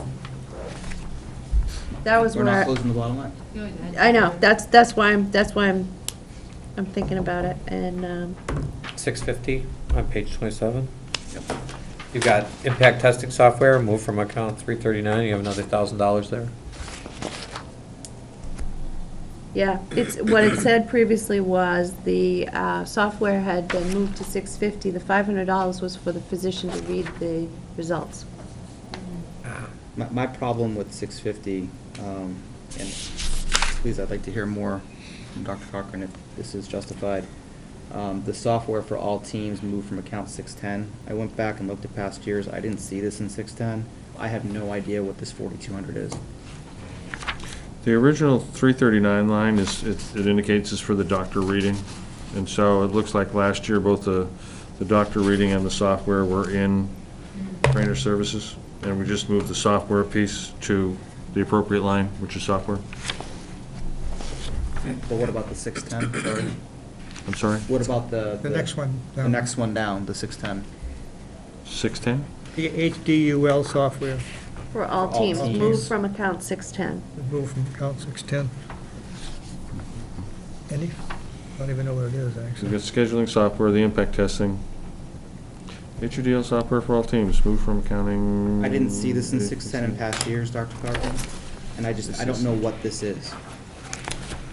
Well, actually, given we're looking at a pretty long document with an awful lot of items, this is one that I don't recognize either. I thought I was actually doing pretty well tonight. But this one, I'm not sure what it is. Did you make a motion? I'm going to. I'll make a motion to reduce this by $4,200. Is there a second? Second. So the reduction for $4,200 leaves a total of $1,500 in that account. Correct. Further discussion? Yeah, we don't know what the software is, but we're gonna cut it. Actually, it's right here. known. Well, he's got it up here. You can use your iPhone or whatever, or your iPad to take videos of the game and analyze them right on the, forget your bulky camera, effortless exchange of video, works from any device, iOS or Android. If that's what it is, then I believe the state has been, the high schools have been all joining, so it would make video available. It's especially important to generate video for students who are going to become scholar athletes at college. Please note we had 2 female athletes sign with Division I colleges within the last week. Don't they usually send scouts? Sorry? It's another software as a service product, you know, again. If you're really gonna attract a scholarship, don't they send scouts? No, No, you have to. they're not. Not enough to go. It allows you to take your You iPad, don't submit. your iPad and videotape the game. Yeah, but is it to show the person off, or is it to analyze what's going on? No, it's not to show the person off, it's to analyze plays and, For the mom and dad? Could be. For a coach to analyze. No, coaches record Coach. games No, I'm just saying, now, if you're football trying to get a especially. scholarship, and Yeah. you want Well, that's what he to said, and that's focus not on what you, Ray said. no. I think it's 2 different things. It serves a number of purposes. It's the coaches have agreed, as I understand it, through the years, I don't need to see that if that's what you're showing to me. They would go if you were playing Laconia next week, they'd all the coaches would go and scout that team. Scouting, yeah. So what they've agreed to do, I think, to cut down on those expenses and the coaches having to go there is they do their own film and they exchange those films of game films with other coaches within their league. It has a residual, there's also a side effect to that is that they can take some of those game films and when a scholar athlete is applying for a scholarship or applying entrance in a college, they'll take that game film that was used by the coaches to scout the team that they're playing. So it has a number of benefits. If Coach Bassel here, he'd tell you it probably cuts down on the coaches needing to go scout those games because they exchange films now with one another and also can be used for the student athlete. I also know that people that are really serious about the sport will pay a videographer to come out and videotape that and compile it professionally so that they have something they can send to the colleges. It's huge for college scholarships. It's what scholarships. But that's many times paid for base their normally by the decision on. player. Yeah, but that's a secondary benefit. Yeah. That's a secondary benefit. Yeah, Correct. I know that most of our sports teams usually have or in the past anyways, have had a student volunteer who takes one of the school video cameras and goes and videotapes. The problem is there's a limited number of video cameras, and this sounds like it's a little more efficient. So we don't have this now. I'm not using it. This is, and it's $4,200 every year? Do we have it this year? I don't believe so. Well, if it was moved from 610. Software as a what was the service, so offset? that's a reoccurring price. Yeah, but what was the offset? If you moved something from 610, there should have been Yeah. a reduction. There was nothing here before, they moved it in from 610, but my. This looks like a new product or This is- Was it something. mileage or something? My concern here is that, now we better understand what this is, but secondly, this has no trail of being in 610 before. Right, this particular item, but I'm wondering, like, is there mileage that was reduced or something else that was used to offset it? That I can't answer. I didn't do the budget development. I have a hard time supporting this one. This is a new software. I don't see it necessary in this budget. It's a nice, this is clearly to me a nice to have. It's not a necessity in my view. Well, the fact that it was moved from 610, it's not new, and the fact that it wasn't specifically called out in the past, I doubt that they call out every single thing they buy in supplies. I think they try to hit the highlights. This Well, looks we just like a heard- fairly new product, Cindy. Yeah, we just heard that they haven't had this prior to, Mr. Markowitz just said, this is a new thing. I don't believe so. Again, I'm not that intimate with it. I can't tell you if they had, I don't have this year's budget in front of me, so I can't tell you whether or not they had it or not. I don't believe it. All right, we need to make a decision. There's a Well, I think motion. it's under the idea, like you said, though, it's a nice to have. This is a nice to have, in my We opinion. have a $2 million increase we have to worry about, and unfortunately, some of the nice to haves. And basically, this is locking us in, and then, of course, there'll always be the increases every year, and then the updates, and And if we truly need it. then we might, go then, booster clubs? yeah, we might have to buy, iPads and video, and the iPhones to film it, but it just seems, we're getting into something new. Cindy, it's not in 610 from the budget we reviewed last year. It's not, right? No. I didn't see it. And that's my point. I don't know that they call out every single line item that they spend. John's pretty good that way, though. John is, I don't know. Yeah. All right, any further discussion? All right, all those in favor of a reduction to 650 software of $4,200 for a new total of $1,500 signify by saying aye. Aye. Opposed? Aye. And abstain. So it is 810.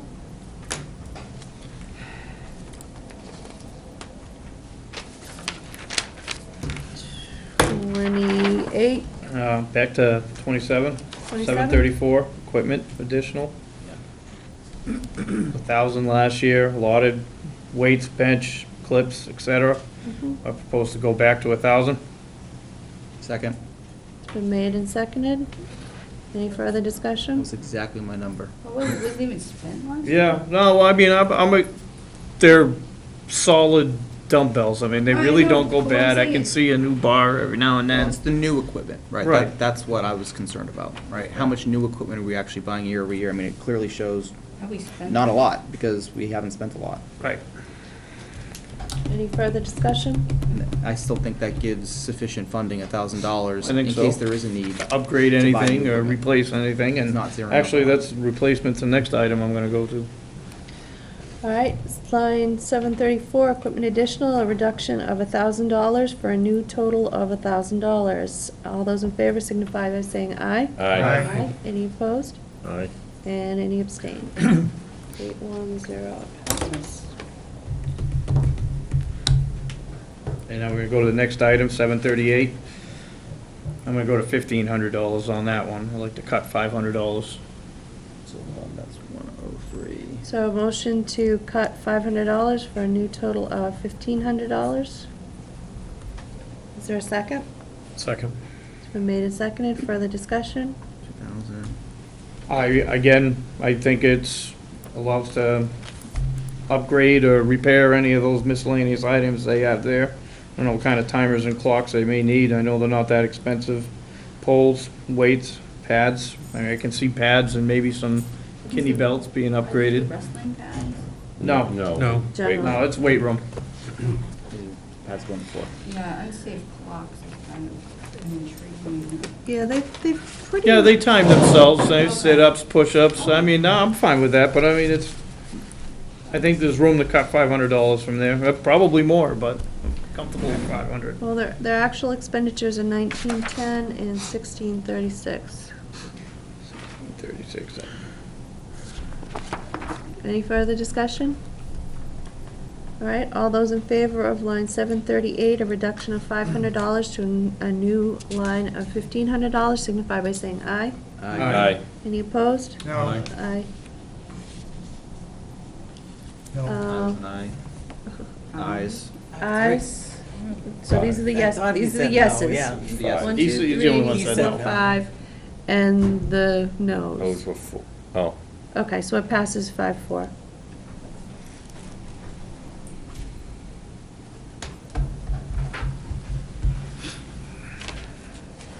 Anything else on page 27? Again, 810, this is another one where our approved budget does not match this budget.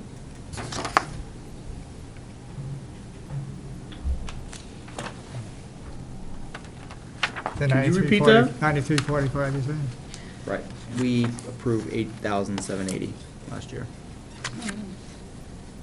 They added to it already. Well, again, I think Frank's point is they were shifting funds around because it's the bottom line. Yeah, that's fine, but what you're saying is though, the 9,300 already reflects an increase. Correct. So the 10.5 Right, is so- even more of an increase. That's correct, based upon what this committee approved last year. So what? The big difference is the last item, special tournaments and competitions for wrestling. Mhm. That's the new item. So the $1,230 then, or the whole 3,900? It's the difference between the 8,780, which is what this committee approved, and what's being recommended now. So how much are you proposing? I'm not. Okay. Oh, you just You pointed were out. asking what the difference is. Okay. Yeah, I'm leaving this one alone. Oh, I think we're talking about having an issue with it. I'm like, I think this is 2 minutes back. All right, page 28. I'm staying focused. Okay.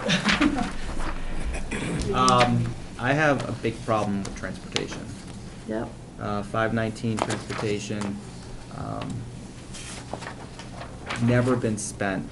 The question is more about why are we continuing to fund this? I'm sure there's transportation occurring, but where are we spending it? Yeah, this is one of those where it's budgeted but spent elsewhere, but I don't know where. Is it? I could not find any trail of it. Wait a minute. This is all self-funded, right? This is self-funded. Self-funded, Yeah. yes. So this there's is an all. offsetting revenue. So there's an offsetting revenue, yep, Okay, that's what it was. all right. Again, it goes to the, Or into cutting inflates the self-funded. budget. Supply self-funded too, on this item? The Yes. entire, Yeah. that entire section is 1501, and its function code is These all are all self-funded. self-funded programs, so these are all, that's why the, So we can move $1. Okay. It's too late. It was noted that if you look at some of the sports, those are actually sports within the regular program. Right. And the athletes either pay a fee or, so for soccer, football, volleyball, basketball, baseball, and softball, those are funded sports, but the teams fundraise or pay for the transportation to preseason games because those aren't required. I think it's an alternative way to having them help pay for the sport without charging them a fee. So it's, I think, nice effort on the part of the school to recognize the value of athletics and to ensure that, students are vested in helping pay for at least a small part of it. Any idea why we never see actuals against it, though? Because the revenue goes right in to offset the expense there. You have a negative and a positive. And what is the community That's the adult? offset. That's why we have to The appropriate. offset's in the revenue, it's not here. We pay the bill, self-funded program reimburses us dollar for dollar. Gotcha. If we didn't see zero there, that's our reconciler, if you will, of that account. Okay, I will leave my comments for self-funded alone. all right, 29. Now,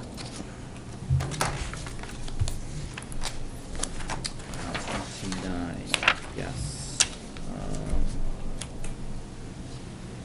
overtime is in this budget,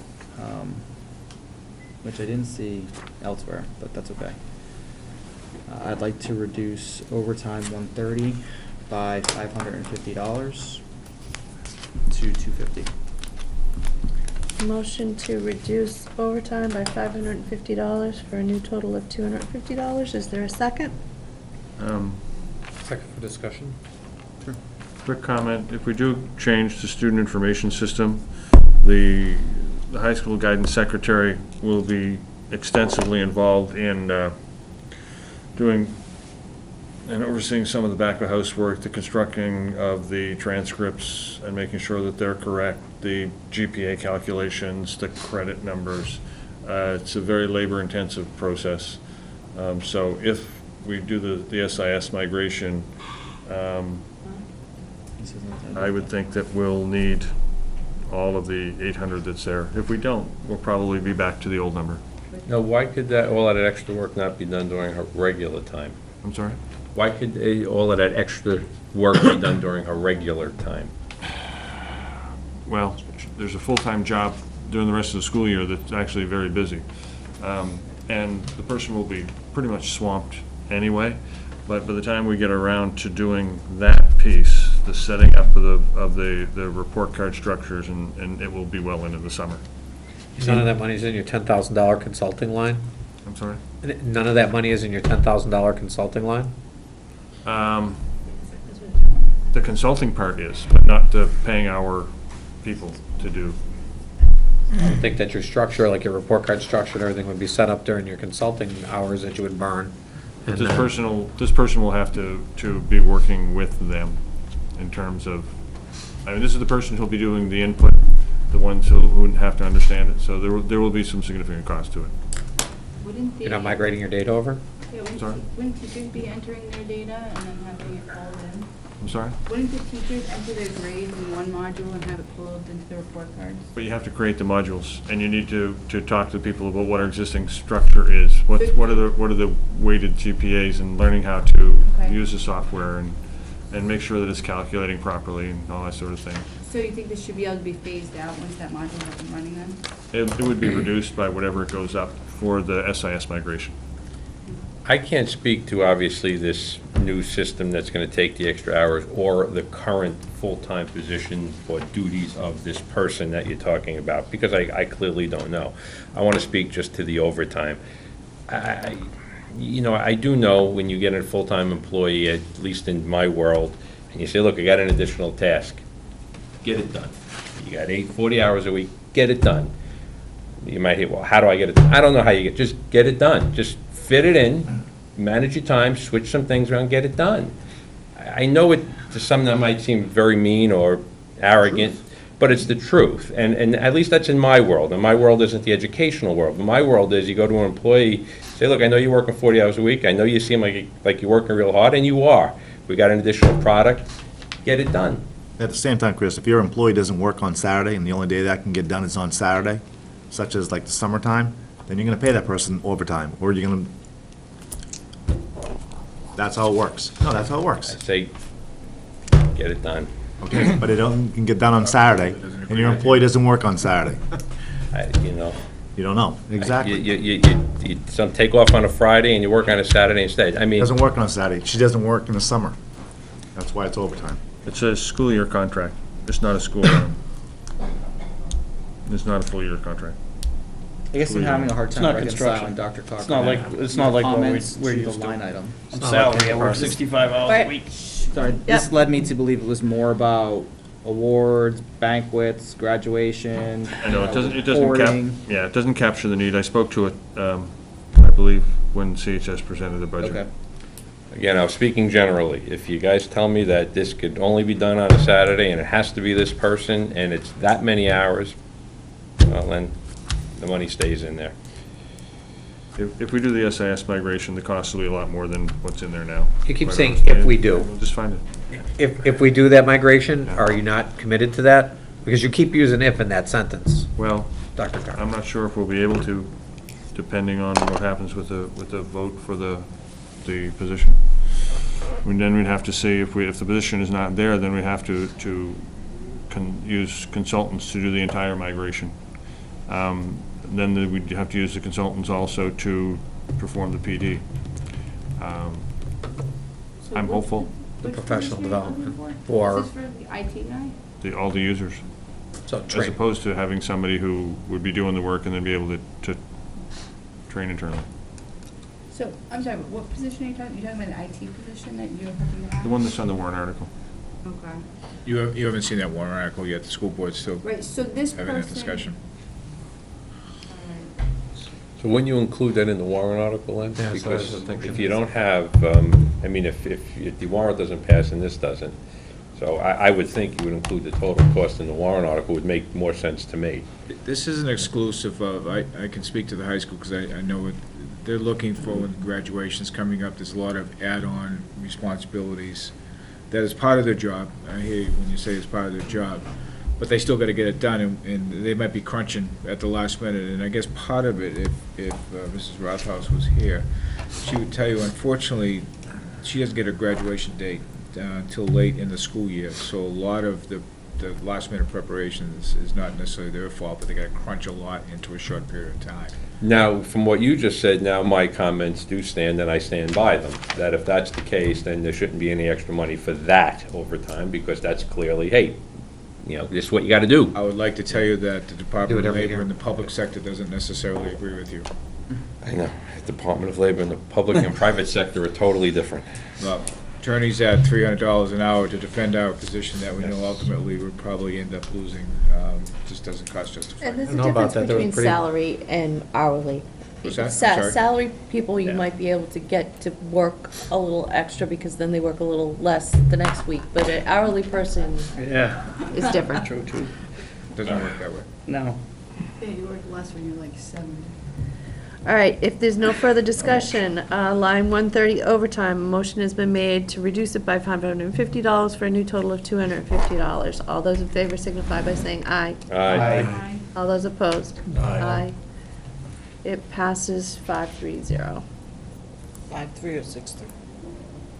6-3. Well, Bill's out. Oh, no, Bill's out. Oh, Bill's out. Oh, okay. 5-3. I'm sorry, I didn't see any missing.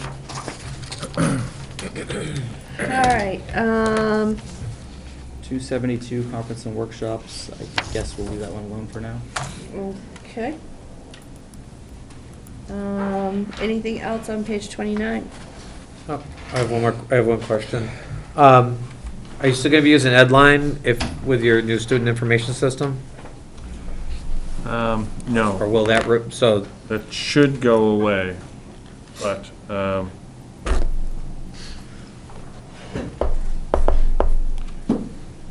as will a few other things. Where's the headline on here? Edline training for Edline coordinator, $450.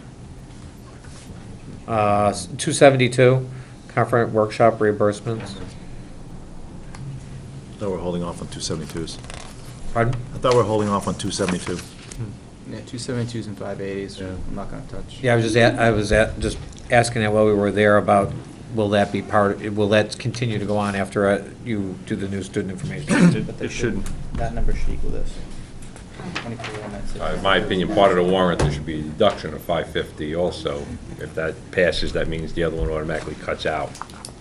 Cindy, may I ask how much longer you plan on being here? Because I have to let the custodial staff know, otherwise we're paying them overtime. Yeah. Okay. I'm sorry, I couldn't help Right, myself. right, I thought as I walked out. But I do, they're scheduled to leave at 11 o'clock. Frank, tell them to get their job done. Well, We have 10 more I have pages. 10 more items 25 more from my perspective. All right, let's see if we can get it done by 11:30, because it's late. This is the latest I ever remember. Okay. Page 30, Well, I'm Be still on on the school board, 29. this is early. still on 29. Sorry, professional services, 330. I looked at this, the 24,196 for 13.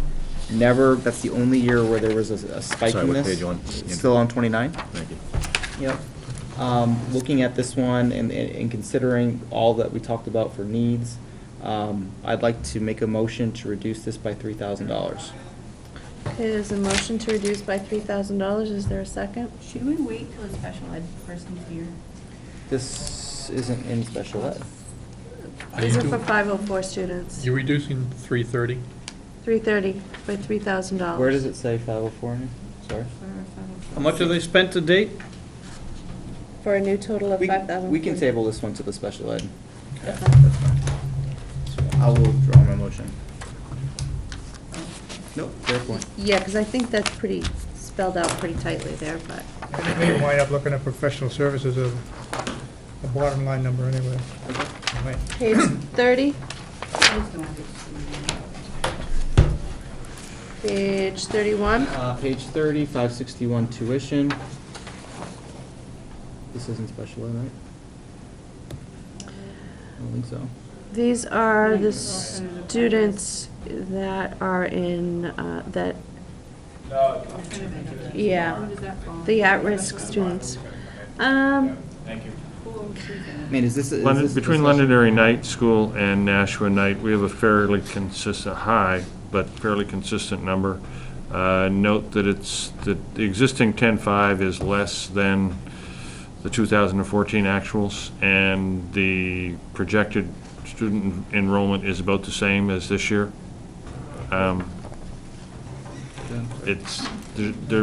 They'll actually be over budget at that, based on projections. But does VLAX not constitute the alternative education option?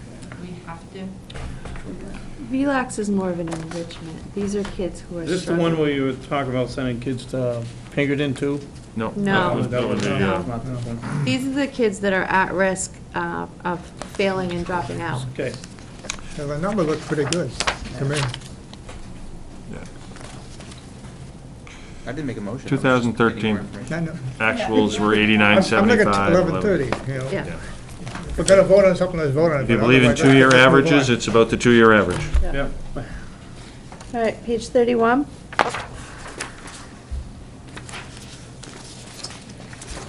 $32, 32. $890 miscellaneous. Yep.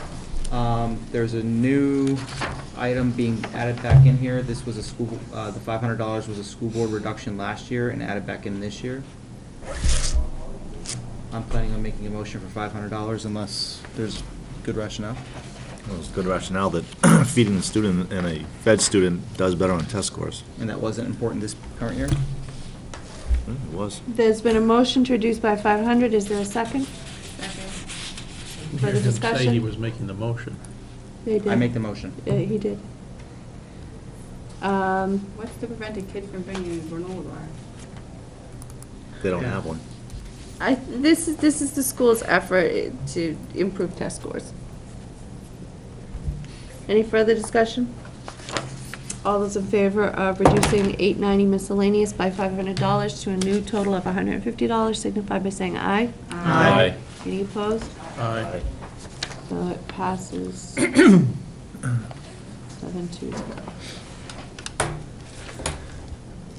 Anything else on page 32?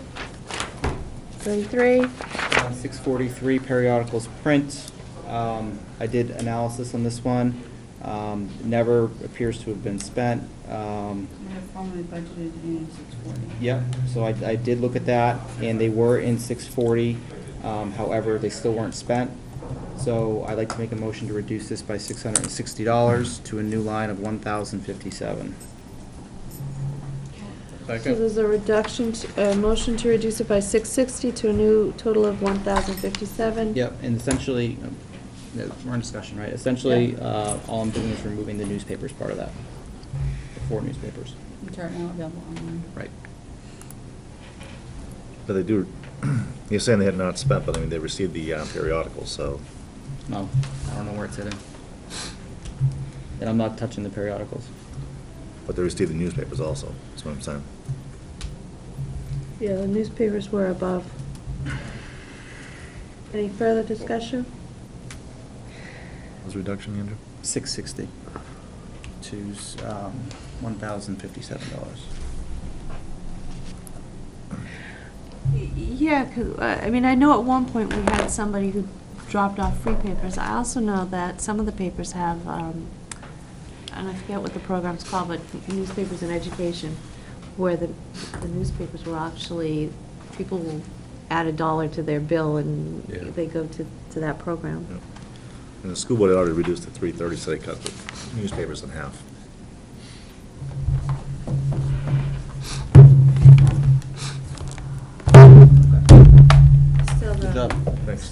It's cuts up and you made somewhere. All right, there's a motion to reduce 643 periodicals by $660 to a new total of $1,057. All those in favor signify by saying aye. Aye. Any opposed? Aye. So that's 810. Information access fees on the same page, 644. I had a hard time with this one. Mr. Peoples, perhaps your knowledge can be of use. I am prepared to make a motion to reduce this one by $1,750, unless there's a true need. Which would be a new total of, $6,500. is there a second? He didn't make a motion. He said he's prepared to. I'm prepared to. Okay. I'd like to get Mr. Peoples' thoughts before I make the motion. Make the motion, and I'll second it. All right, I make the motion. And I'll second that. Okay. Andrew, I really can't tell you, I know that they've stopped buying the encyclopedias and stuff in paper, and they're all online now, and most of those things are moving to a subscription-based software as a service model. So I can't tell you if this number is good or bad because of some of the stuff that's in here that I didn't research. I have no idea about the Science Online and World Book Online and the Encyclopedia Britannica. I would think that those were reasonable prices. EBSCO is the largest database subscription for most high schools and especially universities, and that's the basic package. The biggest difference from prior years to this is the last budget item, turnitin.com, which is plagiarism software, which is used by 2/3 to 3/4 of the universities in the country. It will, students submit their work electronically, it gets run through their algorithm, you get a report back. It'll highlight in different colors stuff that appears to be plagiarized, give you feedback. It is one of the single highest priorities for the high school budget.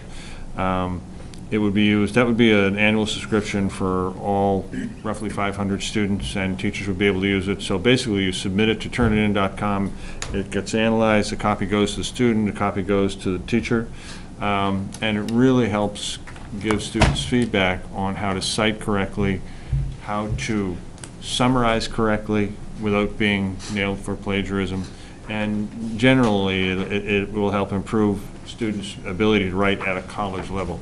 It'll be used more by juniors and seniors than freshmen and sophomores, but quite honestly, any kid who is headed to college, and over 80% of our kids do go, will be required to use this as freshmen.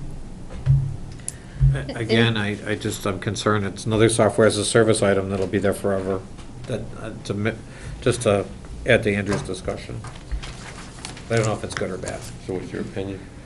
I have no opinion. Any further discussion? Can you restate, what was the reduction amount again? The reduction is $1,750. 175, thank So, you. just another quick question on this before we vote. Studying, projects, turning it in amongst teachers and students? Within this budget line, as Mr. Peoples pointed out, the EBSCO. And it's all three schools, I see. Yeah, and that piece is at all three schools. That piece is, yeah. It's a fairly, it's not a tremendously robust, I mean, there are other high schools that have more online resources than that, but that's certainly enough. And as has been pointed out, almost all the students will be doing their research through databases and things like that. So this is really, you know, the next set in the transition of moving from paper-based resources. Could you help me understand the school So administration? it aligns very well. I'm sorry? The school administration cut of $2,000, I interpreted that as reducing this out completely. What was the school administration reduction for $2,000 really removing from this budget? I'm sorry? In line 644, Yeah. the first line item is a negative $2,000 for school administration cut. Yep. I looked at that and said, writing this Turnitin software is $2,000, so that's what you're reducing out. Was that not a fair assumption? If I have any input, yes. To me, it's it's one of the most important things in the entire library services budget. Okay. I guess when I looked at it, right, I didn't factor that into consideration because it's already been cut out. I think it was just a global number, as opposed to a specific piece. So are you saying that Turnitin, in your opinion, is the most important out of that line? Is that what I'm hearing? If we're asking our teachers to produce kids who are writing at a college level, heading into college, then I think it's one of the best things that we can do. When we were discussing this at the board level, Mr. Cooper, who's the LEA president and a high school social studies teacher, was nodding in agreement when I was basically giving the same speech to the school board. Is there Nate further Cooper, discussion? 27 years old. I was just saying, Nate used to hang out with my son. All those in favor of reduction to line 644, information access fees of $1,750 for a new total of $6,500, please signify by saying aye. Aye. All those opposed? No. No. Motion, abstain? Motion fails 180. Should we just table? 33, anything else on 33? 34? 35? Postage, 534. We have, I'll make a motion to reduce by $275 to $4,500. There's a Second. motion and a second to reduce by $275 to a new total of $4,500. I think the 4,075, that was seconded, right? Yes, Mhm. Yep. The 4,775 is a close number. I was looking at actuals versus what you had spent in 14. Yes, you spent 4591. You spent 4,300. I think the $275 reduction just gets us closer to the real number. Any further discussion? All those in favor of line 534, postage general expenses, a reduction of $275 for a new total of $4,500, please signify by saying aye. Aye. Any opposed? Aye. So it passes 630. Anything else on 35? Yeah, 550 printing and binding. This one seemed pretty high to me as well. The 6,903 budgeted is less than the 15 budgeted, but still much higher than what we spent in 14. 13, we spent a lot. We spent 7,300 in 13, but that, again, appears to be a spike. Looking at past years, it's nowhere near that. Take those 2-year average, though, it's almost 69. I want to be consistent, use my 4- and 5-year averages. Wow, all right. Start throwing out the high and low. Huh? Is there a motion? Start throwing out the high and low.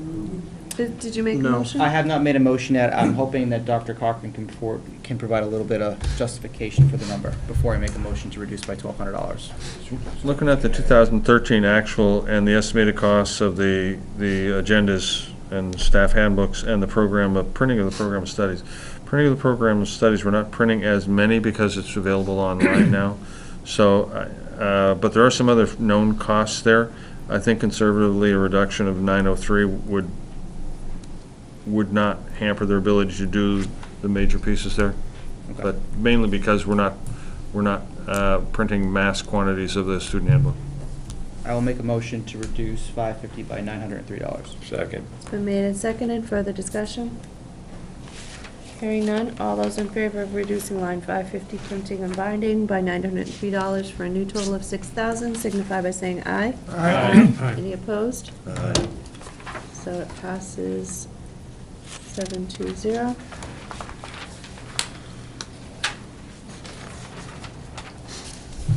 Page 36, going into 37, the very bottom item, which is miscellaneous, 890. There is a line item in here for $2,000, when consistently year over year, we spent about $500. Now, looking at some of the other items, this hasn't been a general clear carryover from year to year because the descriptions and the items have changed under miscellaneous.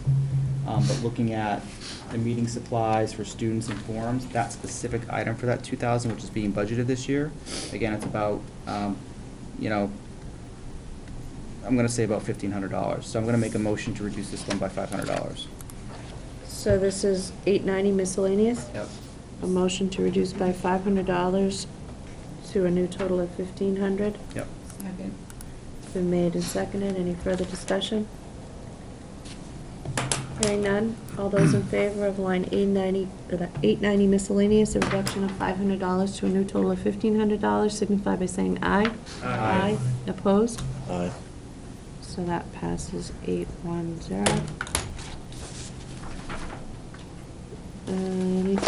Anything else on page 37? 38? Eight, did we say that transportation we're gonna look at more holistically on the aggregate, or are we doing line by line on this? Question, Mr. I think that- Markowitz, could I just ask you a question? Mr. Markowitz, transportation rates per se, as it would be contracted for athletics, what are we anticipating as the percentage increase? Depends how they budget it, but it should be anywhere between 5 and 8%. So 5 and 8% off of the 2014 actuals will probably chew up that 58, is all I'm thinking. Which basically is level funded.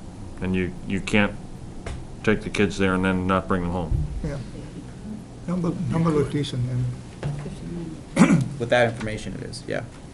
Page 39? Page 40? All right. Those were, ask one question. Yep. Going back to healthcare, if we could. Is it possible to know what the anticipated increases were for this year's budget versus what we have actually occurred? This year's budget? Yeah. We can get to that, I don't have it right at the top of my head. No, I know that, but I just want to throw it out now so that, Well, I would ask again that information be requested to the chair, because I'm not going to remember it tomorrow night. well, I would have asked her when she was here. I'm way past my brain time, sorry. Your goodbye date. Yeah. Bill, email me that question. Yeah, I understand that, but let me say something first. You know, the reason we had the discussion on salaries and benefits tonight was to get our questions out. And this is an open forum where those questions should be accepted and not have to go through the chair because they're already in the minutes as a question. That's true. But I'll be more than happy to send it to you so you can send it to Frank. Am I upset? A little bit, but not too Well, much. all due respect to your It's question, late. Bill, the person that should have asked Should was I- the director of HR. You are 100% May have had that correct. information off the top of her head. 100% I don't, on Frank. the other hand. And I was just asking the question to be asked so I we can get the understand. information. And the only reason I'm asking is because I'm tired, and We so all so if it's in writing, I know that I've asked it correctly, rather than trying to remember what I was supposed to ask tomorrow morning. And I also think it's important, as you made a point earlier this evening, I think it was 4 hours ago, that it will be distributed to all your budget committee versus to one individual, and we don't get redundant questions on the same topic. I had asked for, we're under member input now, right? Actually, did you have a question on revenues, Bill? Let's Skip that. Not All right, tonight. member input, new business. I had asked for the contract for the audit services to be provided. Yep, are we still working on that? I There is did- no contract, I have an email to confirm the prices for next year, I can be more than happy to forward that to you, there is no Thank you. written contract. Okay. Okay. Shouldn't we have a contract with the service provider? We get that when they're coming in to do the audit, they provide us with So a you have a contract. statement of work when the actual audit is done? That's correct. Mr. Byron, did you have a comment or question? Yes, from the town's perspective, a couple things. This will only take about an hour. That's okay. Fine. Shut the lights out The when town is you're. now going to pay the custodians, you know. We're gonna pay no matter what. No, the custodian had to leave. So the long and He's the got a short, class the long and the tomorrow. short of it is the warrant articles that are budgetary warrant articles, as well as a summary note regarding health insurance that's been posted to the portal for the budget committee. Yep. So they're now up online, you can look at them, you can do whatever you'd like with them. So, there is links, if you look at it, that'll be vetted near the warrant articles, you can click on them, there'll be backup information there. So if you've got questions, look for the link first before you Thanks for the one. you Yeah, start we didn't know to, about those until later. Yep. Okay. Default budget, my understanding is the budget committee wants to see that, and once we have the state budget form completed, we'll be glad to provide that. So just to let you know on that. The other thing is mowing contract was approved tonight by the Rec Commission. The amount of the budget, it was awarded apparently to ANA, whoever ANA is, I don't know who it is. but the amount of it was $39,100. But they also wanted to do $1,900 added to that for sprinkler maintenance. I think when we talked about that, we said that there was some contracts that will include and some contracts won't include sprinkler maintenance. So apparently this one is not, I have not seen the contract again. This just came to me at a late time of 10:14 PM. That's early. Yeah, so that's all I have, and enjoy. All right. Awesome. I'm going to skip public input because there's nobody here. They're all asleep. Motion to adjourn. Is there a second? Second. All those in favor signify by saying aye. Aye. We'll be No. back on Thursday. No kidding. Hey, just think, Thursday's almost tomorrow. Can I be excused from the school board meeting Oh, tomorrow my night? God. Had these kind of Look forward to seeing you all. I don't think I'm gonna be awake. Yeah, no kidding. That'll be a first, huh?